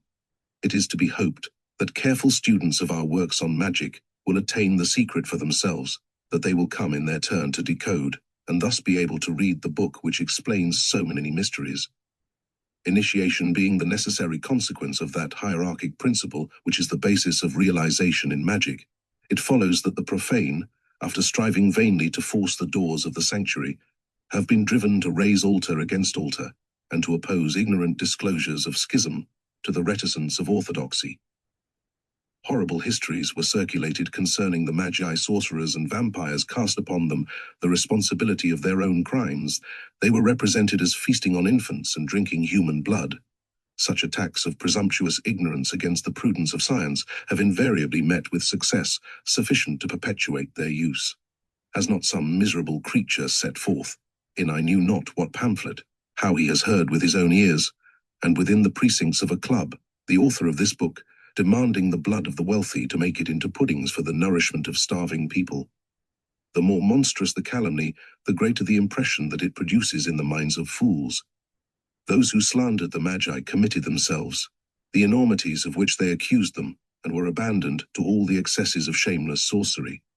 There was everywhere the rumor of apparitions and prodigies, and the gods themselves came down in visible forms to authorize orgies. The maniacal circles of pretended Illuminati go back to the Bacchantes who murdered Orpheus. Since the days of those fanatical and clandestine circles where promiscuity and assassination were combined with ecstasies and prayers, a luxurious and mystical pantheism increased continually. But the fatal destinies of this consuming and destroying dogma are recorded in one of the finest fables of Greek mythology. Certain pirates of Tyre surprised Bacchus in his sleep and carried him on board their vessel, thinking that the god of inspiration had so become their slave. But on a sudden, in the open sea, their ship was transfigured. The masts became vine stalks, the rigging branches, satyrs were seen everywhere, dancing with lynxes and panthers. The crew were seized with frenzy. They felt themselves changed into goats and cast themselves into the sea. Bacchus subsequently landed in Boeotia and repaired to Thebes, the city of initiation, where he found that Pentheus had usurped the supreme power. The latter in his turn attempted to imprison the god, but the dungeon opened of itself and the captive came forth triumphant. Pentheus was enraged, and the daughters of Cadmus, transformed into Bacchantes, tore him in pieces, thinking that they were immolating a young bull. Pantheism can never form a synthesis, but must be disintegrated by the sciences, which the daughters of Cadmus typify. After Orpheus, Cadmus, Oedipus, and Amphiaratis, the great fabulous symbols of magical priesthood in Greece are Tiresias and Calchas, but the first of these was an undiscerning or faithless hierophant. Meeting on a day with two interlaced serpents, he thought that they were fighting and separated them by a stroke of his wand. He did not understand the emblem of the caduceus, and hence sought to divide the forces of nature, to separate science from faith, intelligence from love, man from woman. He mistook their union for warfare, wounded them in the act of separation, and so lost his own equilibrium. He became alternately male and female, but neither in a perfect way, for the consummation of marriage was forbidden him. The mysteries of universal equilibrium and creative law are revealed fully herein. Generation is in fact a work of the human androgyne. In their division, man and woman remain sterile, as religion without science, and conversely, as mildness without force and force apart from mildness, justice in the absence of mercy and mercy divorced from justice. Harmony results from the analogy of things in opposition. They must be distinguished with a view to unite them and not separated, so that we may choose between them. It is said that man shifts incessantly from black to white in his opinions, and ever deceives himself. It is so of necessity, for visible and real form is black and white. It manifests itself by an alliance of light and shadow, which does not confuse them together. So are all contraries in nature married, and he who would part them risks the punishment of Tiresias. Others say that he was smitten with blindness because he had surprised Minerva naked, that is to say, he had profaned the mysteries. This is another allegory, but it is always the same thing symbolized. Bearing no doubt this profanation in mind, Homer depicts the shade of Tiresias, wandering in Cimmerian darkness, and seeking amidst other hapless shades and larvae, to quench his thirst with blood, when Ulysses consulted spirits, using a ceremonial which was magical and terrific after another manner than the contortions of our own mediums, or the harmless precipitated missives of our modern necromancers. The priesthood is almost silent in Homer. For Calchas, the diviner is neither a sovereign pontiff nor a great hierophant. He seems to be in the service of kings, with an eye to their possible wrath, and he dares not speak unwelcome truths to Agamemnon till he has besought the protection of Achilles. Thus he sows division between these chiefs and brings disasters on the army. All the narratives of Homer contain important and profound lessons, and he sought in the present case to impress upon Greece the need for divine ministry to be independent of temporal influences. The priestly caste should be responsible only to the supreme pontificate, and the high priest is incapacitated if one crown be wanting in his tiara, that he may be on equality with earthly sovereigns. He must be himself a temporal king. He must be king in understanding and science, king also by his divine mission. Homer seems to tell us in his wisdom that failing such a priesthood, there is something wanting to the equilibrium of empires. Theoclymenes, another diviner who appears in the Odyssey, fills almost the part of a parasite, purchasing a not too friendly hospitality from the suitors of Penelope by a useless warning and prudently withdrawing before the disturbance which he foresees. There is a gulf between these good and bad fortune tellers and the Sibyls dwelling unseen in their sanctuaries, which are approached in fear and trembling. This notwithstanding, the successors of Circe yield only to daring. Force or subtlety must be used to enter their retreat. They must be seized by the hair, threatened with the sword, and dragged to the fatal tripod. Then, crimsoning and whitening by turn, shuddering and with hair on end, they utter disconnected words, escape in a fury, scribble on the leaves of trees detached sentences forming prophetic verses when collected, and casting these leaves to the wind, they shut themselves up in their refuge and ignore any further calls. The oracle thus produced had as many meanings as the modes of its possible combination varied. Had the leaves borne hieroglyphical signs, instead of words the interpretations would have been multiplied. Further, while destiny could have been also consulted by their chance combination, a method followed subsequently in the divinations of geomancers by means of numbers and geometrical figures. It is followed also at this day by adepts of cartomancy who make use of the great magical tarot alphabets, for the most part, without being acquainted with their values. In such operations, accident only chooses the signs on which the interpreter depends for inspiration, and in the absence of exceptional intuition and second sight, the phrase is indicated by the combinations of sacred letters or the revelations of the combined figures, prophesy according to chance. It is insufficient to combine letters. One must know how to read. Cartomancy, in its proper understanding, is a literal consultation of spirits, without necromancy or sacrifices, but it postulates a good medium. It is otherwise dangerous, and we do not recommend it to anyone. Is the memory of our bygone misfortunes not enough to embitter the sufferings of today, and must we then overload them with all the anxiety of the future by partaking in advance of the catastrophes which it is impossible to avoid? Chapter 5. Mysteries of Virginity. The Roman Empire was but the Greek in transfiguration. Italy was a greater Greece, and when Hellenism had perfected its dogmas and mysteries, the education of the children of the wolf was the next task before it. Rome was already on the scene. The particular feature of the initiation conferred on the Romans by Numa was the typical importance ascribed to woman, following the lead of Egypt, which worshipped the supreme divinity under the name of Isis. The Greek god of initiation is Lakos, the conqueror of India, the splendid androgynous being wearing the horns of Ammon, the Pantheus holding the sacrificial cup and pouring therefrom the wine of universal life, Lakos, the son of thunder, the conqueror of tigers and lions. When the Bacchantes dismembered Orpheus, the mysteries of Lakos were profaned, and under the Roman name of Bacchus, he was only the god of intoxication. It was from Egeria, goddess of mystery and solitude, a sage and discreet divinity, that Numa sought his inspiration. His devotion was rewarded. He was instructed by Egeria as to the honor which should be paid to the mother of the gods. Under this dedication, he erected a circular temple beneath a cupola, and a fire was burnt therein which was never suffered to go out. It was maintained by 4 virgins who were termed Vestals and, so long as they were faithful to their trust, they were surrounded with strange honors, while, on the other hand, their failure was punished with exceptional rigor. The maid's honor is that also of the mother, and the sanctity of every family depends on the recognition of virginal purity as a possible and glorious thing. Herein already woman is emancipated from the old bondage. She is no more an oriental slave, but a domestic divinity, guardian of the hearth, the honor of father and spouse. Rome in this manner became a sanctuary of morality, and on such condition was also queen of the nations and metropolis of the world.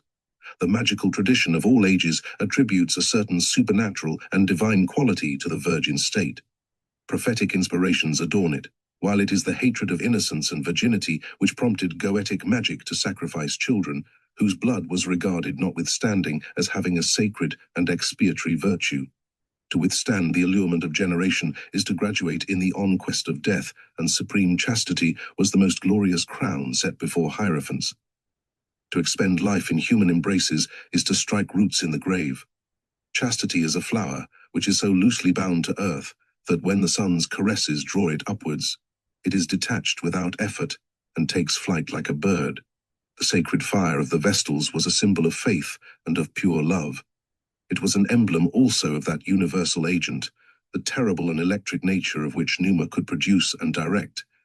If by culpable negligence the Vestals allowed their fire to die out, it could only be rekindled by the sun's rays or by lightning.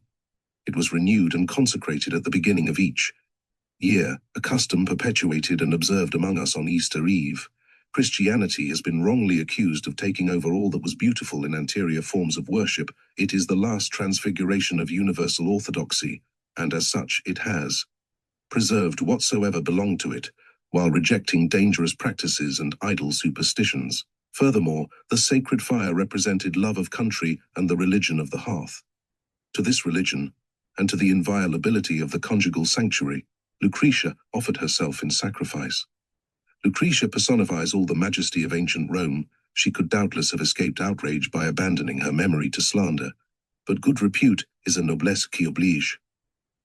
In the matter of honor, a scandal is more deplorable than an indiscretion. Lucretia raised her dignity as a virtuous woman to the height of the priesthood by suffering an assault so that she might expiate and avenge it afterwards.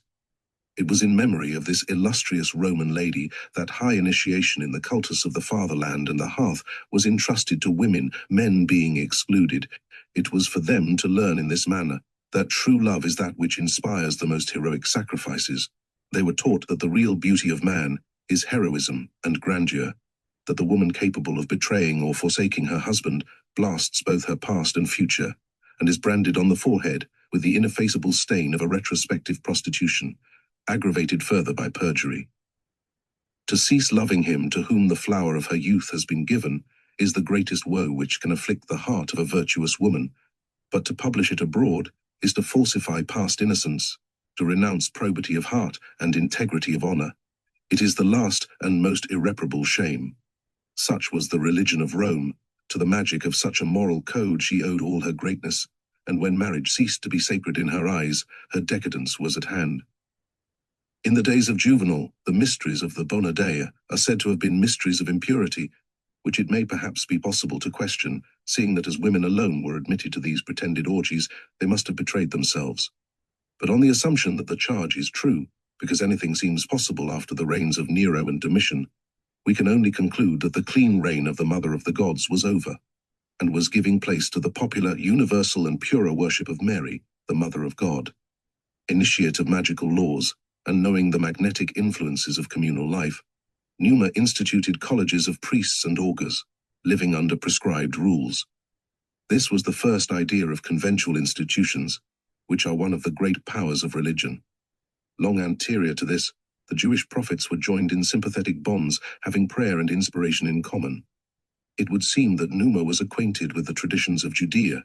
His flamines and salii work themselves into a state of exaltation by evolutions and dances, recalling the performance of David before the ark. Numa did not establish new oracles intended to rival those of Delphos, but he instructed his priests especially in the art of auguries, which means that he acquainted them with a certain theory of presentiments and second sight, determined by secret laws of nature.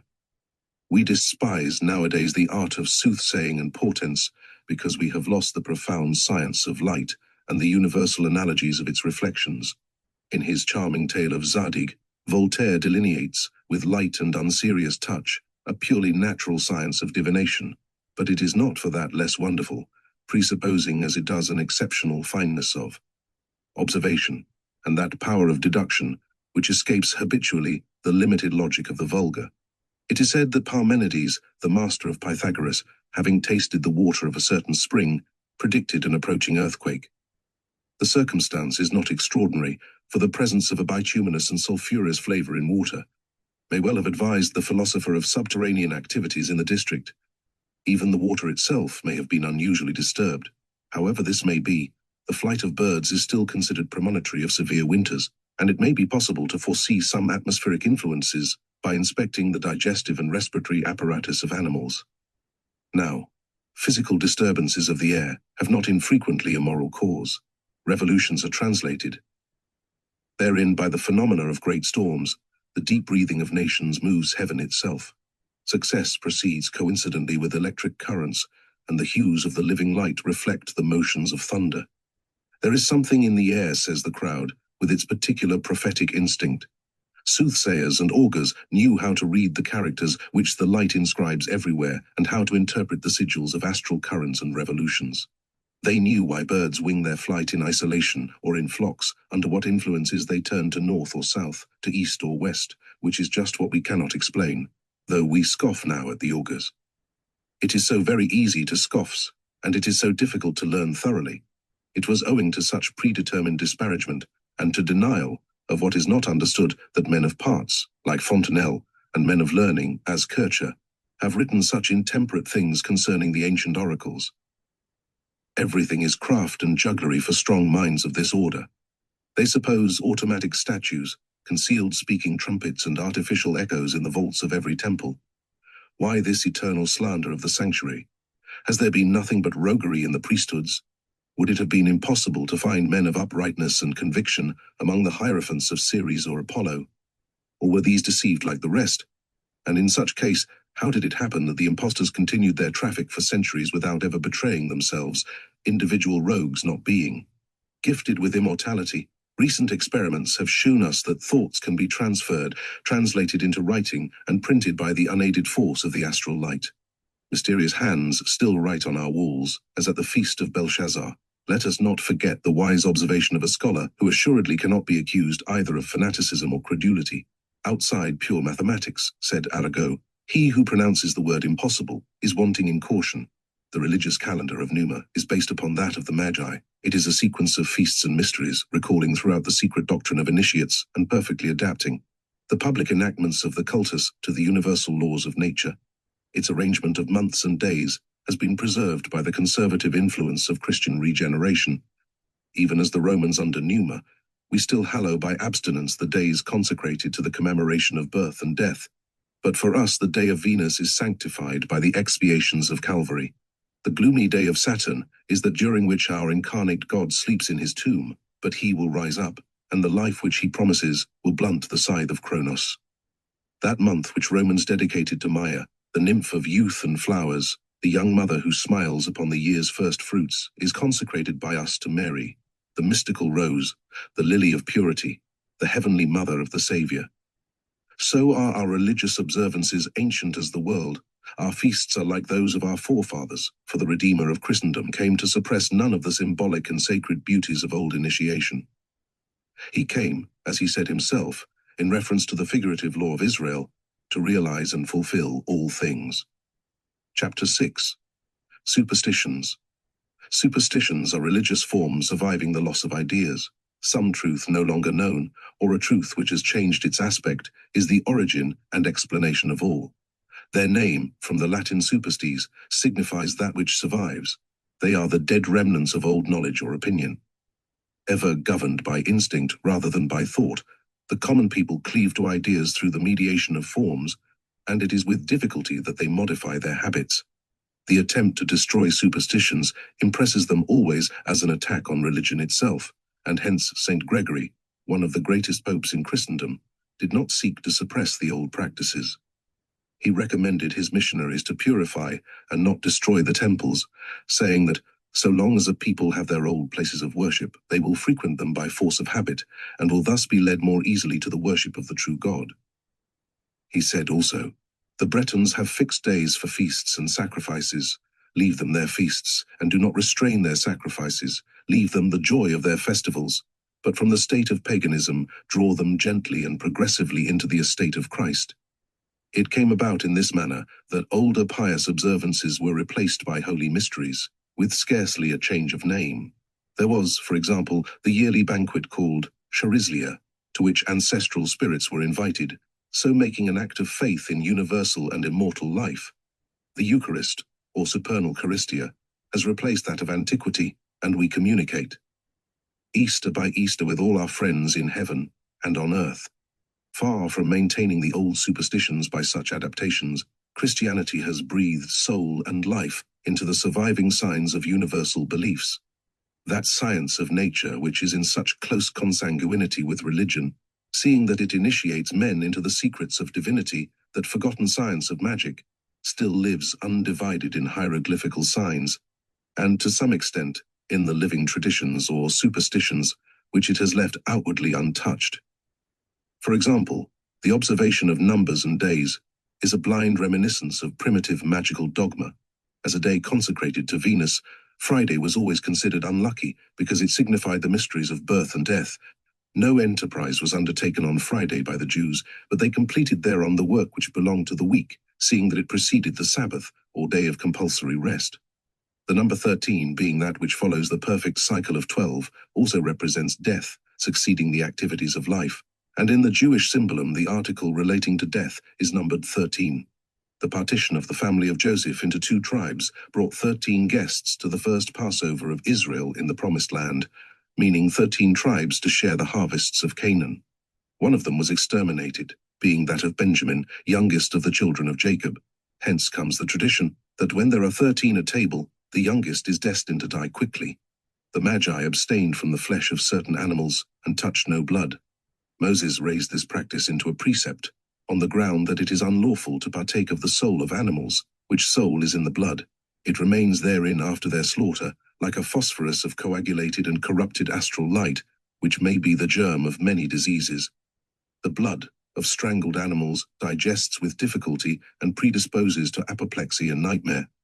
The flesh of carnivora is also unwholesome, on account of the savage instincts with which it has been associated, and because it has already absorbed corruption and death. When the soul of an animal is separated violently from its body, says Porphyry, it does not depart, but like that of human beings which have died in the same way, it remains in the neighborhood of the body. It is so retained by sympathy and cannot be driven away. Such souls have been seen moaning by their bodies. It is the same with the souls of men whose bodies have not been interred. It is to these that the operations of magicians do outrage, by enforcing their obedience so long as the operators are masters of the dead body in whole or in part.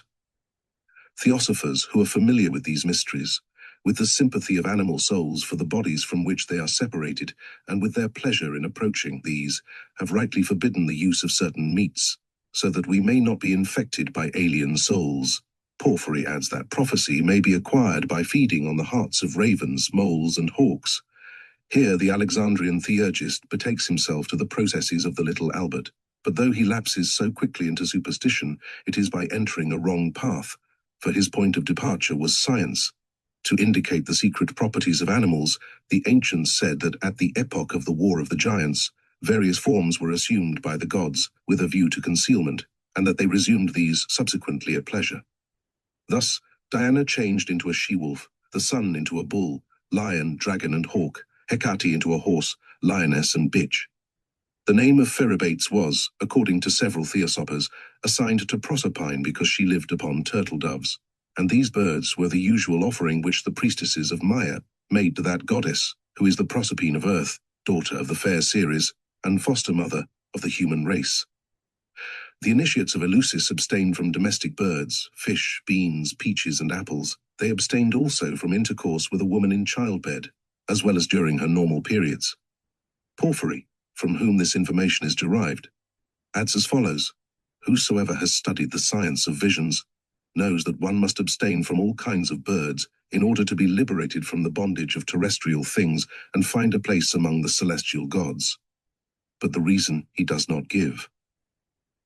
According to Euripides, the initiates of the secret cultus of Jupiter in Crete touched no flesh meat. In the chorus addressed to King Minos, the priests in question are made to speak as follows: "Son of a Phoenician Tyrian woman, descendant of Europa and great Jupiter, king of the Isle of Crete, famous through 100 cities, we come unto thee, forsaking temples built of oak and cypress fashioned with knives. Leaders of a pure life, behold, we come. Since I was made a priest of Jupiter Idaeus, I take no part in the nocturnal feasts of bacchanals. I eat no half-cooked meats, but I offer tapers to the mother of the gods. I am a priest among the curates clothed in white. I keep far from the cradles of men. I shun also their tombs, and I eat nothing which has been animated by the breath of life. The flesh of fish is phosphorescent, and hence is aphrodisiacal. Beans are heating and cause absence of mind. For every form of abstinence, including the most irregular forms, a deep reason, apart from all superstition, can probably be found. There are certain combinations of foods which are opposed to the harmonies of nature. Thou shalt not seethe the kid in his mother's milk, said Moses, a prescription which is touching as an allegory and wise on the ground of hygiene. The Greeks, like the Romans, but not to the same extent, were believers in presages. It was good augury when serpents tasted the sacred offerings. It was favorable or the reverse when it thundered on the right or the left hand. There were presages in the ways of sneezing and in other natural weaknesses which may be left here to conjecture. In the hymn of Mercury, Homer narrates that when the god of thieves was still in his cradle, he stole the oxen of Apollo, who took the youngster and shook him to make him confess the larceny. Mercure s'avisant d'un étrange miracle, de ses flancs corrupts fit entendre l'oracle. Jusqu'au grand Apollon la vapeur en monta. It was all presage with the Romans, a stone against which the foot struck, the cry of a screech owl, the barking of a dog, a broken vase, an old woman who was first to look at you. All such idle terrors had for their basis that grand magical science of divination, which neglects no token, but from an effect overlooked by the vulgar, ascends through a sequence of interlinked causes. This science knows, for example, that those atmospheric influences which cause the dog to howl are fatal for certain sufferers, that the appearance and the wheeling of ravens mean the presence of unburied bodies, which is always of sinister augury. Localities of murder and execution are frequented by these fowl. The flight of other birds prognosticates hard winters, while yet others, by their plaintive cries over the sea, give the signal of coming storms. On that which science discerns ignorance remarks and generalizes, the first sees useful warnings everywhere, the other distresses and frightens itself at everything. The Romans, furthermore, were great observers of dreams. The art of their interpretation belongs to the science of the vital light, to the understanding of its direction and reflections.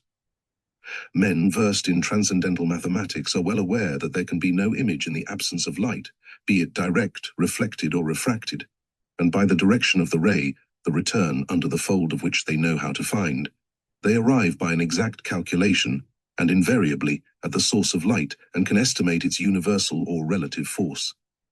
They take into account also the healthy or diseased state of the visual mechanism, external or internal, and attribute thereto the apparent deformity or rectitude of images. For such persons, dreams are a complete revelation, since dream is a semblance of immortality during that nightly death which we call sleep. In the dream state, we share in the universal life, unconscious of good or evil, time or space. We leap over trees, dance on water, breathe upon prisons and they fall, or alternatively, we are heavy, sad, hunted, chained up, according to the state of our health and often that of our conscience. All this is useful to observe, and unquestionably, but what can be inferred therefrom by those who know nothing and are without the wish to learn? The all-powerful action of harmony, in exalting the soul and giving it rule over the senses, was well known to the ancient sages, but That which they employed to soothe was wrested by enchanters to excite and intoxicate. The sorceresses of Thessaly and of Rome believed that the moon could be dragged from the sky by the barbarous verses which they recited, and that it fell pale and bleeding to the earth. The monotony of their recitations, the sweep of their magical wands, their circumambulations about circles, magnetized, excited, and led them by stages to fury, to ecstasy, even to catalepsy itself. In this kind of waking state, they fell into dream, saw tombs open, the air overcast by clouds of demons, the moon falling from heaven. The astral light is the living soul of the earth, a material and fatal soul, controlled in its productions and movements by the eternal laws of equilibrium. This light, which environs and permeates all bodies, can also suspend their weight and make them revolve about a powerfully absorbent center. Phenomena which have been so far insufficiently examined, though they are being reproduced in our own days, prove the truth of this theory. To the same natural law must be ascribed those magical whirlpools in the center of which enchanters located themselves. It explains the fascination exercised on birds by certain reptiles and on sensitive natures by others, which are negative and absorbent. Mediums are generally diseased creatures, in whom the void opens, and who thus attract the light, as abysses draw the water of whirlpools. The heaviest bodies can then be lifted like straws and are carried away by the current. Such negative and unbalanced natures, whose fluidic bodies are formless, can project their force of attraction, delineating, by this means, supplementary and fantastic members in the air. When the celebrated medium Home makes hands without bodies appear in his vicinity, his own hands are dead and frozen. It may be said that mediums are phenomenal beings in whom death struggles visibly against life. As much may be concluded in the case of enchanters, fortune-tellers, those with the evil eye and casters of spells. Consciously or unconsciously, they are vampires who draw the life which they lack and thus disturb the balance of the light. When this is done consciously, they are criminals who should be punished, and when otherwise they are still exceedingly dangerous subjects, from whom delicate and nervous people should be carefully isolated. Porphyry tells the following story in his Life of Plotinus.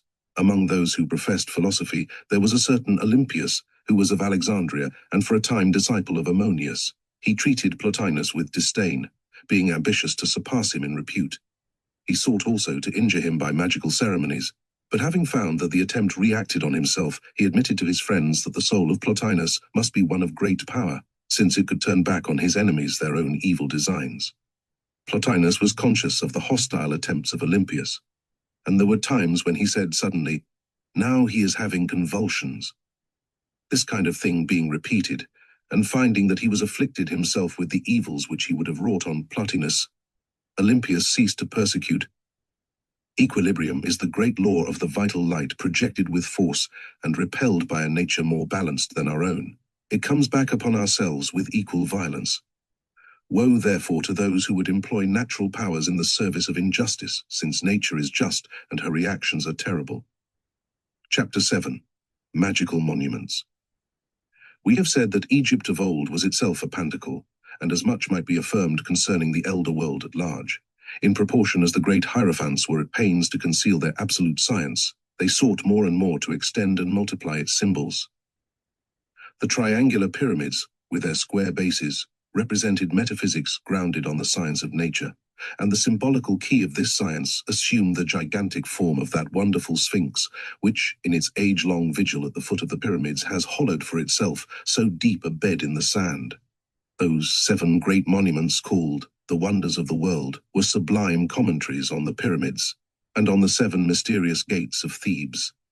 At Rhodes there was the Pantacle of the Sun, in which the god of light and truth was symbolized under a human form clothed with gold. He raised in his right hand the torch of intelligence, and in his left held the shaft of activity. His feet were fixed on moles, representing the eternal equilibrating forces of nature, necessity and liberty, active and passive, fixed and volatile, in a word, the pillars of Hercules. At Ephesus was the Pantacle of the Moon, which was the temple of Diana Panthea, made in the likeness of the universe. It was a dome surmounting a cross, with a square gallery and a circular precinct recalling the shield of Achilles. The tomb of Mausoleus was the Pantacle of the chaste and conjugal Venus. In form it was after the manner of a lingam, having a square elevation and a circular precinct. In the middle place of the square rose a truncated pyramid, on which was a chariot with 4 horses, harnessed so as to form a cross. The pyramids were the pantacle of Hermes or of Mercury. The Olympian Jupiter was the pantacle of that god. The walls of Babylon and the citadel of Semiramis were pantacles of Mars. In fine, the Temple of Solomon, that universal and absolute pantacle destined to replace the others, was for the Gentile world the terrible pantacle of Saturn. The philosophical septenary of initiation, according to the mind of the ancients, may be summarized as 3 absolute principles, reducible to a single principle, and 4 elementary forms, which are one form only, the whole constituting an unity composed of form and idea. The 3 principles are as follows. 1. Being is being. In philosophy, this signifies the identity of the idea and that which is, or truth. In religion, it is the first principle, the Father. 2. Being is real. This means in philosophy the identity of knowledge and of that which is, or reality. In religion, it is the Logos of Plato, the Demiurgos, the Word. 3. Being is logical. In philosophy, this signifies the identity of reason and reality. In religion, it is providence, or the divine action by which the good is realized, the mutual love of the true and the good, called the Holy Spirit in Christianity. The 4 elementary forms were the expression of 2 fundamental laws, resistance and motion, the fixed state, or that inertia which resists, and active life, or the volatile, in other and more general terms, matter and spirit. Matter being that nothingness which is formulated by passive affirmation, spirit being the principle of absolute necessity in that which is true. The negative action of material nothing on spirit was termed the evil principle, the positive action of spirit on this same nothingness so that it might be filled with creation and with light was called the good principle. To these conceptions there corresponded, on the one hand, humanity, and, on the other, the rational and saving life, redeeming those who are conceived in sin, that is to say, in nothingness, because of their material generation. Such was the doctrine of secret initiation, such the admirable synthesis that the spirit of Christianity came to vivify, enlightening by its splendor, establishing divinely by its dogma, and realizing by its sacraments. Under the veil which was intended to preserve it, this synthesis has vanished. It is destined to be recovered by man in all its primitive beauty and all its maternal fecundity. Book 3, Divine Synthesis and Realization of Magi BT, The Christian Revelation Gimel. Chapter 1, Christ accused of magic by the Jews. At the beginning of the Gospel, according to St. John, there is one sentence which is never uttered by the Catholic Church except in the bending of the knees. That sentence is, "The Word was made flesh." The plenary revelation of Christianity is comprised therein. So also elsewhere, the evangelist furnishes the criterion of orthodoxy, which is the confession of Jesus Christ manifested in flesh, that is to say, in visible and human reality. After emblazoning in his visions the pantecalces and hieroglyphs of esoteric science, after exhibiting wheels revolving within wheels, after picturing living eyes turning to all the spheres, after deploying the beating wings of the 4 mysterious living creatures, Ezekiel, the most profound Kabbalist of the ancient prophets, beholds nothing but a plain strewn with dry bones. At his word they are covered with flesh, and so is form restored to them. A pitiful beauty invests these remnants of death, but that beauty is cold and lifeless. Of such were the doctrines and mythologies of the elder world, when a breath of love descended upon them from heaven. Then the dead shapes rose up, the wraiths of philosophy gave place to men of true wisdom, the Word was incarnate and alive, it was no longer the day of abstractions but one of reality. That faith which is proved by works replaced the hypotheses which ended in nothing but fables. Magic was transformed into sanctity, wonders became miracles, the common people, excluded by ancient initiation, were called to the royalty and priesthood of virtue. Realization is thus of the essence of Christian religion, and its doctrine gives a body even to the most obvious allegories. The house of the young man who had great possessions is still shewn in Jerusalem, and it might be in no sense impossible for careful research to discover a lamp which, by a similar tradition, once belonged to one of the foolish virgins. Such ingenuous credulities are fundamentally not very dangerous. Indeed, they prove only the living and realizing power of the Christian faith. The Jews accused that faith of having materialized belief and idealized earthly things. In our doctrine and ritual of transcendental magic, we have recited the scandalous parable of the Sefer Toldos Jeshu, which was invented to support the accusation. It is related in the Talmud that Jesus ben Zabta, or the son of the divorced woman, having studied profane mysteries in Egypt, set up a false stone in Israel and led the people into idolatry.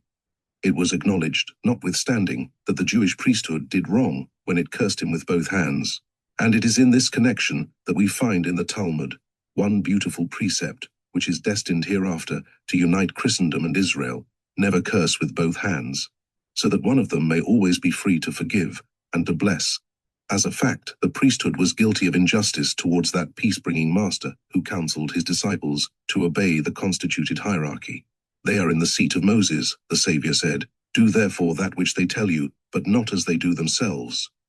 On another occasion he commanded 10 lepers to shew their persons to the priests, and they were cured on the road. What touching abnegation in the divine worker of miracles, who thus ascribed to his most deadly enemies the very honor of his miracles. For the rest were those who accused Christ of setting up a spurious cornerstone, acquainted themselves with the true one. Had not the Jews in the days of the Pharisees lost the science of that which is at once the cornerstone, the cubic stone, the philosophical stone? In a word, the fundamental stone of the Kabalistic temple, square at the base and triangular above like the pyramids. By impeaching Jesus as an innovator, did they not proclaim that they had themselves forgotten antiquity? Was not that light which Abraham saw and rejoiced extinguished for the unfaithful children of Moses, and was it not recovered by Jesus, who made it shine with a new splendor? To be quite certain on the subject, the Gospel and Apocalypse of St. John must be compared with the mysterious doctrines of the Sefer Tetzirah and Zohar. It will then be realized that Christianity, so far from being a heresy in Israel, was the true orthodox tradition of Jewry, while it was the scribes and Pharisees who were sectarians. Furthermore, Christian orthodoxy is proved by the consent of the world at large and by the suspension of the sovereign priesthood, together with the perpetual sacrifice in Israel, the two indisputable marks of a true religion. Judaism without a temple, without a high priest, and without a sacrifice survives only as a dissident persuasion. Certain persons are still Jews, but the temple and altar are Christian. There is a beautiful allegorical exposition in the apocryphal Gospels of this criterion of certitude in respect of Christianity. Its evidence is that of realization. Some children were amusing themselves by fashioning birds of clay, and among them was the child Jesus.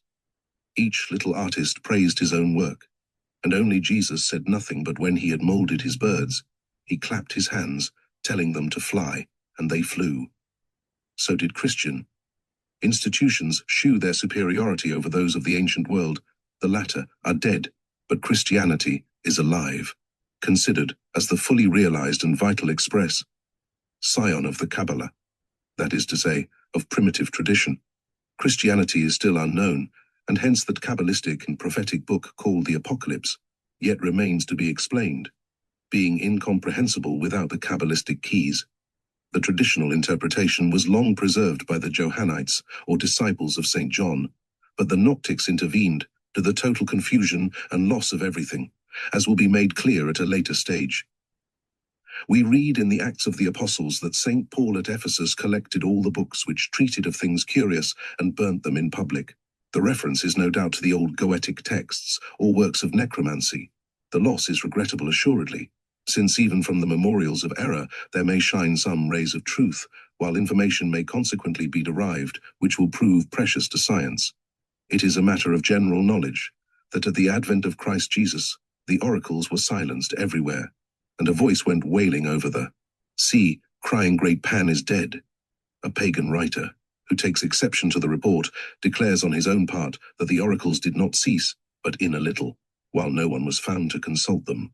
The rectification is valuable, for such an attempted justification is more conclusive than the pretended calumny. Much the same thing should be said concerning the works of wonder, which fell into contempt in the presence of real miracles. As a fact, if the higher laws of nature are obedient to true moral superiority, miracles become supernatural, like the virtues which produce them. This theory detracts nothing from the power of God, while the fact that the astral light is obedient to the superior light of grace signifies in reality for us that the old serpent of allegory places its vanquished head beneath the foot of the Queen of Heaven. Chapter 2. The witness of magic to Christianity. Magic, being the science of universal equilibrium and having the truth, reality, and reason of being for its absolute principle, accounts for all the antinomies and reconciles all actualities which are in conflict, one with another by the one generating principle of every synthesis, that harmony results from the analogy of opposites. For the initiate of this science, religion is not in doubt because it exists, and we do not deny what is. Being is being. The apparent opposition of religion and reason is the strength of both, establishing each in its distinct domain and fructifying the negative side of each by the positive side of the other. As we have just said, it is the attainment of agreement by the correspondence between things that are contrary. The cause of all religious errors and confusions is that, in ignorance of this great law, it has been sought to make religion a philosophy, and philosophy, in its turn, a religion, subjecting matters of faith to the processes of science, which is no less ridiculous than the subjection of science to the blind obedience of faith. It is no more the province of a theologian to affirm a mathematical absurdity or reject the demonstration of a theorem than it is the province of a man of learning in the name of science to oppose or maintain the mysteries of dogma. If we inquire of the Academy of Sciences whether it is mathematically true that there are three persons in one God, and whether, on the basis of physiology, it can be certified that Mary, the Mother of God, was conceived immaculate, the Academy of Sciences will decline to judge thereon, and it will be right. Scholarship has no title to pronounce, as the questions belong to the realm of faith. An article of faith is believed or is not believed, but in either case it is not a matter of discussion. It is of faith precisely because it eludes examination by science. When Joseph de Maistre assures us that one of these days we shall speak in terms of wonder about our actual stupidity, he is referring, no doubt, to those people of pretended strong mind who daily inform us that they will believe in the truth of a dogma when it has been proved scientifically. This is equivalent to saying that they will believe when nothing is left for believing, when dogma as such is destroyed, having become a scientific theorem. It is another way of suggesting that we shall confess to the infinite when it has been explained, determined, circumscribed, defined, or, in a word, changed into the finite. We will believe in the infinite when we are quite certain that it does not exist. We will admit the immensity of the ocean when we see it put into bottles. But then, my friends, that which has been proved to you and brought within your comprehension is henceforth a matter of knowledge and not of faith. On the other hand, if you are informed that the Pope has decided that 2 and 2 are not 4, and that the square of the hypotenuse is not equal to the squares drawn on the two other sides of a right-angled triangle, you would be justified in replying that the Pope has not so decided, because he has no title, these things do not concern him, and he may not meddle therein. Here a disciple of Rousseau will exclaim that this is all very well, but the Church does require us to believe in things which are in formal opposition to mathematics. All mathematical science tells us that the whole is greater than the part. This notwithstanding, when Jesus Christ communicates with his disciples, he must hold his entire body in his hand and put his head in his own mouth. The miserable pleasantry in question occurs textually in Rousseau. It is easy to answer that the sophist is confounding science with faith and the natural order with that which is supernatural or divine. Were it claimed by religion that in the communication of the Eucharist, our Saviour had two natural bodies of the same form and size, and that one was eaten by the other, science would be entitled to protest. But religion lays down that the body of the Master is divinely and sacramentally contained under the natural sign or appearance of a fragment of bread. Once more, it is a question of believing or not believing. Whosoever reasons thereon and discusses the thing scientifically deserves to be classed as a fool. Truth in science is proved by exact demonstrations. Truth in religion is proved by unanimity of faith and holiness of works. We have authority in the gospel to recognize that he who could say to the paralytic, "Take up thy bed and walk," had the right to forgive sins. Religion is true if it is the realization of perfect morality. Works are the proof of faith. It is permissible to ask science whether Christianity has constituted a vast association of men for whom the hierarchy is a principle, obedience the rule, and charity a law. If science answers, on the basis of historical documents, that this is the case, but that the association of Christians has failed in the matter of charity, then I take it at its own word, which admits the existence of charity, since it recognizes that there can be deficiency therein. Charity is at once a great word and a great thing. It is a word which did not exist. prior to Christianity and that which it stands for, is the sum total of religion. Is not the spirit of charity, the divine spirit made visible on earth? Has not this spirit manifested its sensible existence by acts, institutions, monuments, and by immortal works? To be brief, we do not understand how a skeptic, who is a man of good faith, can see a daughter of St. Vincent de Paul without wishing to kneel and pray. The spirit of charity, this indeed is God, it is immortality in the soul, it is the hierarchy, obedience, the forgiveness of injuries, the simplicity and integrity of faith. The separated sects are death-struck at the root, because in separating they were wanting in charity, while in trying to reason on faith they were wanting in simple good sense. It is in the sects that dogma is absurd because it is pseudo-reasonable. As such, it must be a scientific theorem or nothing. Now, in religion, we know that the letter kills and that the spirit alone gives life. But what is the spirit in question, unless it be that of charity?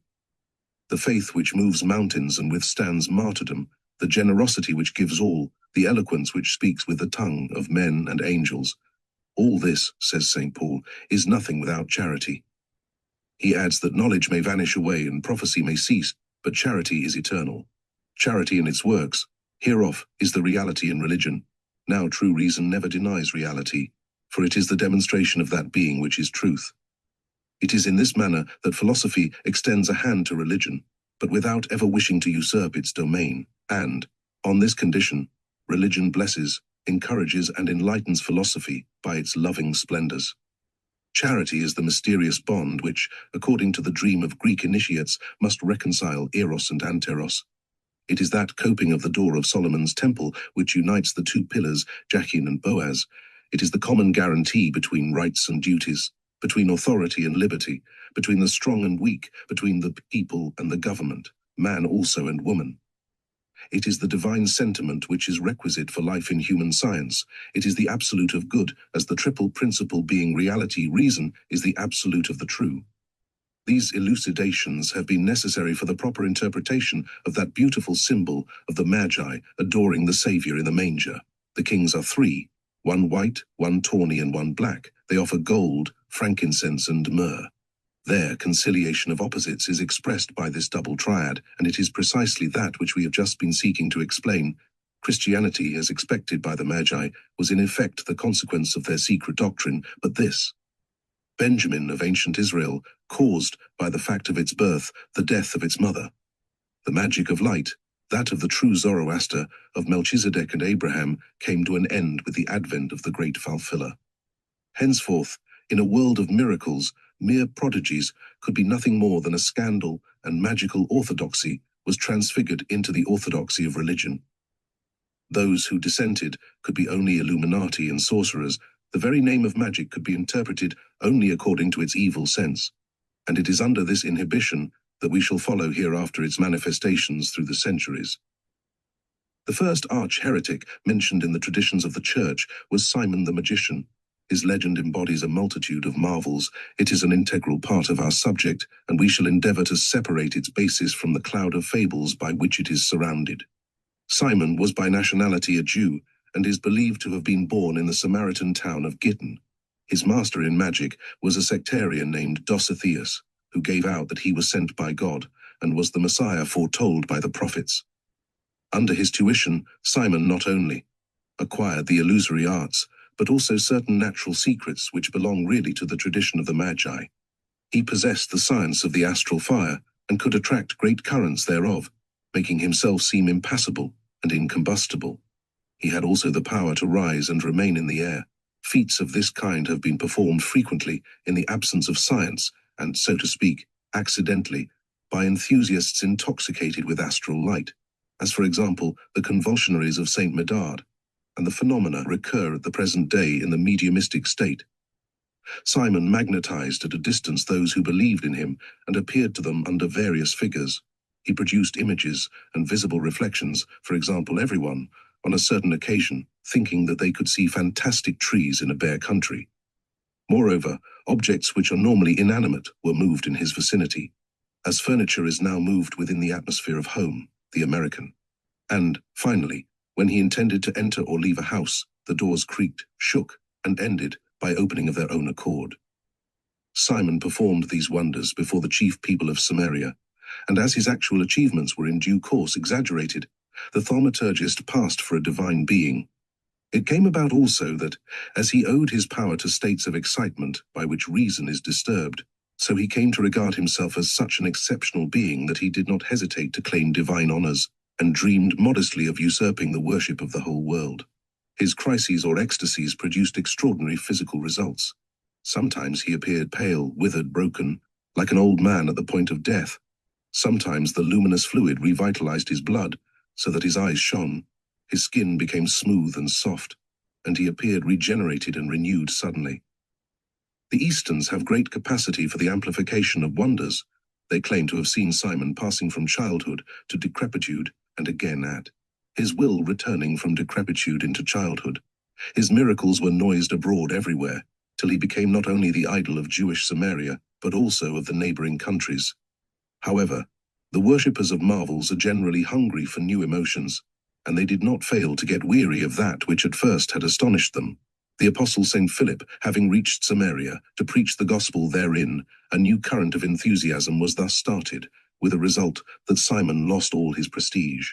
He was conscious, moreover, that his abnormal states had ceased. As he thought through loss of power, he believed that he was surpassed by magicians more learned than himself, and the course which he took was to attach himself to the apostles in the hope of studying, discovering, or buying their secret.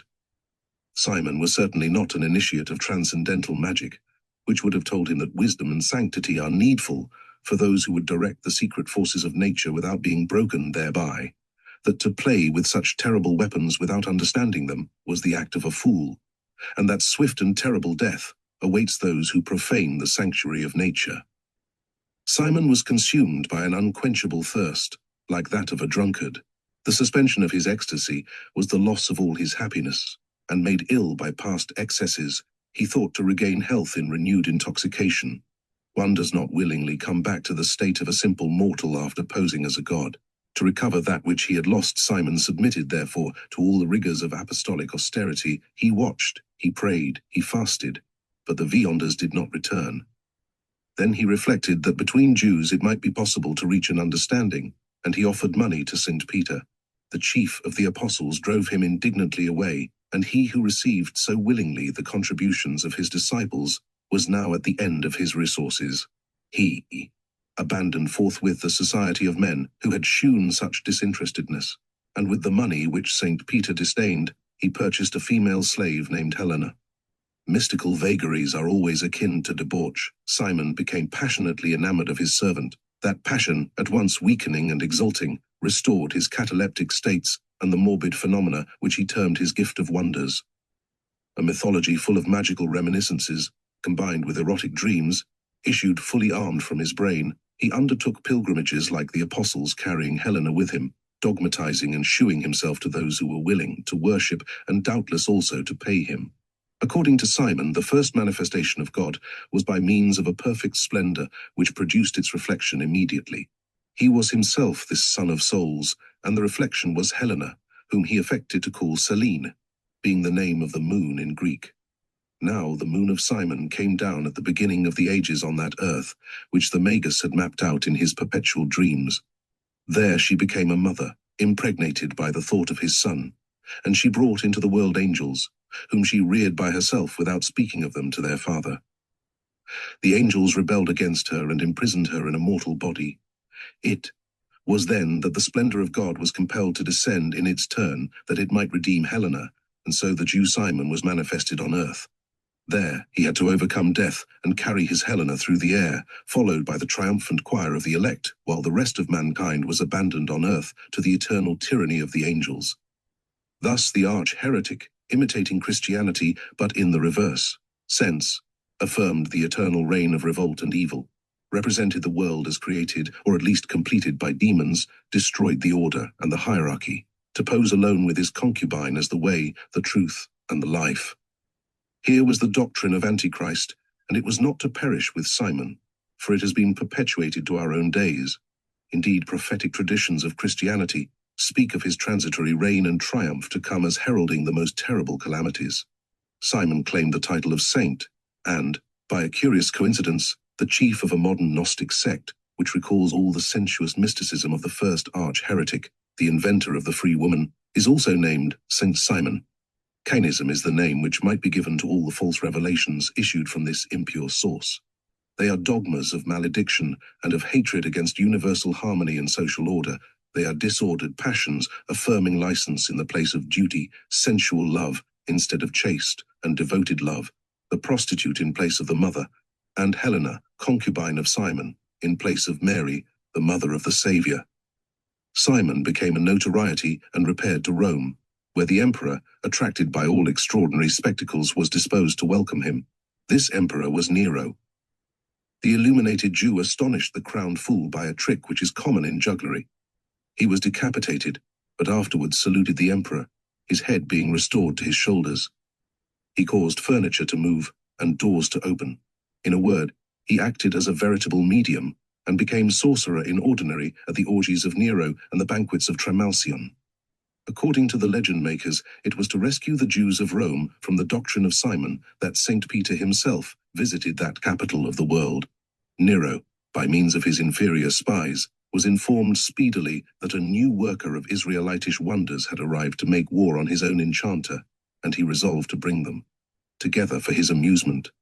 Petronius and Tigellinus were perhaps at this feast. "May peace be with you," said the Prince of Apostles on entering. "We have nothing to do with your peace," answered Simon. "It is by war that truth is discovered. Peace between adversaries is the victory of one and the defeat of the other." St. Peter answered, "Why do you reject peace? The vices of men have created war, but peace ever abides with virtue." "Virtue is power and skill," said Simon. "For myself I face the fire, I rise in the air, I restore plants, I change stones into bread, and you, what do you do?" "I pray for you," said St. Peter, "that you may not perish the victim of your enchantments. Keep your prayers, they will not ascend to heaven as quickly as myself." And behold, the magician passing out by a window and rising in the air outside. Whether this was accomplished by means of some aerostatic apparatus concealed under his long robes, or whether he was lifted up, like the convulsionaries of Paris the Deacon, owing to an exaltation of the astral light, we are unable to say. But during this phenomenon, St. Peter was praying on his knees, and Simon fell suddenly with a great cry, to be raised with his thighs broken. Nero imprisoned St. Peter, who seemed a far less diverting magician than Simon. The latter died of his fall. The whole of this history, which belongs to the popular rumors of the period, is now relegated, though perhaps wrongly, to the region of apocryphal legends. On such account it is not less remarkable or less worthy to be preserved. The sect of Simon did not end with himself, and his successor was one of his disciples, named Menander. He did not pose as a god, being contented with the role of a prophet, but when he baptized proselytes, a visible fire came down upon the water. He also promised immortality of soul and body as the result of this magical immersion, and in the days of Saint Justin there were still followers of Menander who firmly believed themselves immortal. The deaths which occurred among them by no means disabused the others, for those who died were excommunicated forthwith, on the ground that they had been false brethren. For these believers death was an actual apostasy, and their immortal ranks were filled up by enrolling new proselytes. Those who understand the extent of human folly will not be surprised to hear that in this present year, being 1858, there exists in America and France a fanatical sect in continuation of that of Menander. The qualification of magician added to the name of Simon rendered magic a thing of horror to Christians, but they did not on this account cease to honor the memory of the magic kings who adored the Saviour in his cradle. Chapter 3. The Devil. By its clear formulation of concepts respecting the divine, Christianity leads us to the understanding of God as the most absolute and the most purest love, while it defines, not less clearly, the spirit which is opposed to God, the spirit of revolt and hatred. Hereof is Satan. But this spirit is not a personality and is not to be regarded as a kind of black god. It is a perversity which is common to all extralineal intelligences. "My name is Legion," says Satan in the Gospel, "for we are many. The birth of intelligence may be compared to the star of the morning, and after it has shone for an instant, if it fall of its own accord into the void of darkness, we may apply to it that apostrophe which was uttered by Isaiah to the king of Babylon. How art thou fallen from heaven, O Lucifer, son of the morning? But does this mean that the celestial Lucifer, the morning star of intelligence, has been changed into a brand of hell? Can the name of light bearer be applied justly to the angel of trespass and of darkness?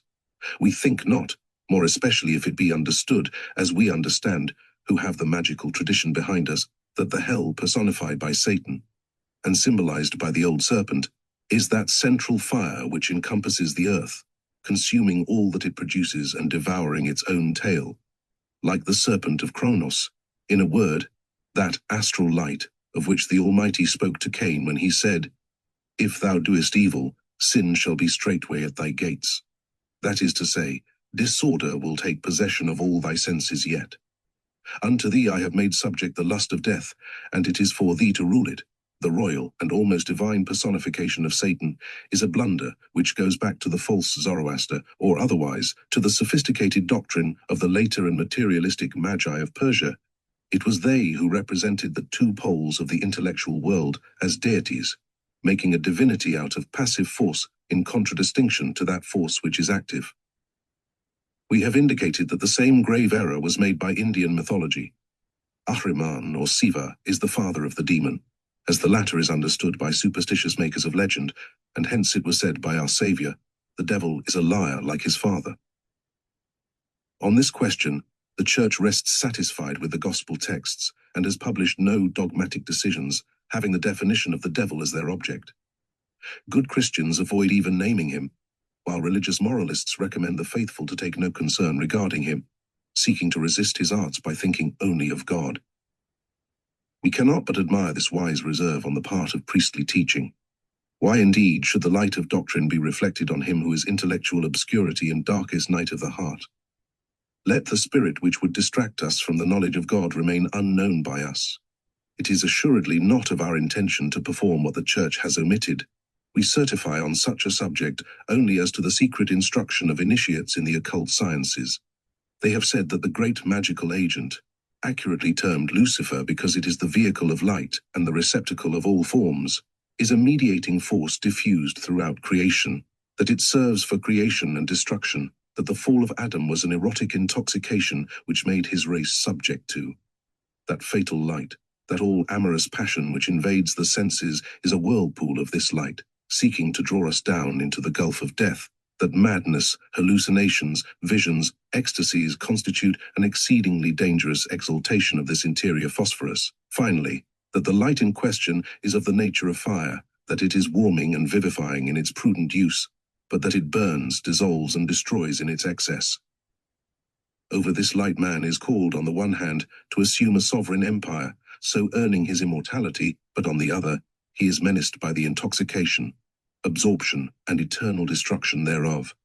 In its devouring, avenging, and fatal aspect, the astral light may be called the fire of hell, the serpent of legend, while the tormented sin which abounds therein, the tears and the gnashing of teeth on the part of the abortions that it consumes, the phantom of life which escapes them and seems to insult their misery, all this may be termed the devil or Satan.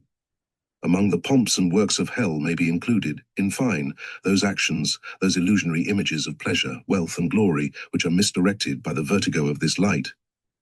Father Hiarion Tisso regards certain nervous diseases which are accompanied by hallucinations and delirium as diabolical possessions, and, understood in the sense of the Kabalists, he is right, assuredly.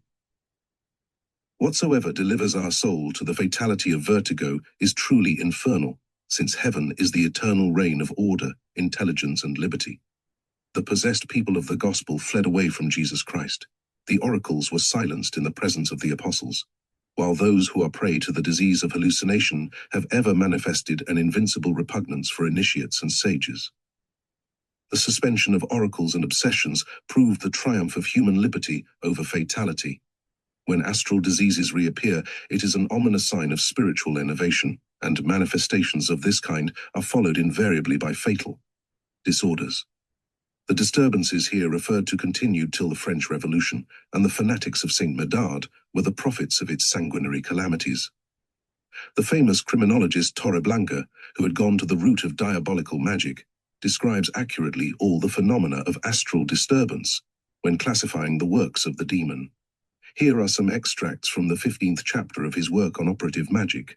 1. The demon is endeavoring continually to lead us into error. 2. He deludes the senses by disturbing the imagination, though he cannot change its nature. 3. When things abnormal are manifested to the eye of man, an imaginary body assumes shape in the mind, and so long as that phantom remains therein, the phenomena continue. 4. The demon destroys equilibrium in the imagination by a disturbance of the vital functions, whether by irregularity in health or actual disease. 5. When some morbid cause has destroyed this equilibrium, and that also of reason, waking dream becomes possible, and that which has no existence assumes the semblance of reality. 6. The mental perception of images in this manner makes sight unworthy of trust. 7. Visions are bodied forth, but they are merely thought forms. 8. The ancients distinguished two orders of disease, one of them being the perception of imaginary forms, which was termed frenzy, and the other corybantism, or the hearing of voices and other sounds which have no existence. It follows from these statements, which are curious in several respects, that disease is attributed by Torre Blanca to the demon, who indeed is disease itself, with which we should agree entirely, if permitted by dogmatic authority. The recurring efforts of the astral light to disintegrate and absorb entities are part of its nature. Its ceaseless currents have a wearing effect like water, and it consumes even as fire, for it is the very essence and dissolving force of fire. The spirit of perversity and the love of destruction which characterize those whom it governs are instincts of this force. They are further consequent on the suffering of the soul, which is conscious of incomplete life and feels torn in opposite directions.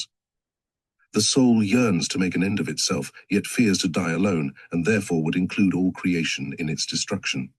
Such astral perversity assumes frequently the form of the hatred of children. An unknown power impels certain subjects to kill them, and imperious voices seem to demand their death. Dr. Briere de Boismont cites terrible examples of this mania, recalling the crimes of Papavoine and Henriette Cornier. Sufferers from astral perversion are malevolent, and they are jealous of the joy of others. They are especially inimical to hope, and even when offering consolation they choose the most desperate and heart-rending figures of speech. The explanation is that their life is synonymous with suffering, and that they have been whirled into the dance of death. It is, moreover, astral perversion, and the lust of death, which abuses the act of generation, leading to its perversion or dishonor by sacrilegious mockeries and shameful pleasantries. Obscenity is a blasphemy against life. Each of these vices is personified by a black idol or by a demon, which is the negative and distorted reflection of the divinity who communicates life. These are idols of death. Moloch is the fatality which devours infants. Satan and Nisroch are gods of hatred, fatality, and despair. Astarte, Lilith, Nehama, Ashtaroth are idols of debauchery and abortion. Adramelech is the god of murder, while Belial is that of eternal revolt and anarchy. Such are the monstrous conceptions of reason, when it pauses on the verge of extinction and slavishly worships its destroyer, so that it may reach the end of its torment by the destroyer absorbing it. According to the Kabalists, the true name of Satan is that of Jehovah reversed, for Satan is not a black god, but the negation of deity. He is the personification of atheism and idolatry. The devil is not a personality for initiates, but a force created with a good object. Though it can be applied to evil, it is really the instrument of liberty. They represented this force, which presides over physical generation, under the mythological figure of the horned god Pan, and hence comes the goat of the Sabbath, brother of the old serpent, the light-bearer, or Phosphorus, converted by poets into the false Lucifer of legend. Chapter 4. The last pagans. The eternal miracle of God is the unchangeable order of his providence. In the harmonies of nature, prodigies are derangements and are attributable only to degeneration in the creature. Divine miracle is thus a providential reaction for the restoration of the broken order. When Jesus cured the possessed, he calmed them and suspended the marvels which they produced. When the apostles subdued the exaltation of the Pythonesses, they put an end to divination. The spirit of error is a spirit of agitation and subversion. The spirit of truth brings tranquility and peace in its path. Such was the civilizing influence of Christianity at its dawn. But those passions which are friends of disturbance did not, without a struggle, leave it in possession of the palm of easy victory. Expiring polytheism drew powers from the magic of the old sanctuaries. To the mysteries of the gospel, it still opposed those of Eleusis. Apollonius of Tyana was set up as a parallel to the savior of the world, and Philostratus undertook to construct a legend on the subject of this new deity. Thereafter came the Emperor Julian, who would have been himself deified if the javelin which slew him had not also struck the last blow at Caesarean idolatry. The enforced and decrepit rebirth of a religion which was dead in its forms was a literal abortion, and Julian, who attempted it, was doomed to perish with the senile offspring which he strove to bring into the world. This notwithstanding, Apollonius and Julian were two curious, even great personalities, and their history is epoch-making in the annals of magic. Allegorical legends were in fashion at that period. Those who were masters embodied their doctrine in their personality, and those who were initiated disciples wrote fables which combined the secrets of initiation. The history of Apollonius by Philostratus, too absurd if it be taken literally, becomes memorable when its symbolism is examined according to the data of science. It is a kind of pagan gospel, opposed to that of Christianity. It is a secret doctrine at large, and we are in a position to reconstruct and explain it. In the third book of Philostratus, the initial chapter contains an account of Hyphasis, a wonderful river which rises in a certain plain and is lost in unapproachable regions. That river represents magical knowledge, which is simple in its first principles but difficult to deduce accurately in respect of final consequences. Philostratus tells us in this connection that marriages are not fruitful unless consecrated by the balsam of trees which grow on the banks of Hyphasis. The fish of this river are sacred to Venus, their crest is blue, the scales are of many colors and their tail is golden, they can raise the tail at will. In the river there is also an animal resembling a white worm, the stewing of which produces an inflammable oil that can be kept in glass only. The animal is reserved only for the king's service, as it has power to overthrow walls. When the grease of it is exposed to the air it ignites, and there is then nothing in the whole world with which the flame can be extinguished. By the fish of the river Hyphasis, Apollonius signifies universal configuration, which magnetic experiments have recently proved to be blue on one side, golden on that which is opposite, and of many colors at the center. The white worm is the astral light, which resolves into oil when condensed by a triple fire, and such oil is the universal medicine. It can only be contained by glass, this being a non-conductor for the astral light, its porousness being inappreciable. This secret is reserved to the king, which means an initiate of the first order, for it is truly concerned with a force by which cities can be destroyed. Some important secrets are here indicated with great clearness. In the next chapter, Philostratus speaks of unicorns and says that the horn of these animals can be fashioned into drinking cups, which are a safeguard against all poisons. The single horn of the symbolical creature represents hierarchic unity, and hence Philostratus adds, on the authority of Damis, that the cups in question are also exclusive to kings. Happy, says Apollonius, is he who is never intoxicated, but in drinking out of such a goblet. Damis narrates further that Apollonius met with a woman who was white from feet to breasts, but black in the upper region. His disciples were alarmed at the prodigy, but the master gave her his hand, for he knew her. He told them that she was the Indian Venus, whose colors are those of the bull Apis, adored by the Egyptians. This harlequin female is magical science, the white limbs, or created forms, of which reveal the black head, or that supreme cause which is unknown to man at large. But Philostratus and Damis knew, and it was under emblems like these that they gave expression in concealment to the doctrine of Apollonius. The secret of the great work is contained in the 5th to the 10th chapters of this third book, and the form of symbolism adopted is that of dragons defending the entrance to a palace of the wise. There are 3 species of dragons, dwellers respectively of marshes, plains, and mountain. The mountain is sulfur, the marsh mercury, and the plain is the salt of the philosophers. The dragons of the plain are pointed on the back, like a sawfish, referring to the acid potency of salt. Those of the mountains have golden scales and a golden beard, while the sound of their creeping movement is like the tinkling of copper. In their head is a stone by which all miracles can be worked. They bask on the shores of the Red Sea, and they are caught by the help of a red cloth embroidered with golden letters. On these enchanted letters, they lay their head and fall asleep, and they are then decapitated with an axe. Who does not recognize here the stone of the philosophers, the magistry at the red and the famous regimen of fire, represented by golden letters? Under the name of Citadel of the Wise, Philostratus goes on to describe the Athanor as a hill surrounded by a mist, but open on the southern side. It has a well 4 paces in breadth, from which an azure vapor rises, drawn up by the warmth of the sun and displaying all colors of the rainbow. The bottom of the well is sanded with red arsenic. In its vicinity is a basin filled with fire, and thence rises a livid flame, odorless and smokeless, and never higher or lower than the basin edge.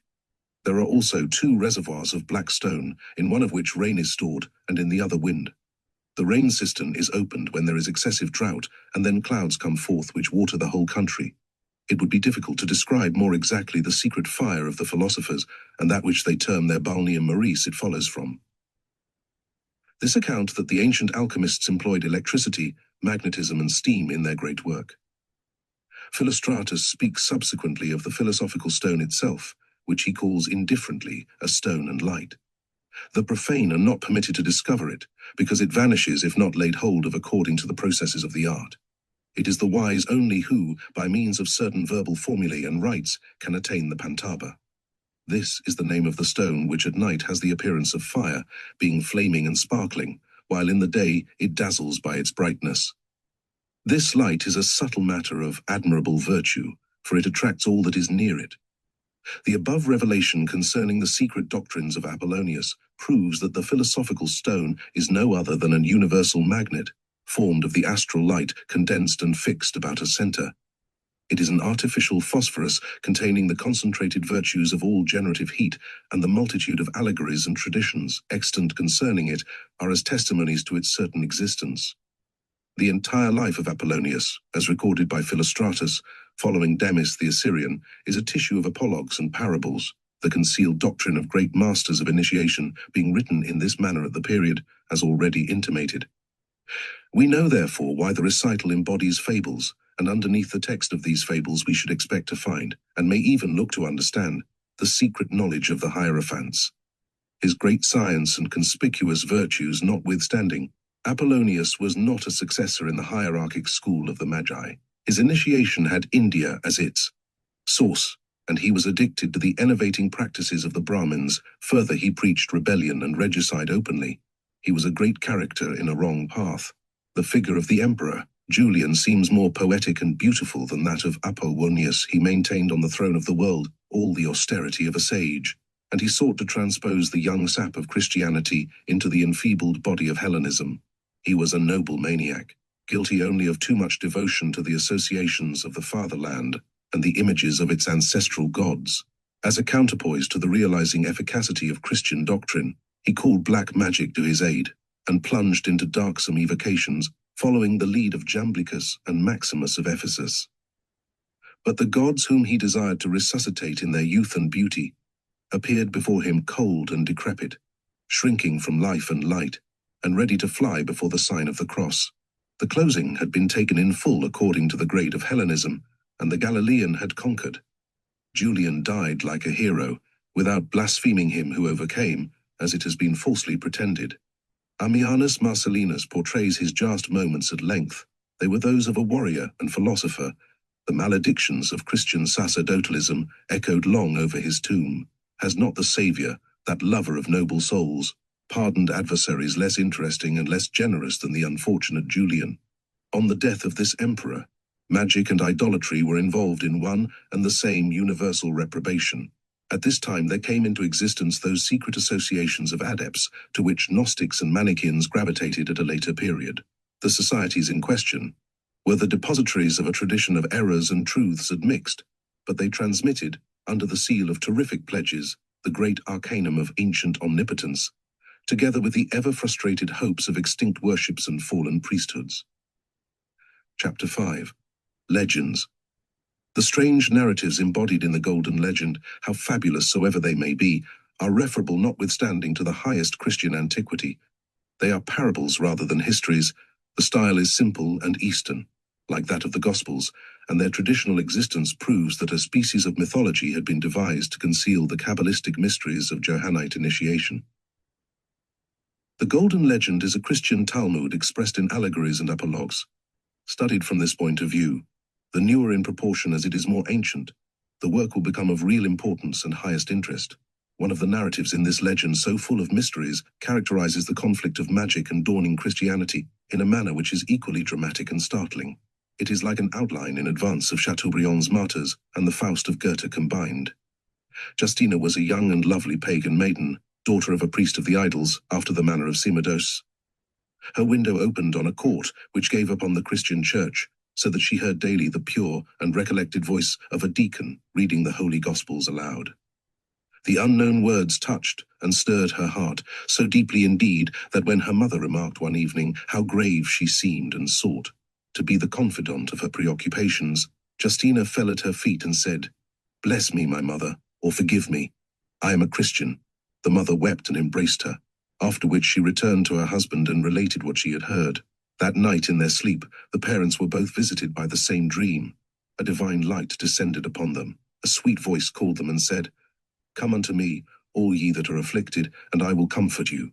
Come, ye beloved of my Father, and I will give unto you the kingdom which has been prepared for you from the beginning of the world." The morning dawned. Father and mother blessed their daughter. All three were enrolled among the catechumens, and, after the usual probation, they were admitted to holy baptism. Justina returned white and radiant from the church, between her mother and aged father, when two forbidding men, wrapped in their mantles, passed as Faust and Mephistopheles going by Margaret. They were Cyprian the magician and his disciple Acladius. They stopped dazzled by the apparition, but Justina went on without seeing them and reached home with her family. The scene now changes, and we are in the laboratory of Cyprian. Circles have been traced. A slaughtered victim still palpitates by a smoking chafing dish.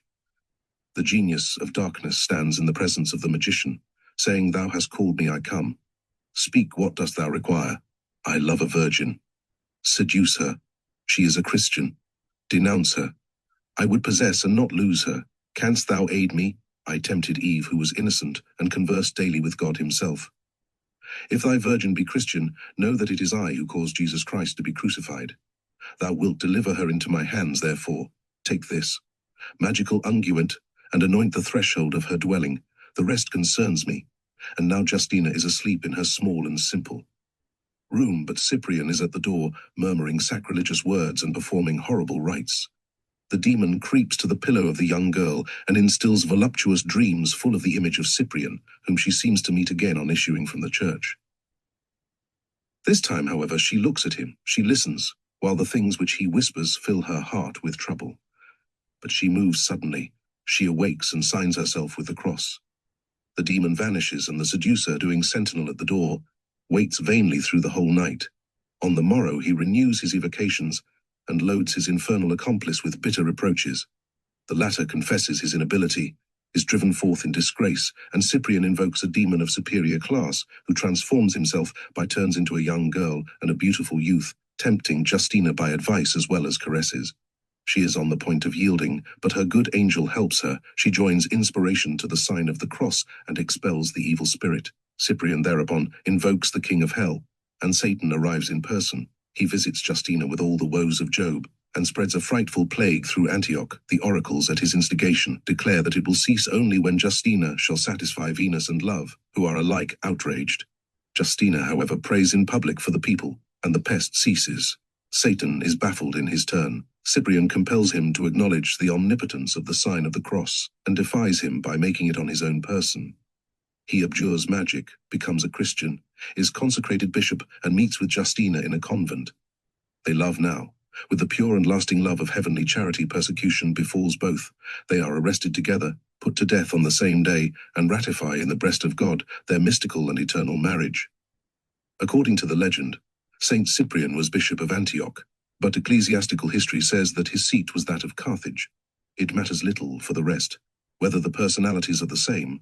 The one belongs to poetry, while the other is a father and martyr of the church. There is extant among the old grimoires a prayer attributed to the Saint Cyprian of legend, who is possibly the holy bishop of Carthage. Its obscure and figurative expressions may have given credit to the idea that prior to his conversion he was addicted to the deadly practices of black magic. It may berendorethus. I, Cyprian, servant of our Lord Jesus Christ, have prayed unto God the Father Almighty, saying, Thou art the strong God, my God omnipotent, dwelling in the great light.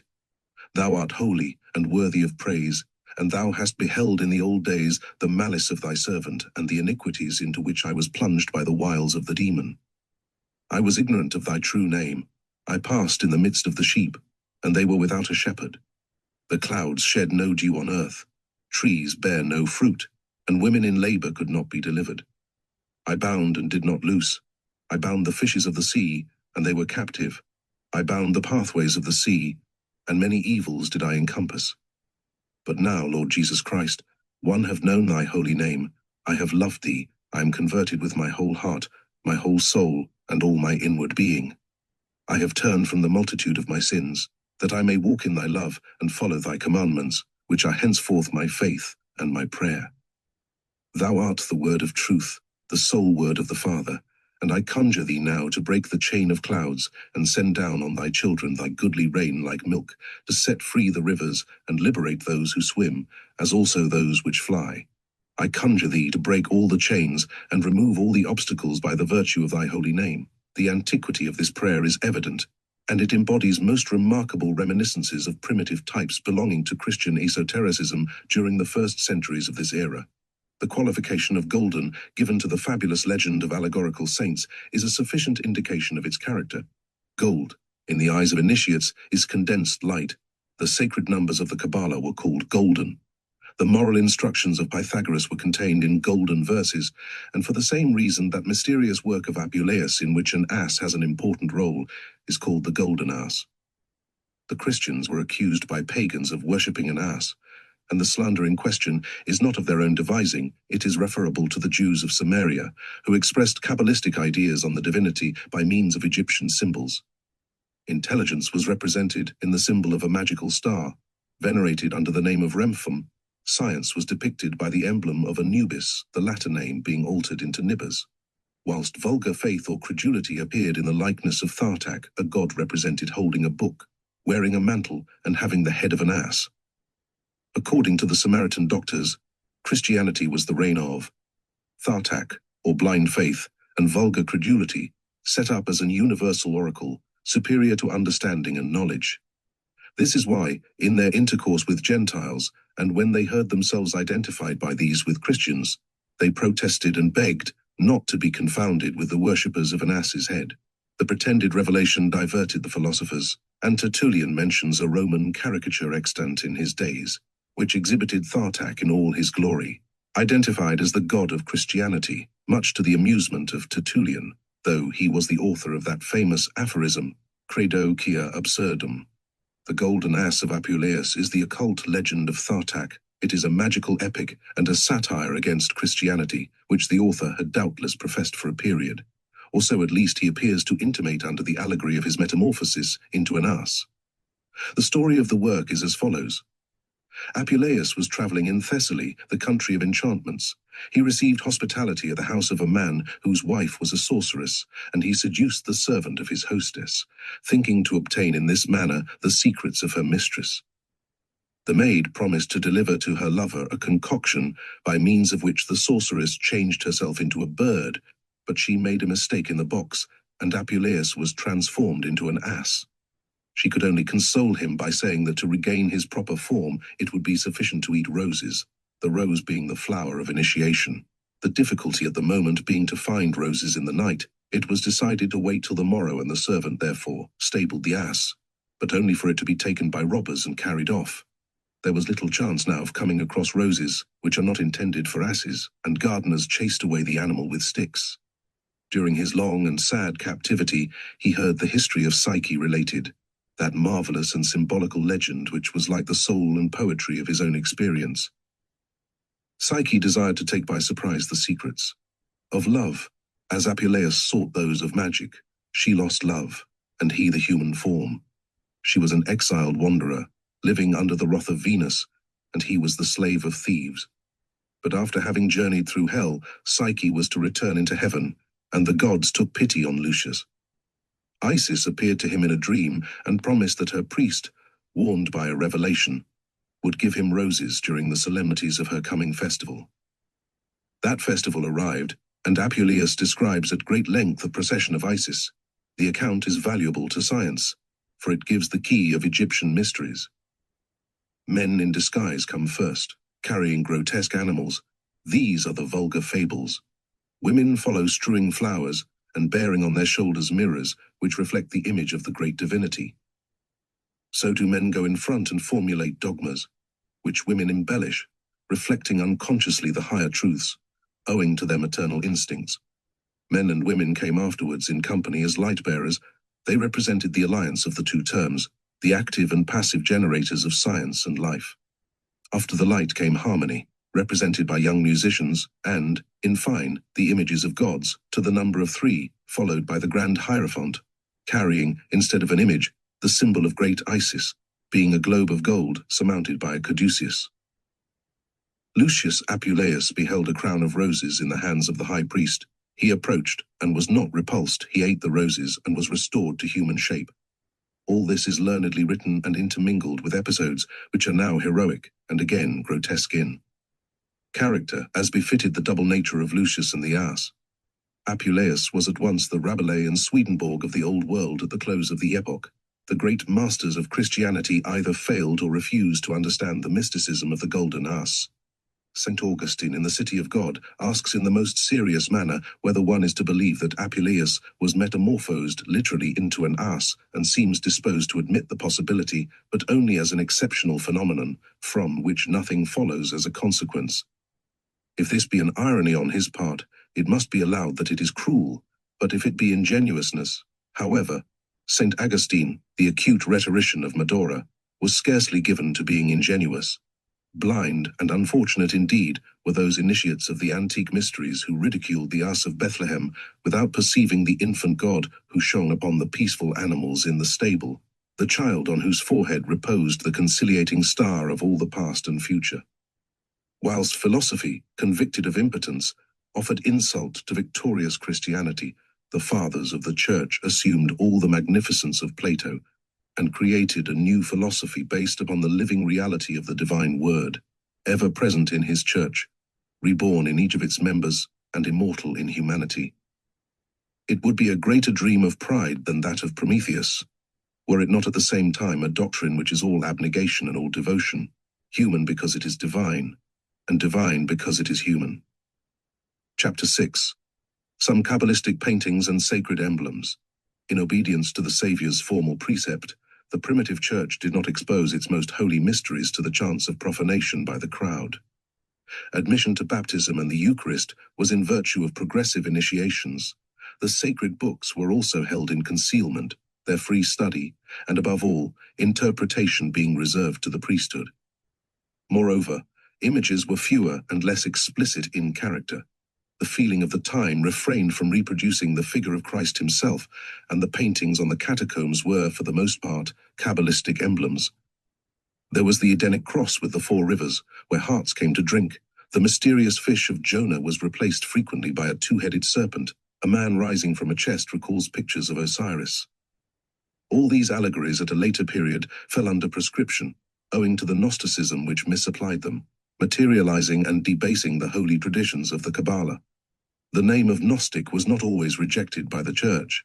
Those fathers whose doctrine was allied to the traditions of St. John frequently made use of this title to designate the perfect Christian. Apart from the great Synesius, who was a finished Kabbalist but of questionable orthodoxy, St. Irenaeus and St. Clement of Alexandria applied it in this sense. The false Gnostics were all in revolt against the hierarchic order, seeking to level the sacred science by its general diffusion, to substitute visions for understanding, personal fanaticism for hierarchic religion, and especially the mystical license of sensual passions for that wise Christian sobriety and obedience to law which are the mother of chaste marriages and saving temperance. The induction of ecstasy by physical means and the substitution of somnambulism for sanctity, these were the invariable tendency of those Cainite sects which perpetuated the black magic of India. The Church could do no less than condemn them energetically, and it did not swerve from its mission. It is only regrettable that the good grain of science often suffered when the spade was driven and the flame kindled in fields overgrown by tares. Enemies of generation and the family, the false Gnostics sought to ensure sterility by increasing debauch. Their pretense was to spiritualize matter, but actually they materialized spirit, and this in the most repulsive manner. Their theology abounds in the copulation of eons and in voluptuous embraces. Like the Brahmins, they worshipped death under the symbol of the lingam. Their creation was an infinite onanism, and their redemption an eternal abortion. Looking to escape from the hierarchy by the help of miracle, as if miracle apart from the hierarchy proved anything but disorder or rascality, the Gnostics, from the days of Simon Magus, were great workers of prodigies. Substituting the impure rites of black magic for the established worship, they caused blood to appear instead of the Eucharistic wine and substituted cannibal communions for the peaceful and pure supper of the heavenly Lamb. The arch-heretic Marcos, a disciple of Valentinus, said Mass with 2 chalices. He poured wine into the smaller, and on pronouncing a magical formula, the larger vessel was filled with a liquor like blood, which swelled up seething. He was not a priest, and he sought to prove in this manner that God had invested him by a miraculous ordination. He incited all his disciples to perform the same marvel in his presence. It was women more especially whose success was parallel to his own, but when they passed subsequently into convulsions and ravishment, Marcos breathed upon them, communicating his own mania, so that they covenanted to forget for his sake and for that of religion, not only all prudence but all decency. Such intervention of woman in the priesthood was always the dream of false Gnostics, for in so equalizing the sexes they introduced anarchy into the family and raised a stumbling block in the path of society. Maternity is the true priesthood of women.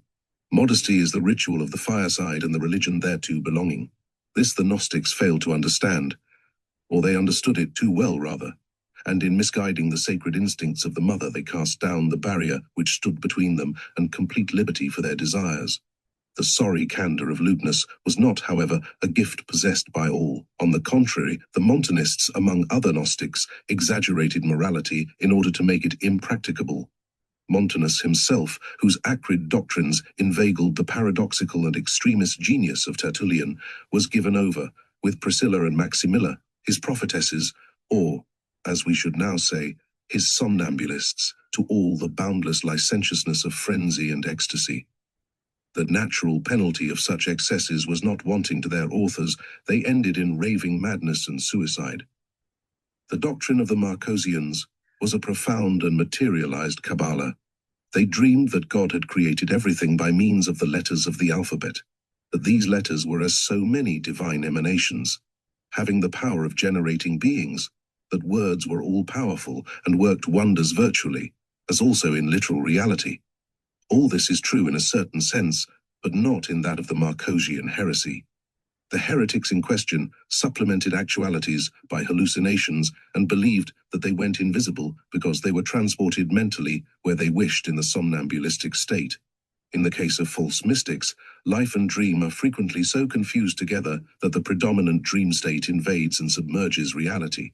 It is then uttermost rule of folly. The natural function of imagination is to evoke images and forms, but in a condition of abnormal exaltation, it can also exteriorize forms, as proved by the phenomena of monstrous pregnancies and a host of analogous facts which official science would do more wisely to study rather than deny stubbornly. Of such are the disorderly creations, which religion brands justly under the name of diabolical miracles, and of such were those of Simon, the Menandrians, and Marcos. In our own days, a false Gnostic named Vintras, at present a refugee in London, causes blood to appear in empty chalices and on sacrilegious hosts. The unhappy being then passes into ecstasies, after the manner of Marcos, prophesies the downfall of the hierarchy and the coming triumph of a pretended priesthood given up to unrestricted intercourse and unbridled love. After the Protean pantheism of the Gnostics came the dualism of Marcos, formulating as religious dogma the false initiation prevalent among the pseudo-Magi of Persia.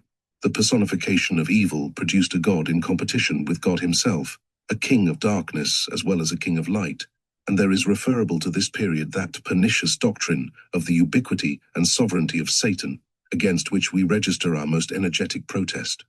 We make no pretense in this place of denying or affirming the tradition concerning the fall of angels, deferring herein, as in all that concerns faith, to the supreme and infallible decisions of the Holy, Catholic, Apostolic and Roman Church.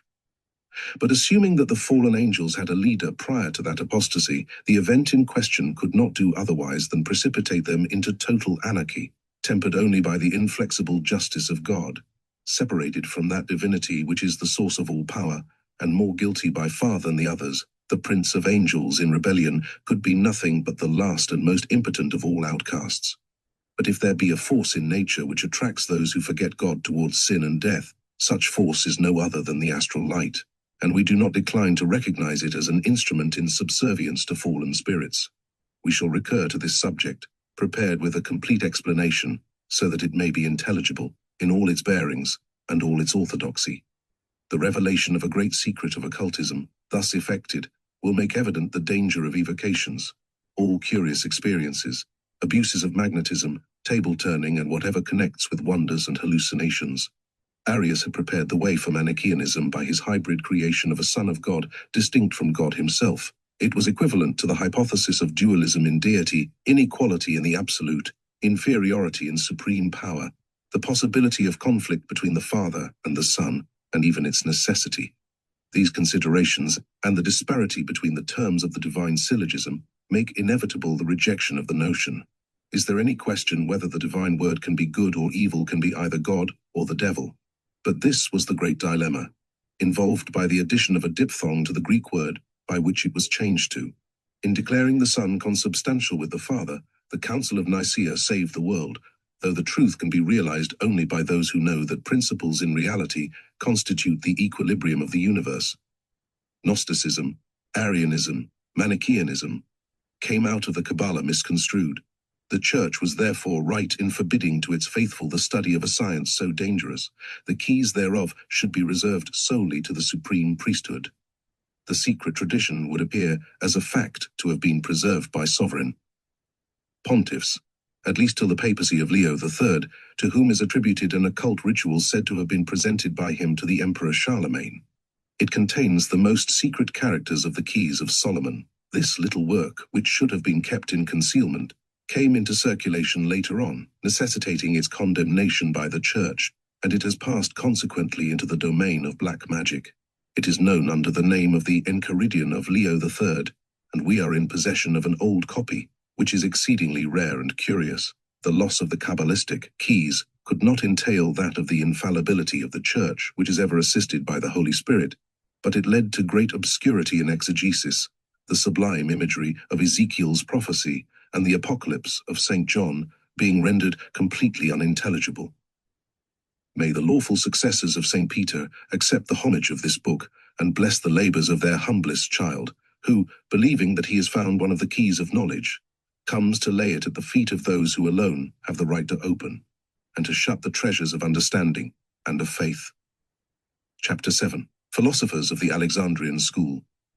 On the eve of its extinction, the school of Plato diffused a great light at Alexandria, but, victorious after 3 centuries of warfare, Christianity had assimilated all that was permanent and true in the doctrines of antiquity.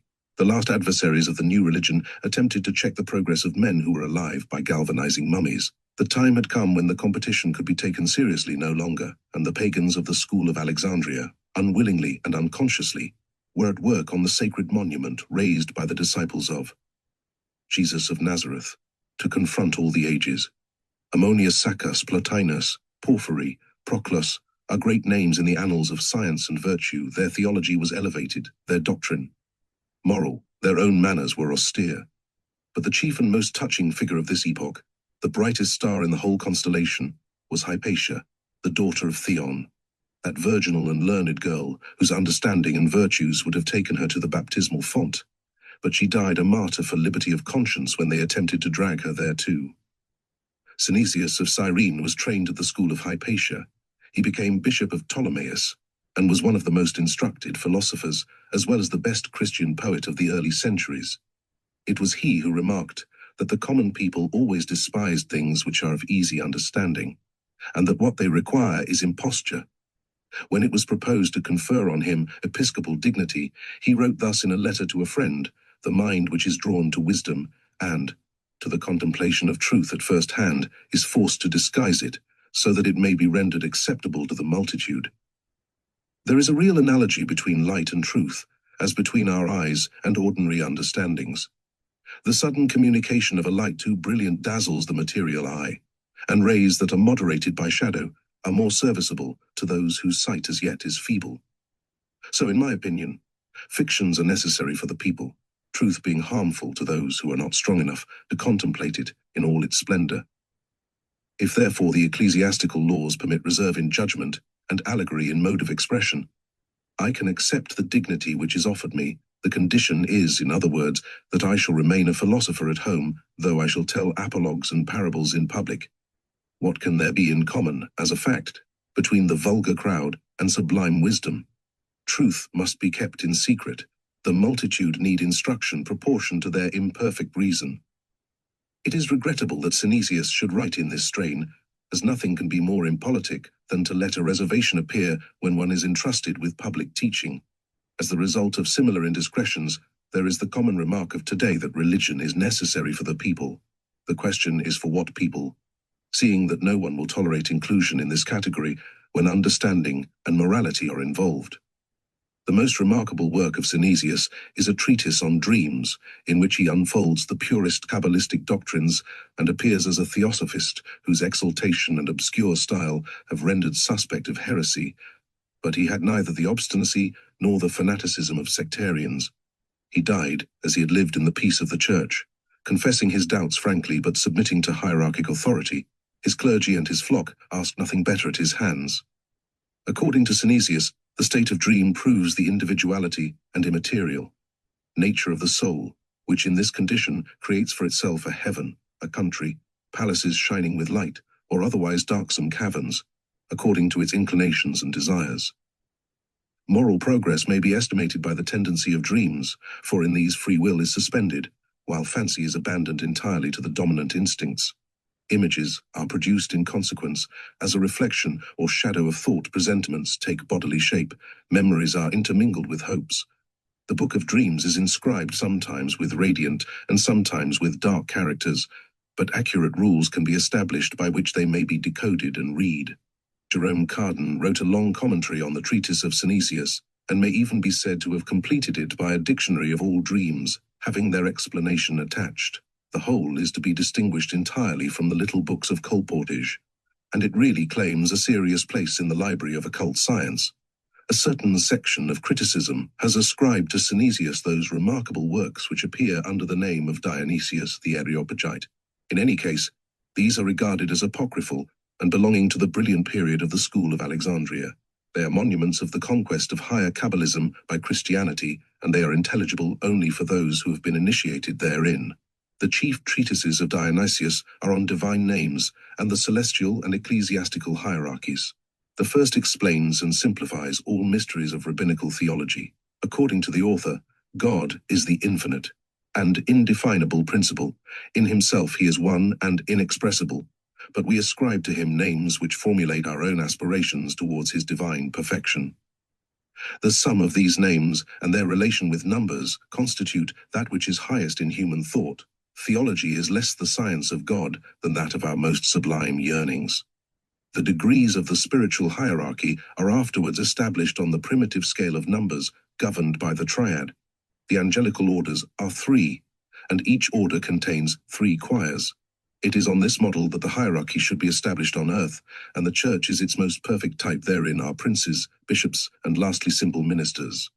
Among the princes are cardinal bishops, cardinal priests, and cardinal deacons. Among prelates there are archbishops, simple bishops, and suffragans. Among ministers there are rectors or vicars, simple priests, and those who hold the diaconate. The progression to this holy hierarchy is by 3 preparatory degrees, being the subdiaconate, minor orders, and clerkship. The functions of all correspond to the angels and the saints. They are to glorify the threefold divine names in each of the 3 persons, because the undivided Trinity is adored in its fullness in each of the divine hypostases. This transcendental theology was that of the primitive church, and possibly it is attributed to Saint Dionysius only in virtue of a tradition which goes back to his and the apostolic times, much as the rabbinical editors of the Sefer Tetz's era attributed that text to the patriarch Abraham because it embodies the tradition perpetuated from father to son in the family of this patriarch.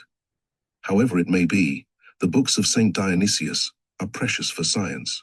They consecrate the mystical marriage of antique initiation with the gospel of Christianity, uniting a perfect understanding of supreme philosophy with a theology which is absolutely complete and in all things above reproach. Book 4, Magic and Civilization. Book 4, Magic and Civilization, Daleth. Chapter 1. Magic among Barbarians. Black magic retreated before the light of Christianity. Rome was conquered by the cross, and prodigies took refuge in that dark circle with which the barbarous provinces enringed the new Roman splendor. Among a large number of extraordinary phenomena, there is one which was verified in the reign of the Emperor Hadrian. At Tralles in Asia, a young and noble girl named Philinium, originally of Corinth and daughter of Demonstrates and Charito, was captivated by Machates, a youth of mean condition. Marriage was impossible for, as it has been said, Philinium was noble, being moreover an only daughter and a rich heiress. Machates was a man of the people and kept a tavern. The passion of Philinium was increased by difficulties. She escaped from her father's home and took refuge with Machates. An illicit intercourse began and continued for 6 months, when the girl was discovered by her parents, rescued by them and sequestered carefully. Measures were now projected for leaving the country and removing her to Corinth, but Philinium, who had visibly wasted since separation from her lover, was seized thereupon with a languishing disorder, neither smiling nor sleeping, and refusing all nourishment. It came to pass, in fine, that she died. The parents then relinquished their determination to depart and purchased a vault where the young girl was deposited, clothed in her richest garments. The sepulchre was situated in an enclosure belonging to the family, and no one entered therein after the burial, for pagans did not pray at the tombs of the departed. The noble family was so anxious to avoid all scandal that all the arrangements took place in secret, and Machates had no idea as to what had become of his mistress. But on the night following the entombment, when he was about to retire, the door opened slowly and, coming forward with lamp in hand, he beheld Philinium magnificently apparelled, but pallid, cold, and fixing him with a dreadful stare in the eyes. Machates ran to meet her, took her in his arms, asked 1,000 questions amidst as many caresses, and they passed the night together. Before daybreak Philinium rose up and disappeared, while her lover was still plunged in profound sleep. Now the girl had an old nurse who loved her tenderly and wept bitterly at her loss. She may have been an accomplice in her misconduct, and since the burial of her beloved, being unable to sleep, she rose frequently at night in a kind of delirium, and wandered round the dwelling of Machates. It came about in this manner that a few days after the episode just narrated, she observed a light in the young man's chamber. Drawing nearer and looking through the chinks of the door, she recognized Philinium seated beside her lover, looking at him in silence and yielding to his embraces.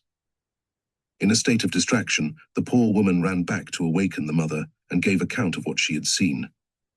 It was regarded at first as the raving of a visionary, but in the end, persuaded by her entreaties, the mother rose and repaired to the house of Machates.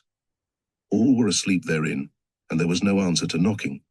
The lady looked through the chinks of the door. The lamp was extinguished, but a moonbeam lighted the chamber, and the mother saw on a chair the draperies of her daughter, and could distinguish 2 persons asleep in the bed.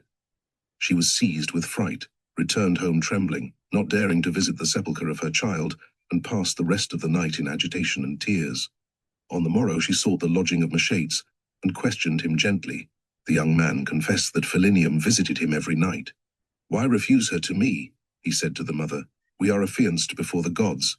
Then, opening a coffer, he shewed Charito the ring and girdle of her daughter, adding, "She gave me these last night, pledging me never to belong to anyone but her. Seek therefore to separate us no longer, since we are united by a mutual promise. Will you therefore in your turn go to the grave in search of her?" said the mother. "Philinium has been dead for these 4 days, and it is doubtless a sorceress or a strige who has assumed her likeness to deceive you. You are the spouse of death. Your hair will whiten tomorrow, and the day after you also will be buried. In this manner do the gods avenge the honor of an outraged family." Machates turned white and trembled at this language. He began to fear on his own part that he was the sport of infernal powers. He begged Charito to bring her husband that evening, when he would hide them near his room, and at the time of the phantom's arrival would give a signal to warn them of the fact. They came, and at the allotted hour came also Philinium to Machates, who was in bed, but fully clothed and only pretending to sleep. The girl undressed and placed herself beside him. Machates gave the signal.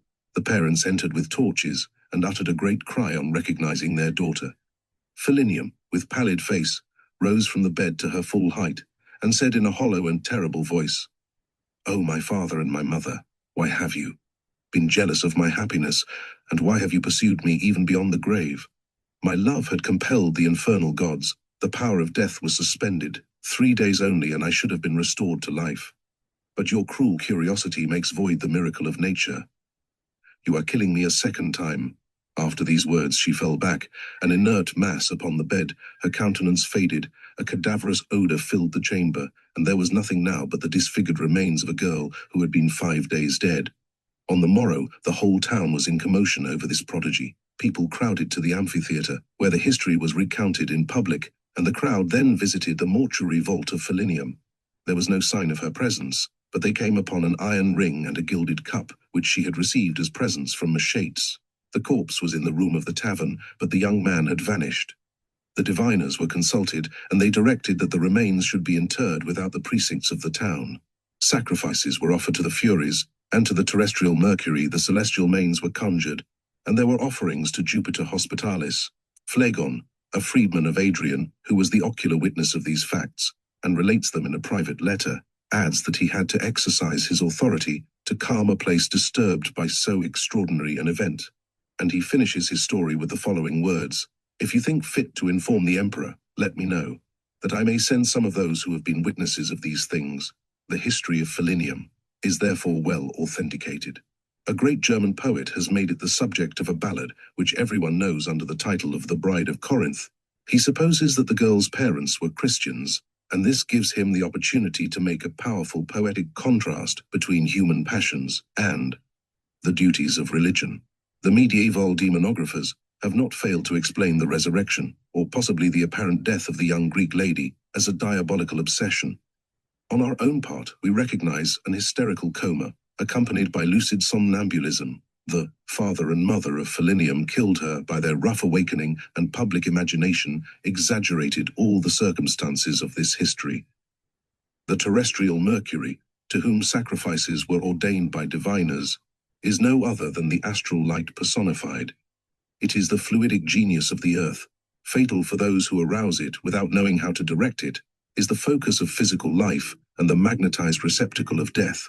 This blind force, which the power of Christianity enchained and cast into the abyss, meaning into the center of the earth, made its last efforts and manifested its final convulsions by monstrous births among barbarians. There is scarcely a district in which the preachers of the gospel did not have to contend with animals in hideous forms, being incarnations of idolatry in its death throes. The vouivres, grawilis, gargoyles, tarasques are not allegorical only. It is certain that moral disorders produce physical deformities and do, to some extent, realize the frightful forms attributed by tradition to demons. The question arises whether these fossil remains from which Cuvier built up his mammoth monsters belong really in all cases to epochs preceding our creation. Is also that great dragon merely an allegory which Regulus is represented as attacking with machines of war and which, according to Livy and Pliny, lived on the borders of the river Bagrada? His skin, which measured 120 feet, was sent to Rome and was there preserved until the period of the war with Numantia. There was an ancient tradition that when the gods were angered by extraordinary crimes, they sent monsters upon earth. And this tradition is too universal not to be founded upon actual facts. It follows that the stories concerning it belong more frequently to history than mythology.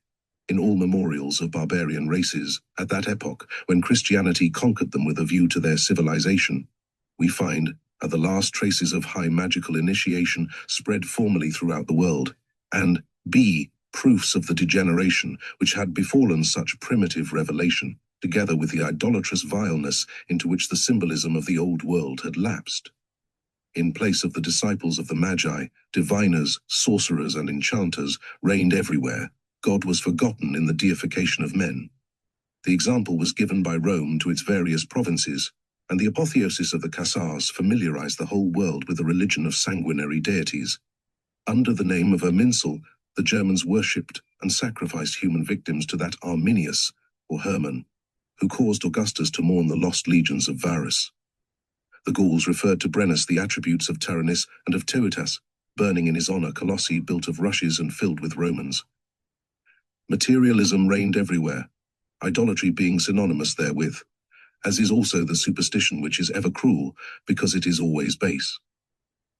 Providence, which predestined Gaul to become the most Christian land of France, caused, however, the light of eternal truths to shine forth therein. The original Druids were true children of the Magi, their initiation deriving from Egypt and Chaldea, or in other words, from the purest sources of primitive Kabalah. They adored the Trinity under the names of Isis or Elises, being supreme harmony, Belen or Bel, meaning the Lord in Assyrian, and having correspondence with the name Adonai, Kamul or Kamael, a name which personifies divine justice in the Kabalah. Beneath this triangle of light, they postulated a divine reflection, also consisting of three personified emanations, being Totas or tooth, identical with the Thoth of the Egyptians, and the word or formulated intelligence, then strength and beauty, the names of which varied like the emblems. Finally, they completed the sacred septenary by a mysterious image representing the progress of dogma and its developments to come. The form was that of a young girl, veiled and bearing an infant in her arms. They dedicated this symbol to the Virgin who shall bear a child. The ancient Druids lived in strict abstinence, preserved the deepest secrecy concerning their mysteries, studied the natural sciences, and only admitted new adepts after prolonged initiations. There was a celebrated Druidic college at Autun, and according to Saint-Foy, its armorial bearings still exist in that town. They are azure, with serpent's argent caution, surmounted by mistletoe, garnished with acorns vert, to distinguish it from other mistletoe, it being the oak, and not the mistletoe which naturally bears the acorns. Mistletoe is a parasitic plant which has fruit particular to itself. The Druids built no temples, but worked the rites of their religion on dolmens and in forests. The mechanical means by which they raised such colossal stones to form their altars is even now a matter of speculation. These erections are still to be seen, dark and mysterious, under the clouded sky of Armorica. The old sanctuaries had secrets which have not come down to us. The Druids taught that the souls of ancestors watched over children, that they were made happy by their glory and suffered in their shame. The protecting genii overshadowed trees and stones of the fatherland, that the warrior who died for his country expiated all his offenses, fulfilled his task with dignity, was elevated to the rank of a genius, and exercised henceforth the power of the gods. It followed that, for the Gauls, patriotism itself was a religion. Women and even children carried arms, if necessary, to withstand invasion.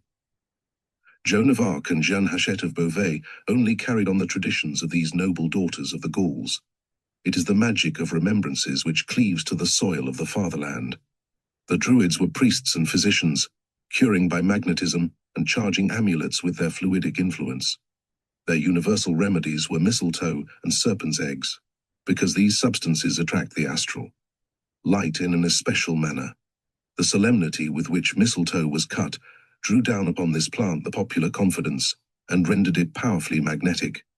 It came about in this manner that it worked marvelous cures, above all when it was fortified by the Druids with conjurations and charms. Let us not accuse our forefathers of over-great credulity herein. It may be that they knew that which is lost to us. The progress of magnetism will someday reveal to us the absorbing properties of mistletoe.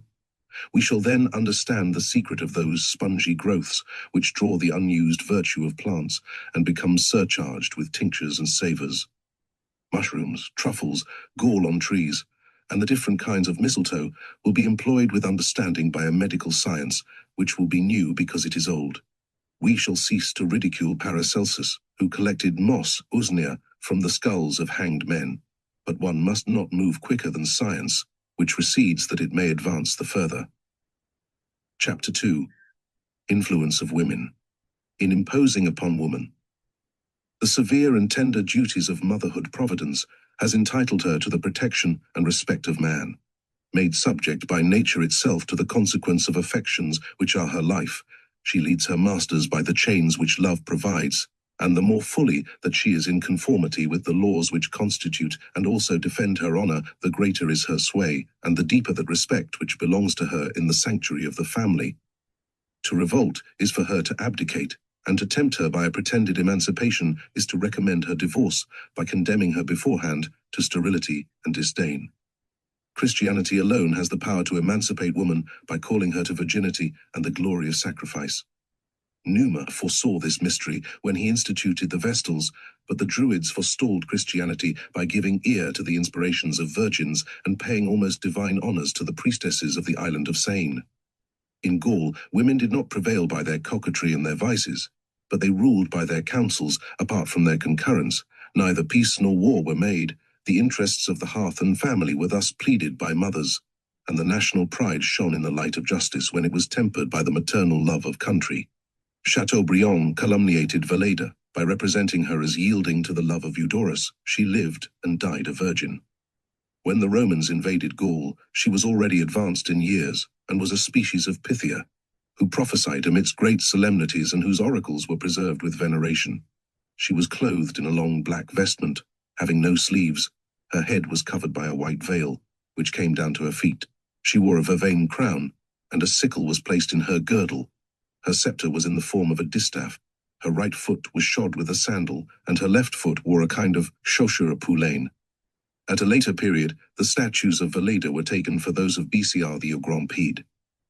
The high priestess bore, as a fact, the insignia of the protecting divinity of the female druids. She was Hertha, or Wertha, the youthful Gaulish Isis, the queen of heaven, the virgin who must bring forth a child. She was depicted with one foot on the earth and the other on the water, because she was queen of initiation and presided over universal science. The foot set upon the water was usually supported by a ship, analogous to the bark or conch of the ancient Isis. She held the distaff of the fates wound about with a thread, part black, part white, because she presided over all forms and symbols, and it was she who wove the vestment of ideas. She was also given the allegorical form of the sirens, half woman and half fish, or the torso of a beautiful girl whose legs were serpents, signifying the flux of things and the analogical alliance of opposites in the manifestation of all occult forces of nature. Under this last form, Hertha took the name of Melusine, or Melusina, the musician, the singer, that is to say, the siren who reveals harmonies. Such is the origin of the legends concerning Queen Bertha and the fairy Melusine. The latter came, it is said, in the 11th century to a lord of Lusignan. She was loved by him, and their espousals took place on the condition that he did not seek to penetrate certain mysteries of her existence. That promise was given, but jealousy begot curiosity and led to perjury. He spied upon Melusine and surprised her in one of her metamorphoses for once. Every week the fairy resumed her serpent legs. He uttered a cry which was answered by one far more despairing and terrible. Melusine disappeared but still returns, making lamentation whenever a member of the house of Lusignan is at the point of death. The legend is imitated from the fable of Psyche and refers like this to the dangers of sacrilegious initiations or profanation of the mysteries of religion and of love. It is borrowed from the traditions of the ancient bards and derives evidently from the learned school of the Druids. The 11th century took possession of it and brought it into prominence, but it existed from the far past. In France, it would seem that inspiration was attributed more especially to women. Elves and fairies preceded saints, and the French saints have almost invariably something of the fairy character in their legend. Saint Clotilde made us Christians, and Saint Genevieve kept us French, repelling, by the force of her virtue and her faith, the threatening invasion of Attila. Joan of Arc is, however, rather of the fairy family than the hierarchy of holy women. She died, like Hypatia, the victim of marvelous natural gifts and the martyr of her generous character. We shall speak of her later on. Saint Clotilde still performs miracles along the countryside. At Andelys we have seen a crowd of pilgrims thronging about a piscina in which the statue of the saint is immersed annually, and according to popular belief the first diseased person who goes down into the water subsequently is cured at once. Clotilde was a woman of action and a great queen, but she went through many sorrows. Her elder son died after his baptism, and the fatality was ascribed to witchcraft. The second fell ill and reached the point of death. The fortitude of the saint did not yield, and Sicambre, when standing one day in need of more than human courage, remembered the god of Clotilde. She became a widow after converting and practically founding a great kingdom, and she saw the 2 children of Clodomir butchered practically under her eyes. In such sorrows do queens on earth resemble the Queen of Heaven. After the great and brilliant figure of Clotilde, history presents us with a hideous offset in the baleful personality of Frédégonde, the woman whose glance was witchcraft, the sorceress who slew princes. She accused her rivals of magic and condemned them to tortures which she alone merited. Chilperic had one remaining son by his first wife. This young prince, who was named Clovis, was attached to a daughter of the people whose mother passed for a sorceress. Mother and daughter were both accused of disturbing the reason of Clovis by means of philtres, and with murdering the two children of Fredegond by magical spells. The unhappy women were arrested. The daughter, Clodswinth, was beaten with rods, her beautiful hair cut off, and this was hung by Fredegond on the door of the prince's chamber. Subsequently, Clodswinth was brought up for sentence. Her firm and simple answers astonished the judges, and the chronicle says that it was proposed to submit her to the test of boiling water. A consecrated ring was placed in a tub, set over a great fire, and the accused, clothed in white, after having confessed and communicated, had to plunge her arm in the tub in search of the ring. Her unchanged features made everyone cry out that a miracle had taken place, but there was another cry, which was one of reprobation and horror, when the unhappy child drew forth her arm frightfully burnt. She then asked permission to speak and said to her judges and the people, "You demanded a miracle from God to establish my innocence. God is not to be tempted, and he does not suspend the laws of nature in response to the caprice of men, but he gives strength to those who believe in him, and for me has performed a greater wonder than that which he refused to you. This water has burned me, yet have I plunged my whole arm into it, and have brought forth the ring. I have neither cried, whitened, nor quivered under this horrible torture.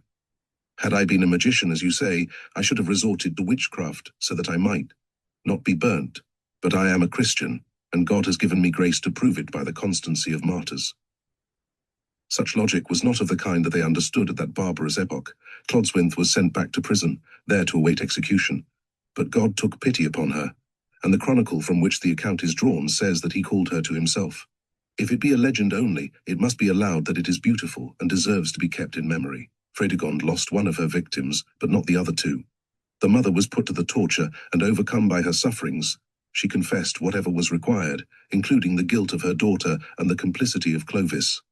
Armed with these admissions, Fredegond obtained the surrender of his son by the ferocious Chilperic. The young prince was arrested and stabbed in prison, Fredegond declaring that he had escaped from remorse by suicide.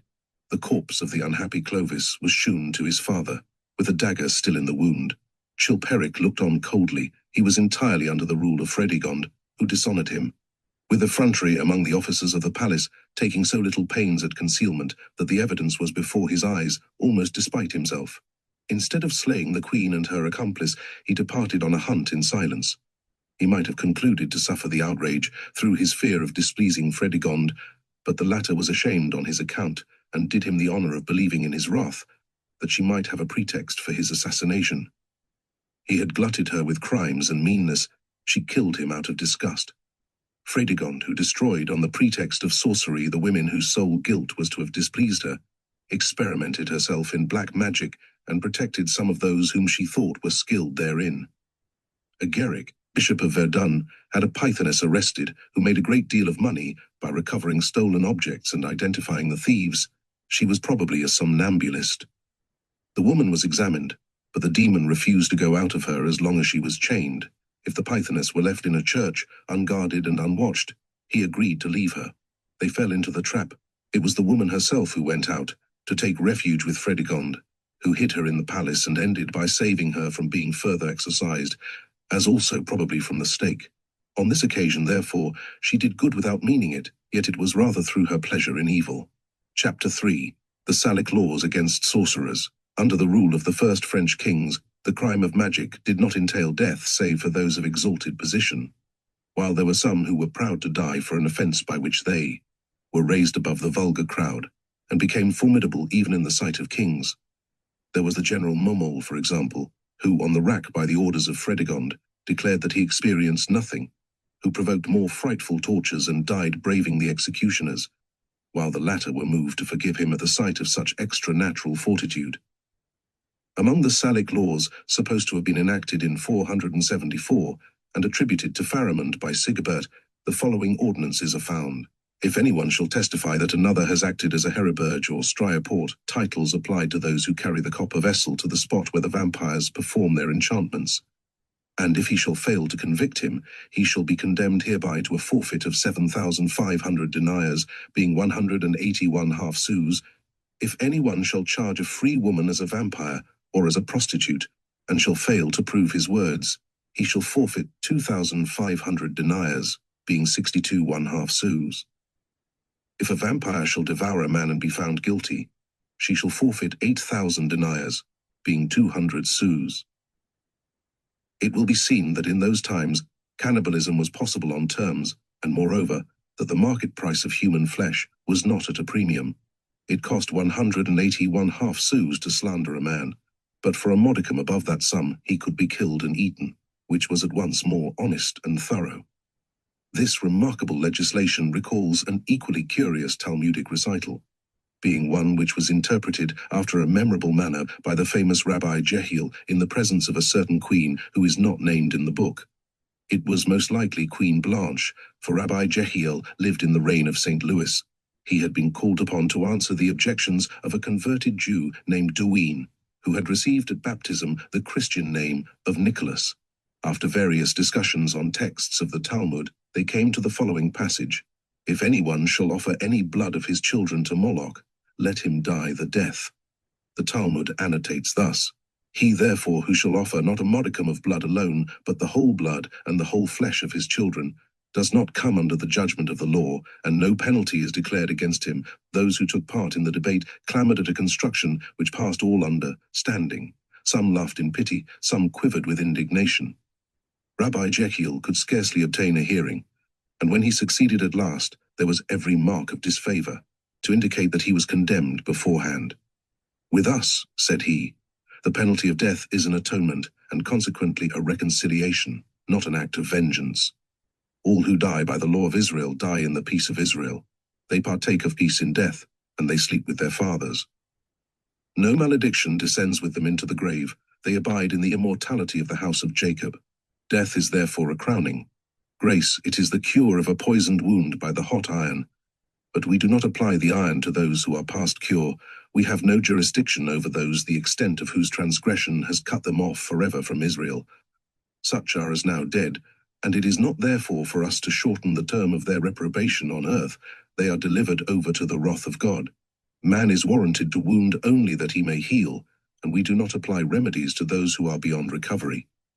The father of a family punishes only his children, and is content to shut the door against strangers.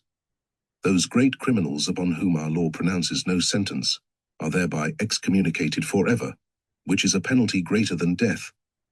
The explanation of Rabbi Jehiel is admirable and breathes all the patriarchal genius of ancient Israel. Truly the Jews are our fathers in science, and if we, in place of their persecution, had sought to understand them, they would not have been at this day so far alienated from our faith. The above Talmudic tradition shews the Jewish antiquity of belief in the immortality of the soul. What is this reintegration of the guilty in the family of Israel by an expiatory death, unless it be a protest against death itself and a sublime act of faith in the perpetuity of life? Comte Joseph de Maistre understood this doctrine well when he raised the executioner's sanguinary mission into a kind of peculiar priesthood. "The anguish of punishment supplicates," said this great writer, "and blood in its outpouring still remains a sacrifice. Were capital punishment other than a plenary absolution, it would be nothing but retaliation on murder. The man who suffers his sentence fulfills all his penance and enters by death into the immortal society of the children of God." The Salic laws were those of a people still in the state of barbarity, where everything is redeemed by a ransom, as in time of war. Slavery still obtained, and human life had a debatable and relative value. That must be always purchasable which there is a right to sell, and only money is due for the destruction of an object which has a price in money. The one efficacious legislation of the period was that of the Church, and its councils took the most stringent measures against the vampires and poisoners who went under the name of sorcerers.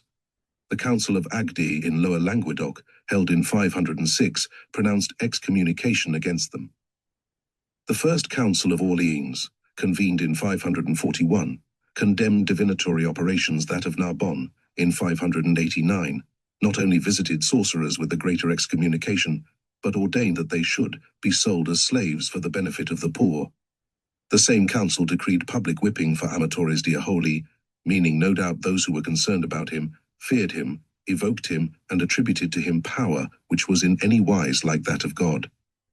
We offer our congratulations sincerely to the disciples of Le Comte de Mireville that they did not live in such days.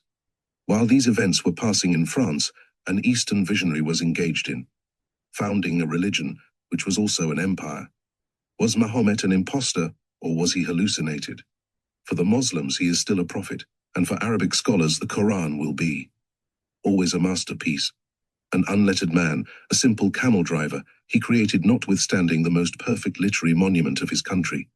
His success might pass as miraculous, and the martial fervor of his successors threatened for a moment the liberty of the whole world. But the day came when Asia broke under the iron hand of Charles Martel. That rough soldier tarried little for prayer when there was fighting to be done. When he wanted money, he looted monasteries and churches, and even sold ecclesiastical benefices to his warriors. As the priesthood, for these reasons, could not suppose that his arms were blessed by God, his victories were ascribed to magic. Indeed, religious feeling was so stirred up against him that Saint Euchre, the venerable bishop of Orleans, learned in a vision from an angel that the saints whose churches he had spoliated or profaned forbade him to enter into heaven, and even disinterred his body, which they plunged with his soul into the abyss. Saint Euchre communicated the revelation to Boniface, bishop of Mayence, and to Fulfad, arch-chaplain of Pepin the Short. The tomb of Charles Martel was opened. The body proved to be missing. The inner side of the stone was blackened as if by burning. A foul smoke exhaled, and a great serpent came out. An authentic report of the opening was sent by Boniface to Pepin the Short and Charlemagne, who were the sons of Charles Martel, praying them to take warning by the dreadful example and to respect holy things. Yet there was little of that virtue on the part of those who violated the grave of a hero on the faith of a dream, and attributed a destruction which had been completely and rapidly accomplished by death itself to the work of hell. Some extraordinary phenomena, occurring publicly in France, characterized the reign of Pepin the Short. The air seemed to be alive with human shapes. Heaven reflected illusory scenes of palaces, gardens, tossing waves, ships in full sail, and hosts in battle array. The atmosphere was like a great dream, and the details of these fantastic pageants were visible to everyone. Was it an epidemic attacking the organs of vision, or an aerial perturbation projecting illusions on condensed air? Was it not more probably a general delusion occasioned by some intoxicating and pestilential effluvium diffused throughout the atmosphere? The likelihood of the latter explanation is increased by the fact that these visions provoked the populace, who in their imagination beheld sorcerers in the clouds scattering unwholesome powders and poisons with open hands. The country was smitten with sterility, cattle died, and the mortality extended also to human beings. The occurrences offered an opportunity to circulate a story, the success and credit of which was in proportion to its extravagance. At that time, the famous Kabbalist Zedekias had a school of occult science, where he taught not indeed the Kabalah, but the entertaining speculations arising therefrom, and forming the exoteric part of a science which has been ever hidden from the profane. With mythology of this kind, Zedekias diverted the minds of his hearers. He told how Adam, the first man, originally created in an almost spiritual estate, abode above our atmosphere, in a light which gave birth at his pleasure to the most wonderful vegetation. He was served by choirs of beautiful beings, fashioned in the likeness of male and female, of whom they were animated reflections, formed from the purest substance of the elements. They were sylphs, salamanders, undines, and gnomes, but in his unfallen condition, Adam reigned over the gnomes and undines only by the agency of the salamanders and sylphs, who alone had the power of ascending to his aerial paradise. There was nothing to equal the felicity of our first parents amidst the ministry of the sylphs. They were perishable spirits, but they had incredible skill in building and weaving the light, causing it to flower in 1,000 forms, more varied than the most brilliant and fruitful. Imagination can now conceive. The earthly paradise, so named because it reposed upon the earthly atmosphere, was therefore a domain of enchantments. Adam and Eve slept in palaces of pearls and sapphires. Roses sprang up around them and formed carpet for their feet. They glided over waters in seashells drawn by swans. Birds communed with them in delicious speech of music. Flowers stooped to caress them. But all this was lost by the fall, which cast our progenitors down on earth, and the material bodies which clothed them henceforth are those skins of beasts mentioned in the Bible. They were alone and naked, where no one obeyed their caprice of thought. They forgot their life in Eden, or viewed it only as a dream seen through the glass of memory. But the realms of paradise still and forever extend above the earthly atmosphere, inhabited by sylphs and salamanders, who are thus constituted guardians of man's domain, like mournful retainers still in the house of a master whose return they expect no more. Imaginations were fired by these astonishing fictions when the visions of the air began to be seen in the full light of day. They signified unquestionably the descent of sylphs and salamanders in search of their former masters. Voyages to the land of sylphs were talked of on all sides, as we talk at the present day of animated tables and fluidic manifestations. The folly took possession even of strong minds, and it was time for an intervention on the part of the Church, which does not relish the supernatural being hawked in the public streets, seeing that such disclosures, by imperiling the respect due to authority and to the hierarchic chain of instruction, cannot be attributed to the spirit of order and light. The cloud phantoms were therefore arraigned and accused of being hell-born illusions, while the people, anxious to get something into their hands, began a crusade against sorcerers. The public folly turned to a paroxysm of mania. Strangers in country places were accused of descending from heaven and were killed without mercy. Imbeciles confessed that they had been abducted by sylphs or demons. Others who had boasted like this previously either would not or could not unsay it. They were burned or drowned. And according to Garinet, the number who perished throughout the kingdom almost exceeds belief. It is the common catastrophe of dramas, in which the first parts are played by ignorance or fear. Such visionary epidemics recurred in the reigns following, and all the power of Charlemagne was put in action to calm the public agitation. An edict, afterwards renewed by Louis the Pious, forbade sylphs to manifest under the heaviest penalties. It will be understood that in the absence of the aerial beings, the judgment fell upon those who made a boast of having seen them, and hence they ceased to be seen. The ships in air sailed back to the port of oblivion, and no one claimed any longer to have journeyed through the blue distance. Other popular frenzies replaced the previous mania, while the romantic splendors of the great reign of Charlemagne furnished the makers of legends with new prodigies to believe and new marvels to relate. Chapter 4. Legends of the Reign of Charlemagne. Charlemagne is the real prince of enchantments and the world of fairy. His reign is like a solemn and brilliant pause between barbarism and the Middle Ages, while he himself is a grand and majestic apparition, recalling the magical pageant of Solomon's sway. He is at once a resurrection and a prophecy. In him the Roman Empire, overleaping Frankish and Gaulish origins, reappeared in all its splendor. In him also, as in a symbol, evoked and manifested by divination, there is delineated beforehand the perfect empire of the ages of mature civilization, the empire crowned by priesthood and establishing its throne beside the altar. The era of chivalry and the marvelous epos of romances begin with Charlemagne. The chronicles of his period are like the four sons of Amalfi, or Oberon, king of Faerie. Birds utter speech and direct the French army. When the path has been lost in the forest, brazen colossi appear in mid-ocean and indicate to the emperor a free way eastward. Roland, first of the paladins, wields a magic sword, baptized like any Christian, and bearing the name of Durandal.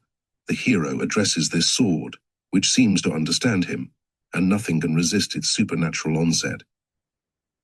Roland has also an ivory horn, contrived so skillfully that the lightest breath W kens a response within it, and that answer is heard for 20 leagues around, causing even mountains to quiver. When the paladin falls at Roncesvalles, overwhelmed rather than conquered even, then he uprises like a giant beneath some avalanche of trees and rolling rocks. He winds his horn, and the Saracens take refuge in flight. Charlemagne, at a distance of more than 10 leagues, hears the signal and would speed to his aid, but he is prevented by the traitor Ganelon, who has sold the French army to the barbaric horde. Finding himself abandoned, Roland for the last time embraces his Durandal, and then, summoning all his strength, strikes it with both hands against a mountain block, hoping to shatter the weapon, lest it fall into the hands of infidels, but the block itself is cloven. The sword is not even indented. Hereat Roland clasps it to his breast, and yields up his spirit with so high and proud a mien that the Saracens do not dare to approach, but, still shaking, direct a cloud of arrows against their conqueror. who is no more. To be brief, Charlemagne, bestowing a throne upon the papacy and receiving from its hands the empire of the world in return, is the most imposing of all personalities in French history. We have spoken of the Enchiridion, that minute work which combines the most secret symbols of the Kabalah with the most beautiful Christian prayers. Occult tradition attributes its composition to Leo III and affirms that it was presented by this pontiff to Charlemagne as the most precious of all offerings. Any king who owned it and knew how to use it worthily could become master of the world. This tradition is not perhaps to be cast aside lightly. It assumes, one, the existence of a primitive and universal revelation, explaining all secrets of nature and harmonizing them with the mysteries of grace, conciliating reason with faith, since both are daughters of God and concur to illuminate intelligence by their double life.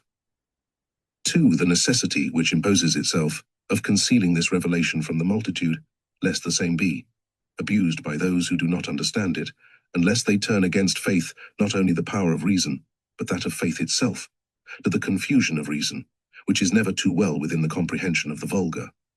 3. The existence of a secret tradition, reserving the knowledge of these mysteries for the sovereign priesthood and the temporal masters of the world. 4. The perpetuity of certain signs or panticles, expressing the said mysteries in a hieroglyphical manner which is understood only by adepts. The Enchiridion, from this point of view, should be regarded as a collection of allegorical prayers, and its secret Kabalistic panticles are keys thereto. Some of the chief figures may be described as follows. The first, which appears on the cover of the work itself, represents a reversed equilateral triangle inscribed within a double circle. The two words, which are written within the triangle in the form of a cross, are Elohim and Tzabath, meaning the God of armies, the equilibrium of natural forces and the harmony of numbers. On the three sides of the triangle are the three great names, Jehovah, Adonai, Agla. Above the name of Jehovah is the Latin word formatio. Above that of Adonai is reformatio, and above Agla is transformatio. Thus creation is ascribed to the Father, redemption or reform to the Son, and sanctification or transmutation to the Holy Spirit, in consonance with the mathematical laws of action, reaction, and equilibrium. Furthermore, Jehovah is to be understood as the genesis and formation of dogma in accordance with the elementary significance of the four letters comprised in the sacred tetragram. Adonai is the realization of this dogma in human form, that is to say, in the Lord manifest, who is Son of God or perfect man. And Agla, as we have explained fully elsewhere, expresses the synthesis of all dogma and all Kabbalistic science, seeing that the hieroglyphics of which this name is formed exhibit in a clear manner the triple secret of the great work. The second panticle is a head, having three faces, crowned by a tiara and issuing from a vessel filled with water. Those who are initiated into the mysteries of the Zohar will understand the allegory which is presented by this head. The third panticle is the double triangle, known as the Star of Solomon. The fourth is the magical sword, bearing the device Deo Duce Comite Ferro. It is an emblem of the great arcanum and the omnipotence of the adept. The fifth is the problem of the human form attributed to the Saviour, as resolved by the number 40. It is the theological number of the Sephiroth, multiplied by that of natural realities. The sixth is the panticle of the Spirit, represented by bones, duplicating the letter E and the mystic Tau, or T.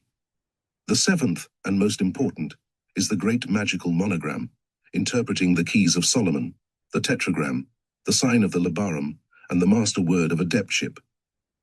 This panticle is read by its revolution wheelwise and is pronounced rota, taro, or Torah. The letter A is frequently replaced in this seal by the number 1, which is its equivalent. The panticle in question contains also the form and value of the 4 hieroglyphical emblems of the tarot suits, being the wand, cup, sword, and denier.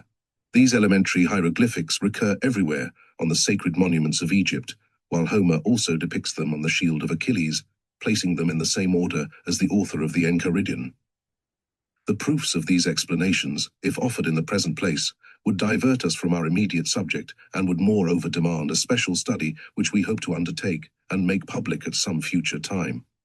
The magical sword or dagger depicted in the Enchiridion seems to have been the particular symbol of the secret tribunal or company of free judges. It is in the form of a cross and is concealed or enveloped by the device which surrounds it. God alone wields it, and he who strikes therewith is responsible to none for his actions. As such, it is terrible in its menace, and so also in its privilege. We know that the Vemic dagger smote in the dark those who were guilty, their crime itself often remaining unknown. What are the facts respecting this appalling justice? The answer involves an excursion into realms of shadow, which history has failed to enlighten, and recourse to traditions and legends for light, which science cannot give. The free judges were a secret association opposed, but in the interests of order and of government, to anarchic and revolutionary societies, which were secret in like manner. We know that superstitions die hard, and that degenerated Druidism had struck its roots deeply in the savage lands of the north. The recurring insurrections of Saxons testified to a fanaticism which was A. always turbulent, and B. incapable of repression by moral force alone. All defeated forms of worship, Roman paganism, Germanic idolatry, Jewish rancor, conspired against victorious Christianity. Nocturnal assemblies took place. Thereat the conspirators cemented their alliance with the blood of human victims, and a pan-theistic idol of monstrous form with the horns of a goat presided over festivals which might be called agape of hatred. In a word, the Sabbath was still celebrated in every forest and wild of yet unreclaimed provinces. The adepts who attended them were masked and otherwise unrecognizable. The assemblies extinguished their lights and broke up before daybreak. The guilty were to be found everywhere, and they could be brought to book nowhere. It came about, therefore, that Charlemagne determined to fight them with their own weapons. In those days, moreover, feudal tyrants were in league with sectarians against lawful authority. Female sorcerers were attached to castles as courtesans. Bandits who frequented the Sabbaths divided with nobles the blood-stained loot of rapine. Feudal courts were at the command of the highest bidder, and the public burdens weighed with all their force only on the weak and poor. The evil was at its height in Westphalia, and faithful agents were dispatched thither by Charlemagne entrusted with a secret mission. Whatsoever energy remained among the oppressed, whosoever still loved justice, whether among the people or among the nobility, were drawn by these emissaries together, bound by pledges and vigilance in common. To the initiates thus incorporated, they made known the full powers which they carried from the emperor himself, and they proceeded to institute the tribunal of free judges. They were a kind of secret police, having the right of life and death. The mystery which surrounded their judgments, the swiftness of their executions, helped to impress the imagination of peoples still in barbarism. The holy vim assumed gigantic proportions. Men shuddered in describing apparitions of masked persons, of summonses nailed to the doors of nobles in the very midst of their watchguards and their orgies, of brigand chiefs found dead with the terrible cruciform dagger in their breasts, and on the scroll attached thereto an extract from the sentence of the holy vim. The tribunal affected most fantastic forms of procedure. The guilty person, cited to appear at some discredited crossroad, was taken to the assembly by a man clothed in black, who bandaged his eyes and led him forward in silence. This occurred invariably at some unseemly hour of the night, for judgment was never pronounced except at midnight. The criminal was carried into a vast underground vault, where he was questioned by one voice. The hoodwink was removed, the vault was illuminated in all its depth and height, and the free judges sat masked and wearing black vestures. The sentences were not capital invariably, for those who judged were familiar with the circumstances of the crime, though nothing transpired concerning them, as death would have overtaken the revealer instantly. Sometimes these formidable assemblies were so crowded that they were comparable to an army of avengers. One night the emperor himself presided over the secret tribunal, and more than 1,000 free judges sat in a circle round him. In the year 1400, 10,000 members existed in Germany. People with a bad conscience suspected their own relations and friends. William of Brunswick is reported to have said on a certain occasion, "If Duke Adolphus of Schleswig should pay me a visit, I must infallibly hang him, as I do not wish to be hanged." Frederick of Brunswick, a prince of the same family, who was emperor for a moment, refused to obey a citation of the free judges, and from that time forward he went armed from head to foot and surrounded by guards. One day, however, he fell a little apart from his suite and had occasion to loosen some part of his armor. He did not return, and his guards entered the copse where he had sought retirement for a moment. The unfortunate man was in the act of expiring, with the dagger of the holy vim in his body and his sentence attached to the weapon. Looking round in all directions, They could distinguish a masked man retreating at a slow pace, but no one dared to follow him. The code of the Vemic court was found in the ancient archives of Westphalia and has been printed in the Reichstheater of Mila under the following title: Code and Statutes of the Holy Secret Tribunal of Free Counts and Free Judges of Westphalia, established in the year 772 by the Emperor Charlemagne and revised in 1404 by King Robert, who made those alterations and additions requisite for the administration of justice in the tribunals of the illuminated, after investing them with his own authority. A note on the first page forbade any profane person to glance at the book under penalty of death. The word illuminated, here given to the associates of the secret tribunal, unfolds their entire mission. They had to track down in the shadows those who worshipped the darkness. They counterchecked mysteriously those who conspired against society in favor of mystery, but they were themselves the secret soldiers of light, who cast the light of day on criminal plottings. And it is this which was signified by a sudden splendor illuminating the tribunal when it pronounced sentence. The public provisions of the law under Charlemagne authorized this holy war against the tyrants of the night.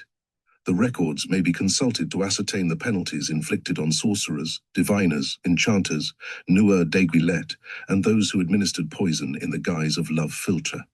The same laws made it penal to trouble the air, raise tempests, construct characters and talismans, cast lots, practice witchcraft and magical charms, whether on men or cattle. Sorcerers, astrologers, diviners, necromancers, occult mathematicians are declared execrable and made subject to punishment, in the same way as thieves and assassins. Such severity will be understood by recalling all that has been said on the horrible rites of black magic and its infant sacrifices. The danger must have been grave indeed when its repression assumed forms at once so severe and numerous. Another institution which is referable to the same root was that of knight-errantry. The knights-errant were a species of free judges who appealed to God and their spears against all the oppressions of castellans and all the malice of necromancers. They were armed missionaries who protected themselves with the sign of the cross and then clove miscreants asunder. After such manner did they earn the remembrance of some noble dame, sanctifying love by the martyrdom of a life which was one of utter self-devotion. We are far removed already from those pagan courtesans to whom slaves were offered in sacrifice, and for whom the conquerors of the ancient world burned cities. For the ladies of Christendom, other sacrifices were requisite. Life must have been risked in the cause of the weak and oppressed. Captives must have been set free, punishment meted out to the profaners of holy affections, and then those lovely and white ladies whose skirts were embroidered with heraldic badges, whose hands were pale and delicate, those living Madonnas, proud as lilies, who came back from church with books of hours under their arms and rosaries at their girdles, would remove a veil, broidered with gold or silver, and give it as a scarf to the knight who knelt before them, praying to them and dreaming of God. Let us forget Eve and her errors. They are forgiven 1,000 times, and are more than atoned for by this ineffable grace of the noble daughters of Mary. Chapter 5. Magicians. That fundamental dogma of transcendental science which consecrates the eternal law of equilibrium attained its plenary realization in the constitution of the Christian world. Two living pillars, the Pope and Emperor, supported the structure of civilization. But the empire suffered partition when it slipped from the feeble hands of Louis the Pious and Charles the Bald. The temporal power, abandoned to the chances of conquests or intrigue, lost the providential unity which kept it in harmony with Rome. The Pope had often to intervene as Grand Justiciary, and, at his proper risk and peril, he restrained the ambitions and audacity of many competitive sovereigns. Excommunication was at that time a terrible penalty, for it was sanctioned by universal belief, and it produced phenomena which awed the crowd, being mysterious effects of the magnetic current of condemnation. There is the example of Robert the Pious, who, having incurred this terrible penalty by an unlawful marriage, became the father of a monstrous child, similar to those effigies of demons which medieval art represented in such ridiculous aspects of deformity. The melancholy fruit of a forbidden union bore witness at least to the tortured conscience and frightful dreams by which the mother was possessed. Robert accepted the event as a proof of the wrath of God and submitted to the papal judgment. Renouncing a marriage which the Church declared incestuous, he repudiated Bertha to espouse Constance of Provence, and it remained for him to recognize in the questionable morals and arrogant character of his new bride a second chastisement of heaven. The makers of chronicles at the period were enamored of diabolical legends, but their records exhibit more of credulity than of good taste. Every monkish malady, every unhealthy nightmare of nuns, is looked upon as a case of veridic apparition. The result is repellent phantasmagoria, stupid allocutions, impossible transfigurations, to which the artistic spirit of Cyrano de Bergerac is the one thing wanting to render them entertaining creations. From the reign of Robert to that of St. Louis. There is nothing, however, which seems to deserve recounting. The famous Rabbi Jehiel, great Kabbalist and truly remarkable physician, lived in the reign of St. Louis. All that is told of his lamp and magical nail goes to prove that he had discovered electricity, or was at least acquainted with its most important uses. Ancient as that of magic, the knowledge of this force was transmitted as one of the keys of the greater initiation. When the night came, a radiant star appeared in the lodging of Jehiel, the light being so brilliant that no eye could gaze thereon without being dazzled, while the beam that it darted was tinted with rainbow colors. It was never known to fail, and it was never replenished with oil or other combustible substance extant at that time, when importunity or ill-intentioned curiosity sought to intrude on Jehiel by knocking persistently. At his door, the rabbi struck a nail fixed in his cabinet, producing simultaneously a blue spark on the head of the nail and the door knocker. The ill-advised person was shaken in such a manner that he cried for mercy, believing that the earth was opening under his feet. One day a hostile mob swarmed about the entrance, uttering murmurs and menaces while they stood with interlaced arms to resist the commotion and supposed quaking of the ground. The boldest among them plied furiously at the knocker, but Jehiel pressed his nail. In a moment the assailants were tumbled, one over another, and fled crying out like people who have been burnt. They were quite sure that the earth had opened and swallowed them as far as the knees. They knew not how they got out, but nothing would persuade them to return and renew the attack. The sorcerer thus earned quietude by the terror which he diffused. St. Louis, great Catholic as he was also a great king, and wishing to know Jehiel, he summoned him to his court, had several conversations with him, was satisfied fully by his explanations, protected him from his enemies, and during the rest of his life never failed to testify esteem for him, and to act benevolently towards him. Albertus Magnus lived at the same period, and he still passes among the people as Grand Master of all magicians.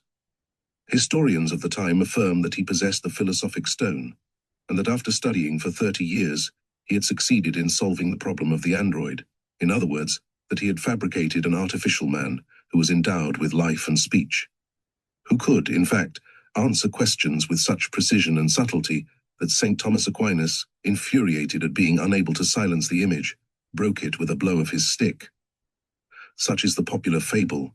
Let us now see what it signifies. The mystery of the formation of man and of his primitive appearance on earth have continually absorbed seekers after the problems of nature. Man, as a fact, appears last in the world of fossils, and the Mosaic days of creation have deposited their successive remains, bearing witness that those days were in reality long periods of time. How then was humanity formed? Genesis testifies that God made Adam from the slime of the earth and breathed into his nostrils the breath of life, a statement the truth of which we do not question for a moment, but we repudiate notwithstanding the heretical and anthropomorphic idea of a deity molding clay with his fingers. God, being a pure spirit, has no hands, and he causes his creatures to develop one from another by the power which he has imparted to nature. If therefore the Lord made Adam from the dust of the earth, we must understand that man came out of that earth under the divine influence, and yet after a natural manner. The name Adam in Hebrew signifies red earth, but what is this earth actually? It is that which the alchemists sought, and it follows that the great work was not the secret of metallic transmutation, a trivial and accessory result, but the universal secret of life. It was the quest for the middle point of transformation, at which light becomes matter and condenses into an earth containing within itself the principle of motion and of life. It was the generalization of the phenomenon which tinges the blood red by the creation of those innumerable corpuscles which are magnetic, even as the worlds, and are alive like animals.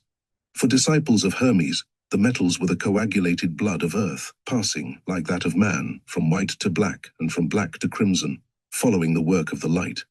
to set this fluid in motion by means of heat, and impart thereto the tinging fructification of light by the aid of electricity. Such was the first part of the work of wisdom. The end was more arduous and sublime. It was a question of recovering the Adamic earth, which is the coagulated blood of the vital earth, and the supreme dream of philosophers was to accomplish the work of Prometheus by imitating the work of God, that is to say, by producing a man who should be the child of science, as Adam was child of divine omnipotence. The dream was insensate, perhaps, and yet it was sublime. Black magic, which ever apes the magic of light, but takes it, as it were, backwards, was also concerned with the android, that it might be used as an instrument of passion and an oracle of hell. For this object, it was requisite to outrage nature and obtain a species of venomous fungus, full of concentrated human malice, the living realization of all crime. For this reason, magicians sought the mandragora beneath a gibbet from which some corpse was suspended. They caused it to be torn up by a dog tied to the plant, a mortal blow being inflicted on the animal. The eradication was effected by the convulsions of the agonized beast. The dog's soul passed into the plant, and also attracted thereto that of the hanged man. Enough of these horrors and absurdities. Those who are curious in such knowledge may consult the common grimoire known along the countryside under the name of Little Albert. They will find further the method of making a mandragora in the form of a cock with a human face. Stupidity and impiety vie one with another in all such processes, for nature cannot be outraged willfully without at the same time reversing the laws of reason. Albertus Magnus was neither infanticide nor deicide. He was neither guilty of the crime of Tantalus nor that of Prometheus, but he had succeeded in creating and arming at all points that purely scholastic theology, outcome of the categories of Aristotle and the sentences of Peter Lombard, that logic of syllogism consisting of argumentation in place of reasoning, and of finding an answer for everything by subtleties concerning the terms. It was less a philosophy than a philosophical automaton, replying in an arbitrary manner and unrolling its theses like the revolution of machinery. It was in no sense the human logos, but the unvaried cry of a mechanism, the inanimate speech of an android. It was the fatal precision of machinery, in place of the free application of rational necessities. St. Thomas Aquinas, with one blow, shattered this scaffolding of words when he proclaimed the eternal empire of reason in that magnificent sentence, which has been cited already so often. A thing is not just because God wills it, but God wills it because it is just. The approximate consequence of this proposition in arguing from the greater to the lesser was, a thing is not true because Aristotle has said it, but Aristotle could not say it reasonably unless it were true. Seek first, therefore, truth and justice, and the science of Aristotle shall be added unto you. Aristotle, galvanized by scholasticism, was the veritable android of Albertus Magnus, while the master's wand of St. Thomas Aquinas was the doctrine of the Summa Totius Theologiae, a masterpiece of power and reason which will again be studied in our theological schools when it is proposed to return seriously to sane and healthy subjects. As for the philosophical stone bequeathed by St. Dominic to Albert and by the latter to St. Thomas Aquinas, we must understand it as the philosophical and religious basis of ideas prevalent at the period. Had St. Dominic been able to accomplish the great work, he would have secured for Rome that empire of the world about which he was so jealous for the Church, and would have diverted the fire which consumed so many heretics to the heating of his own crucibles. St. Thomas changed all that he touched into gold, but this is a figure of speech only, gold being in this case an emblem of truth. It is opportune at this point to say a few further words concerning that Hermetic science cultivated from the first Christian centuries by Ostanes, Romarius, Queen Cleopatra, the Arabian Geber, Alpharabius and Salmanas, by Morion, Artephius and Aristeas. Understood in an absolute manner, this science may be called the Kabalah, in realization, or the magic of works. It has therefore three analogous degrees: religious realization, philosophical realization, and physical realization. The first is the solid basis of empire and priesthood. The second is the establishment of an absolute doctrine and an hierarchic instruction. The last is the discovery and application, within the measures of the microcosm or lesser world, of that creative law which peoples incessantly the greater universe. The law in question is one of movement combined with substance, of the fixed with the volatile, humid with solid.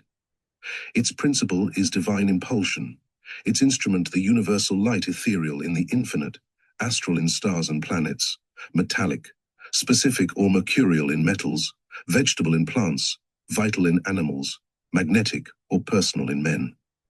This light is the quintessence of Paracelsus, and is either latent or active in all created substances. Such quintessence is the true elixir of life, and it is extracted from earth by cultivation, from metals by incorporation, rectification, exaltation and synthesis, from plants by distillation and coction, from animals by absorption, from men by generation, from the air by respiration. In this sense we are told by Aristeas that air must be derived from air, by Kunrath that living mercury must be obtained from the perfect man formed by the androgyne, by practically all the sages, that the medicine of metals must be derived from metals, and that this medicine, though fundamentally one in all kingdoms, is graduated and specified according to forms and species.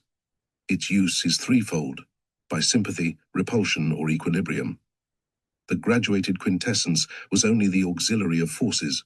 The medicine of each kingdom must be derived from the kingdom itself, with the addition of basic mercury, terrestrial or mineral, and of synthetic living mercury or human magnetism. Such is the rapid and summary sketch of this science, which is vast and profound as the Kabalah, mysterious as magic, real as the exact sciences, but too long and too often discredited by the frustrated greed of false adepts and by the obscurities with which true sages have surrounded their theories and their processes. Chapter 6. Some famous prosecutions. The societies of the elder world perished through the materialistic egoism of castes, becoming petrified on their own part, isolating the common people in a hopeless reprobation and reserving the reins of power to a small number of the elect, so that it was deprived of that circulation, which is the principle of progress, motion, and life. Power without antagonism, without competition, and hence without control, proved fatal to the sacerdotal royalties. The republics, on the other hand, perished by the conflict of liberties which, in the absence of all duty, hierarchically and highly sanctioned, are speedily converted into so many tyrannies in rivalry with one another. To find a stable point between these two abysses, the idea of Christian hierophants was to create a society pledged to self-sacrifice by solemn vows, protected by severe rules, recruited by initiation, and, as sole depository of the great religious and social secrets, making kings and pontiffs without being itself exposed to the corruptions of empire. Such was the secret of that kingdom of Christ Jesus which, without being of this world, ruled over all its grandeurs. The same idea presided over the establishments of the great religious orders which were so often at war with secular authorities, whether ecclesiastical or civil. A similar realization was also dreamed by dissident sects of Gnostics and Illuminati, which claimed to pin their faith on the primitive Christian tradition of St. John. A time came when this dream was an actual menace for the church and the state, when a rich and dissolute order, initiated into the mysterious doctrines of the Kabalah, seemed ready to turn on legitimate authority, on the conservative principles of the hierarchy, menacing the entire world with a gigantic revolution. The Templars, whose history is understood so little, were the terrible conspirators in question, and it is time at length to reveal the secret of their fall, so absolving the memory of Clement V and Philippe the Fair. In 1189 crusading knights, then in the East, among whom was Geoffrey de Saint-Omer and Hugh de Payan, dedicated themselves to religion, placing their vows in the hands of the Patriarch of Constantinople, which seat had always been hostile, secretly or openly, to that of Rome since the days of Photius. The avowed object of the Templars was to protect Christians on pilgrimage to the holy places. Their concealed end was to rebuild the Temple of Solomon on the model foreshewn by Ezekiel. Such a restoration, predicted formerly by Judaizing mystics of the first Christian centuries, had become the secret dream of the Eastern patriarchs. So rebuilt and consecrated to the Catholic worship, the Temple of Solomon would have been in effect the metropolis of the universe. East would prevail over West, and the patriarchs of Constantinople would seize the papacy. To explain the name of Templars adopted by this military order, historians assume that Baldwin II, king of Jerusalem, gave them a house in the vicinity of the Temple of Solomon. But they are guilty of a serious anachronism, since at that period the edifice in question had not only ceased to exist, and not only was there no stone of Zerubbabel's second temple left upon another, but it would have been difficult to indicate the site on which they stood. It is to be concluded that the house allotted to the Templars by Baldwin was not situated in the vicinity of Solomon's temple, but of that place on which these secret and armed missionaries of the Eastern Patriarch designed to rebuild it. The Templars took for their scriptural models the military masons of Zerubbabel, who worked with sword in one hand and trowel in the other. Hence, sword and trowel became their insignia, when at a later period, as we shall see, they concealed themselves under the name of Masonic Brothers. The trowel of the Templars is fourfold. The triangular blades are disposed in the form of a cross, constituting a Kabalistic pentacle known as the Cross of the East. The inmost thought of Hugh de Payens, in establishing his order, was not precisely to serve the ambition of the patriarchs of Constantinople. At that period, there was a sect of Christian Johannites in the East, who claimed to be alone initiated into the inner mysteries of the Saviour's religion. They claimed also to know the true history of Jesus Christ. Adopting some part of the Jewish traditions and Talmudic accounts, they regarded the facts in the Gospels as allegories, of which St. John had the key. The proof was his saying that if all things done by Jesus were recorded, I suppose, that even the world itself could not contain the books that should be written. They held that such a statement would be ridiculous exaggeration, unless it referred to allegory and legend, which can be varied and prolonged to infinity. As to the actual historical facts, the Johannites recounted what follows. A young girl of Nazareth, named Miriam, betrothed to a young man of her own tribe, named Jochanan, was surprised by a certain Pandira or Panther, who entered her chamber in the garb, and under the name of her lover, and by force fulfilled his desires. Jochanan, becoming acquainted with her misfortune, left her without compromising her, because as a fact she was innocent, and the girl was delivered of a son, who received the name of Joshua or Jesus. The infant was adopted by a rabbi named Joseph, who carried him into Egypt, where he was initiated into the secret sciences, and the priests of Osiris, recognizing that he was the true incarnation of Horus so long promised to the adepts, consecrated him sovereign pontiff of the universal religion. Joshua and Joseph returned to Judea, where the knowledge and virtue of the young man excited very soon the envy and hatred of the priests, who one day reproached him publicly with the illegitimacy of his birth. Joshua, who loved and venerated his mother, questioned his master, and learned the whole history respecting the crime of Pandira and the misfortunes of Miriam. His first impulse was to deny her in public when he said in the middle of a marriage feast, "Woman, what is there in common between you and me?" But afterwards, realizing that an unfortunate woman must not be punished for having suffered what she could not prevent, he cried, "My mother has in no wise sinned, nor has she lost her innocence. She is virgin, and yet is mother. Let the twofold honor be paid to her. As for me, I have no father on earth. I am the son of God and humanity. We will not proceed further with a fiction so distressing to the hearts of Christians. Let it suffice to say that the Johannites went so far as to make St. John the Evangelist responsible for this spurious tradition, and that they attributed to the apostle in question the foundation of their secret church. The grand pontiffs of this sect assumed the title of Christ and claimed an uninterrupted transmission of powers from the days of St. John. The person who boasted these imaginary privileges at the epoch of the foundation of the temple was named Theoclet. He was acquainted with Hugh de Payens, whom he initiated into the mysteries and the hopes of his supposititious church.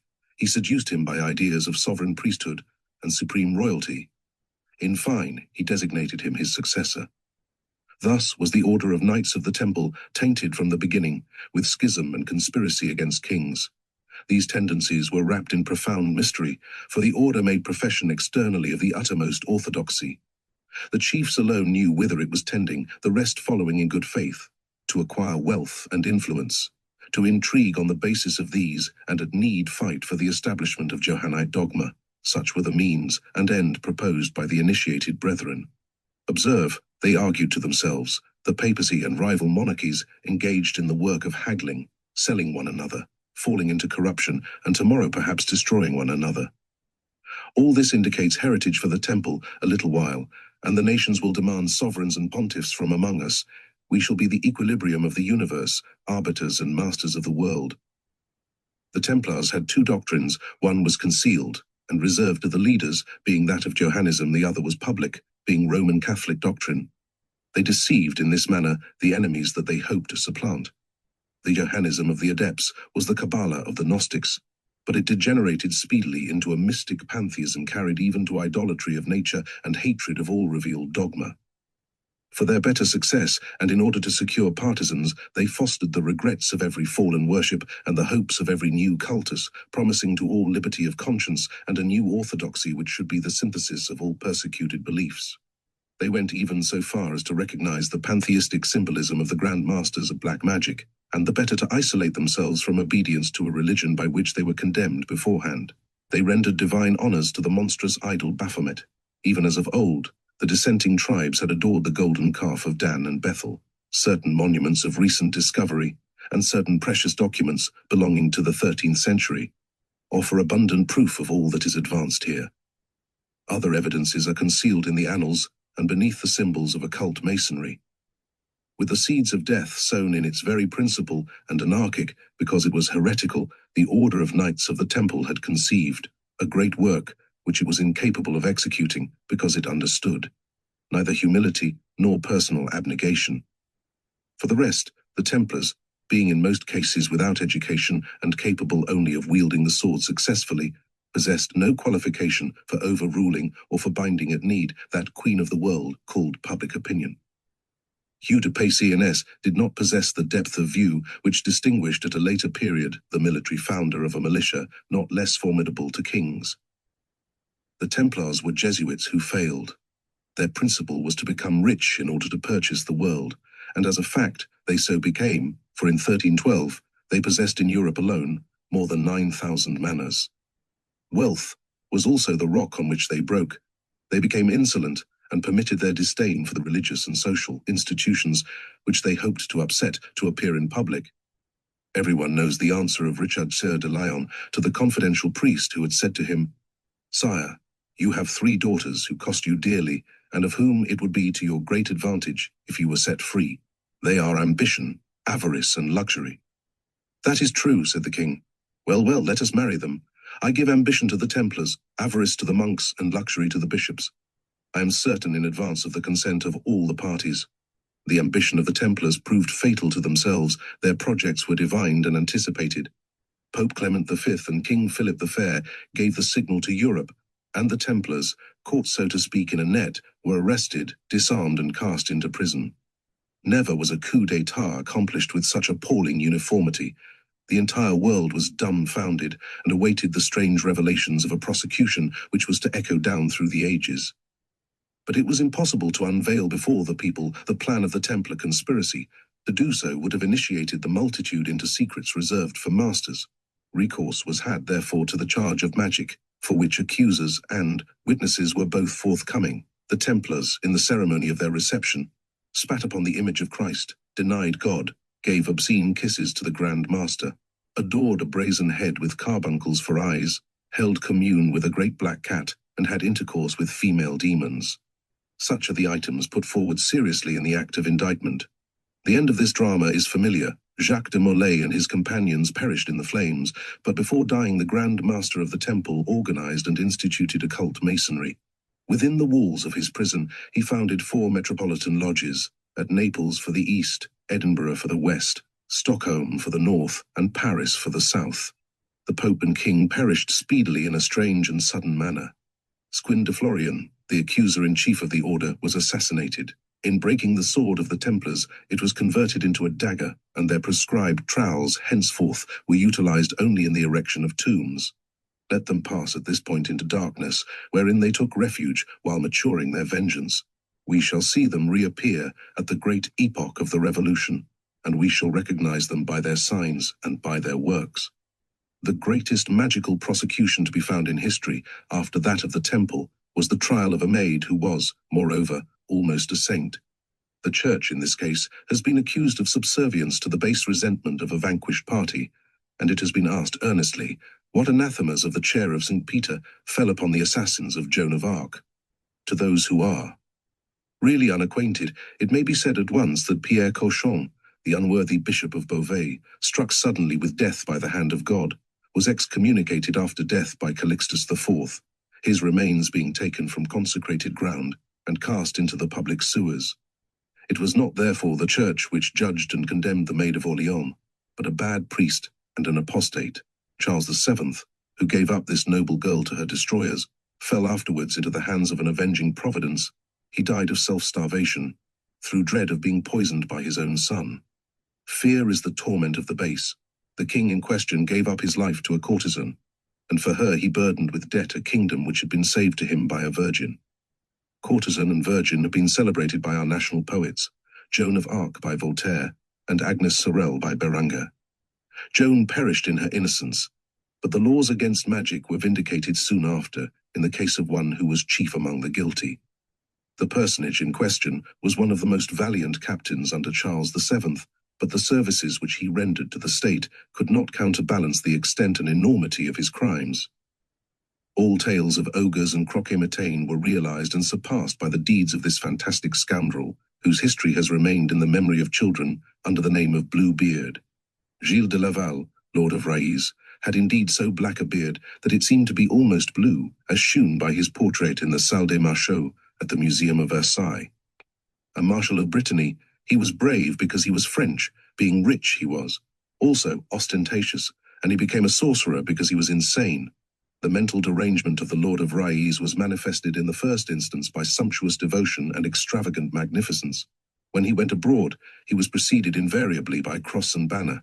His chaplains were covered with gold and vested like prelates. He had a college of little pages or choristers, who were always richly clothed. But day by day one of these children was called before the marshal, and was seen no more by his comrades.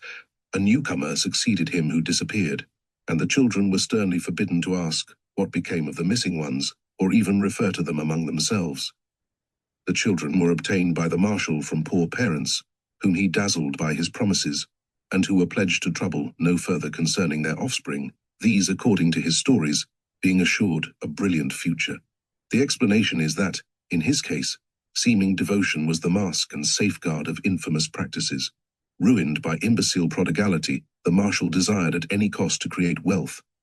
Alchemy had exhausted his last resources, and loans on usurious terms were about to fail him. He determined therefore to attempt the last and most execrable experiments of black magic, in the hope of obtaining gold by the aid of hell. An apostate priest of the diocese of Saint-Maël, a Florentine named Prelati, and Seal, who was the marshal's steward, became his confidants and accomplices. He had espoused a young woman of high birth, and kept her practically. Shut up in his castle at Machecoul, which had a tower with the entrance walled up, a report was spread by the marshal that it was in a ruinous state, and no one sought to penetrate therein. This notwithstanding, Madame de Raïs, who was frequently alone during the dark hours, saw red lights moving to and fro in this tower, but she did not venture to question her husband, whose bizarre and sombre character filled her with extreme terror. On Easter Day in the year 1440, the marshal, having communicated solemnly in his chapel, bade farewell to the Lady of Machecoul, telling her that he was departing to the Holy Land. The poor creature was even then afraid to question, so much did she tremble in his presence. She was also several months in her pregnancy. The marshal permitted her sister to come on a visit as a companion during his absence.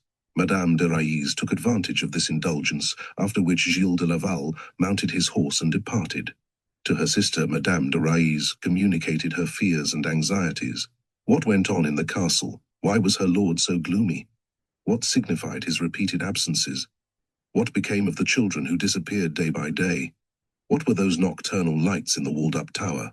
These and the other problems excited the curiosity of both women to the utmost degree. What all the same could be done?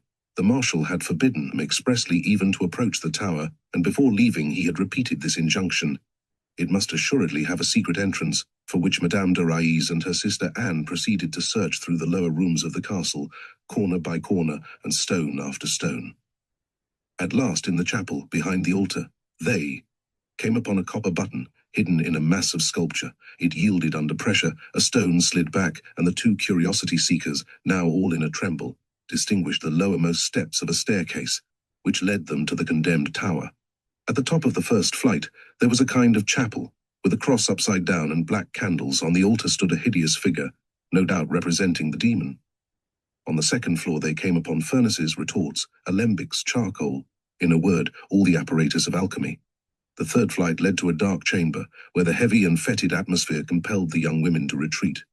Madame de Raïs came into collision with a vase, which fell over, and she was conscious that her robe and feet were soaked by some thick and unknown liquid. On returning to the light at the head of the stairs, she found that she was bathed in blood. Sister Anne would have fled from the place, but in Madame de Railly's curiosity was even stronger than disgust or fear. She descended the stairs, took a lamp from the infernal chapel, and returned to the third floor, where a frightful spectacle awaited her. Copper vessels filled with blood were ranged the whole length of the walls, bearing labels with a date on each, and in the middle of the room there was a black marble table, on which lay the body of a child murdered quite recently. It was one of these basins which had fallen, and black blood had spread far and wide over the grimy and worm-eaten wooden floor. The two women were now half dead with terror. Madame de Railly endeavored at all costs to efface the evidence of her indiscretion. She went in search of a sponge and water to wash the boards, but she only extended the stain, and that which at first seemed black became all scarlet in hue. Suddenly a loud commotion echoed through the castle, mixed with the cries of people, calling to Madame de Railly.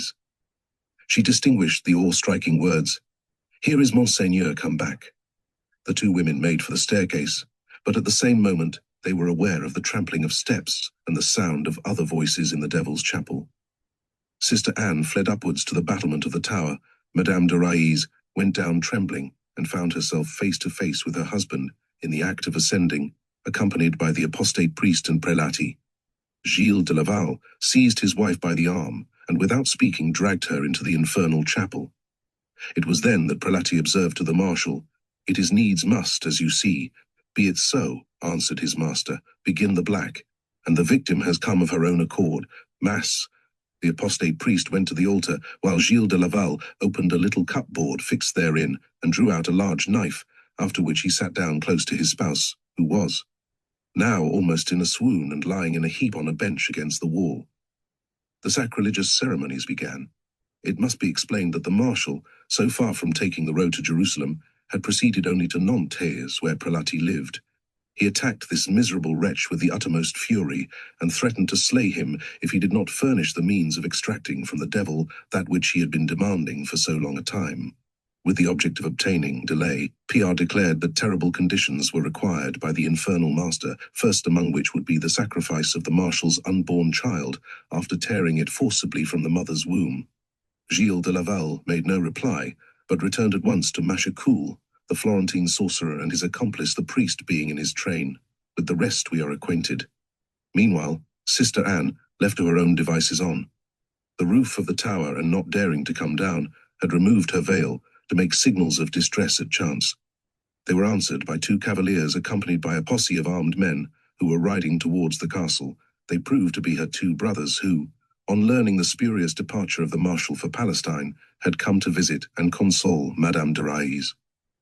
Soon after they arrived with a clatter in the court of the castle, whereupon Gilles de Laval suspended the hideous ceremony and said to his wife, "Madame, I forgive you, and the matter is at an end between us if you do now as I tell you. Return to your apartment, change your garments, and join me in the guest room, whither I am going to receive your brothers. But if you say one word, or cause them the slightest suspicion, I will bring you hither on their departure. We shall proceed with the Black Mass at the point where it is now broken off, and at the consecration you will die. Mark where I place this knife." He rose up, led his wife to the door of her chamber, and subsequently received her relations and their suite, saying that his lady was preparing herself to come and salute her brothers. Madame de Railly appeared almost immediately, pale as a spectre. Gilles de Laval never took eyes off her, seeking to control her by his glance. When her brothers suggested that she was ill, she answered that it was the fatigue of pregnancy, but added in an undertone, "Save me, he seeks to kill me." At the same moment, Sister Anne rushed into the hall, crying, "Take us away, save us, my brothers, this man is an assassin." And she pointed to Gilles de Laval. While the marshal summoned his people, the escort of the two visitors surrounded the women with drawn swords, and the marshal's people disarmed instead of obeying him. Madame de Railly, with her sister and brothers, gained the drawbridge and left the castle. On the morrow, Duke John V invested Machecoul, and Gilles de Laval, who could count no longer on his men-at-arms, yielded without resistance. The Parlier, Ment of Brittany, had decreed his arrest as a homicide, the ecclesiastical tribunal preparing in the first place to pronounce judgment upon him as a heretic, sodomite, and sorcerer. Voices of parents, long silenced by terror, rose upon all sides. Demanding their missing children, there was universal dole and clamour throughout the province.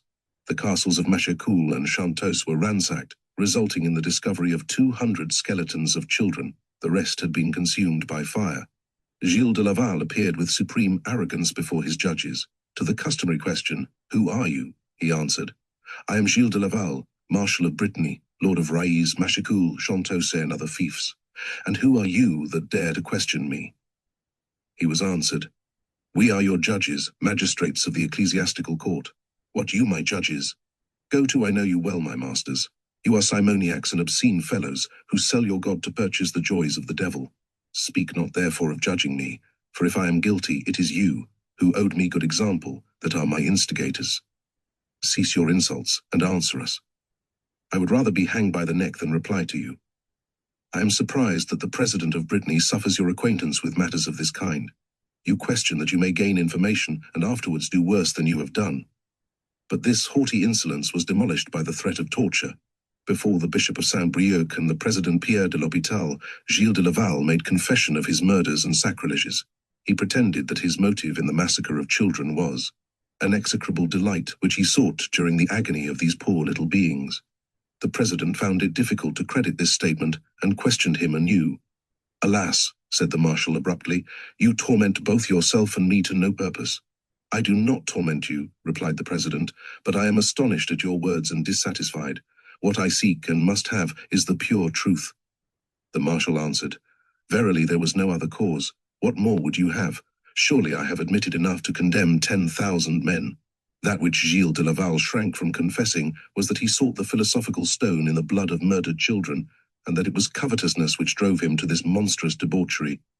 On the faith of his necromancers, he believed that the universal agent of life could be suddenly coagulated by the combined action and reaction of outrage on nature and murder. He collected afterwards the iridescent film which forms on blood as it turns cold. He subjected it to various fermentations, digested the product in the philosophical egg of the Athanor, combining it with salt, sulfur, and mercury.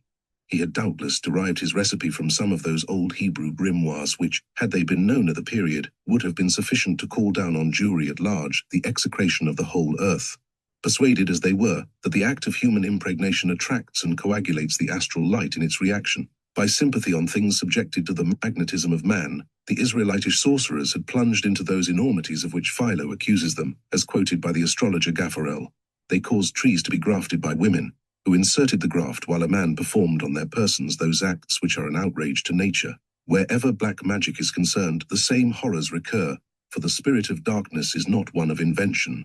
Gilles de Laval was burned alive in the Pré de la Magdeleine. Near Nantes, he obtained permission to go to execution with all the pageantry that had accompanied him during life, as if he wished to involve in the ignominy of his punishment the ostentation and cupidity by which he had been so utterly degraded and lost so fatally. Chapter 7. Superstitions relating to the devil. We have borne witness to the sobriety of decisions pronounced by the Church respecting the genius of evil. She has recommended her children not to be in fear concerning him, not to be preoccupied about him, and not even to pronounce his name. This, notwithstanding, the propensity of diseased imaginations and weak minds towards the monstrous and the horrible lent, during the evil days of the Middle Ages, a formidable importance and most portentous forms to the darksome being who deserves nothing but oblivion, because he has rejected truth and light forever. This seeming realization of the phantom expressing perversity was an incarnation of human frenzy. The devil became the nightmare of cloisters. The human mind fell a prey to its own fear, and, though supposed to be reasonable, trembled at the chimeras which it had evoked. A black and deformed monster spread its bat wings between heaven and earth, to prevent youth and life from trusting in the promises of the sun and the still peace of the stars. This harpy of superstition poisoned all things with its breath, infected all by its contact. There was dread over eating and drinking, lest the eggs of the reptile should be swallowed. To look upon beauty was to court. Perhaps an illusion begotten of the monster. To laugh suggested the sneer of the eternal tormentor as a funereal echo. To weep pictured him insulting the mourner's tears. The devil seemed to keep God imprisoned in heaven, while he imposed blasphemy and despair upon men on earth. Superstitions lead quickly into absurdity and mental alienation. Nothing is more deplorable and more irksome than the multitudinous accounts with which popular writers on the history of magic have burdened their compilations. Peter the Venerable beheld the devil leering in lavatories. Another maker of chronicles recognized him under the form of a cat, which, however, resembled a dog and skipped like a monkey. A certain lord of Caras was served by an imp named Orthon, which appeared as a sow, but exceedingly emaciated and indeed almost fleshless.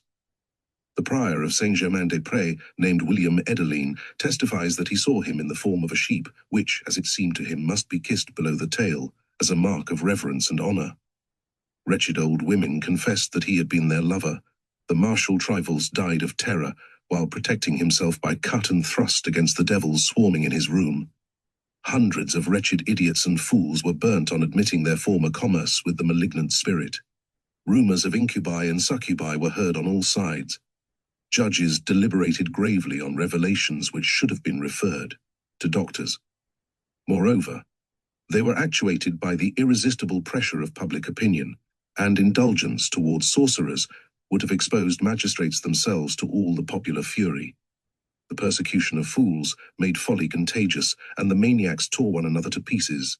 People were beaten to death, burnt by slow fire, plunged into icy water in the hope of compelling them to break the spells which they had cast, while justice intervened only to complete on the stake what had begun in the blind rage of the multitude. In recounting the history of Gilles de Laval, we have indicated sufficiently that black magic may be not only a real crime, but the gravest of all offenses. Unfortunately, the method of the times confused the diseased with malefactors and punished those who should have been cared for with patience and charity. At what point does man's responsibility begin, and at what point does it end? The problem is one which may well disturb frequently the virtuous depositories of human justice. Caligula, son of Germanicus, appeared to have inherited all the virtues of his father, but his reason was distracted by poison, and he became the terror of the world. Was he in reality guilty, and ought not his crimes to be laid at the doors of those base Romans who obeyed instead of imprisoning him?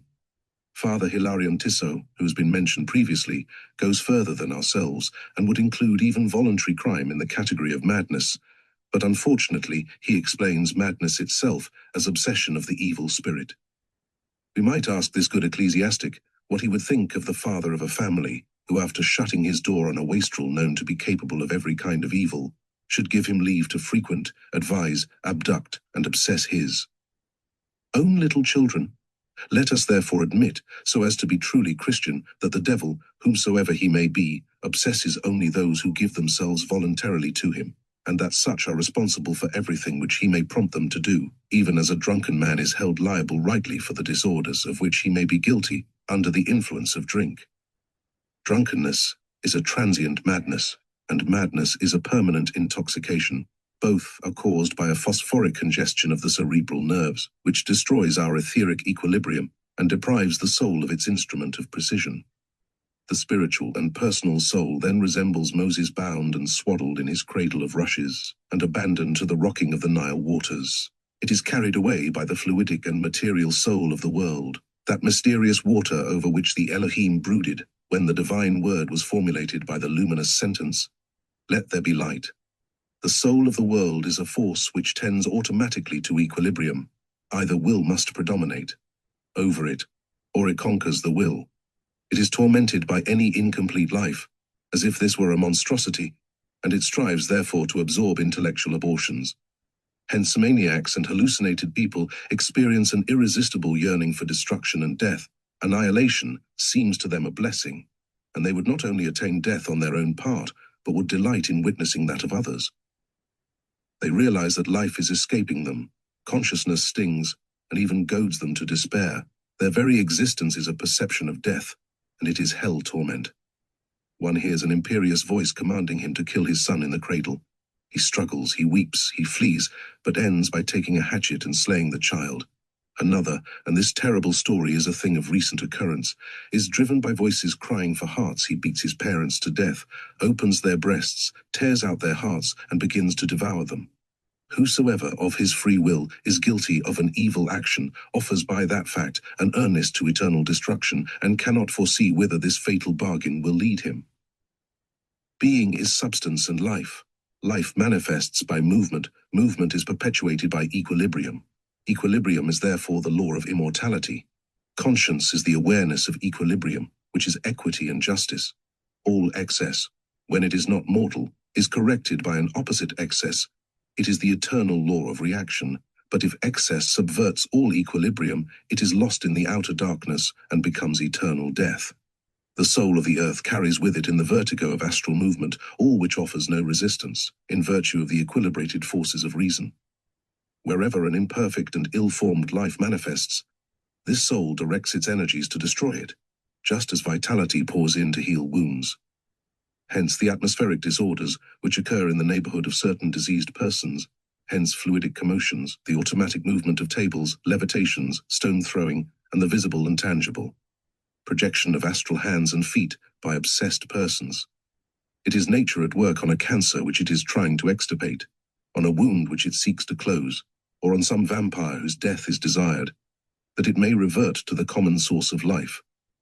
The spontaneous movement of inert objects can result only from the operation of forces which magnetize the earth, a spirit, or in other words, a thought can raise nothing in the absence of a lever. Were it otherwise, the, so to speak, infinite toil of nature for the creation and perfecting of organs would be without an object, if the spirit freed from the senses could render matter obedient to its will. The illustrious dead would be the first to manifest in accordance with order and harmony. But in place of this, there are only incoherent and feverish activities produced about diseased and capricious beings. These are irregular magnets which derange the soul of the earth, but when the earth is in delirium, through the eruption of such abortive beings, it is because it is passing through a crisis on its own part, and through one which will end in violent commotions. There is extraordinary puerility in some who pass for serious. There is, for example, the Marquis de Mireville, who refers all inexplicable phenomena to the devil. But, my dear sir, if the devil could intervene in the natural order, would he not demolish everything? By the hypothesis concerning his character, scruples could scarcely influence him. You will reply that God's power restrains, and that it does or does not is obvious. But on the first supposition, the devil is rendered impotent, while on the second, it is he who is master. M. de Mireville might say further that God suffers him a little while. Does he mean just enough to deceive poor men, just enough to puzzle their heads so wooden already, as is known? In this alternative, it is no longer the devil who is master, it is rather God who is. But no, one dares not continue. To go further would be to blaspheme. We do not understand properly the harmonies of being, which follow an ordered sequence, as the illustrious maniac Fourier well said. The spirit acts upon spirits by means of the word. Matter receives the imprints of spirit and communicates therewith by means of a perfect organism. Harmony in forms is related to harmony in ideas, and the light is the common mediator. Light is spirit and life. It is the synthesis of colors, the accord of shadows, the harmony of forms, and its vibrations are living mathematics. But darkness and its fantastic illusions, the phosphorescent errors of slumber and words spoken in delirium, all these create nothing, realize nothing, and in a word do not exist. Such things belong to the limbus of life, are vapors of astral intoxication and delusions of tired eyes. To follow these will-o'-the-wisps is to walk in a blind alley. To believe in their revelations is to worship death. Such is nature's testimony. Incoherence and abuse are the only messages of table-turning. They are echoes of the low-life deeps of thought, absurd and anarchic dreams, words which the scum of the people make use of to express defiance. There is a book by Baron de Guldenstube, who pretends to conduct a correspondence with the other world.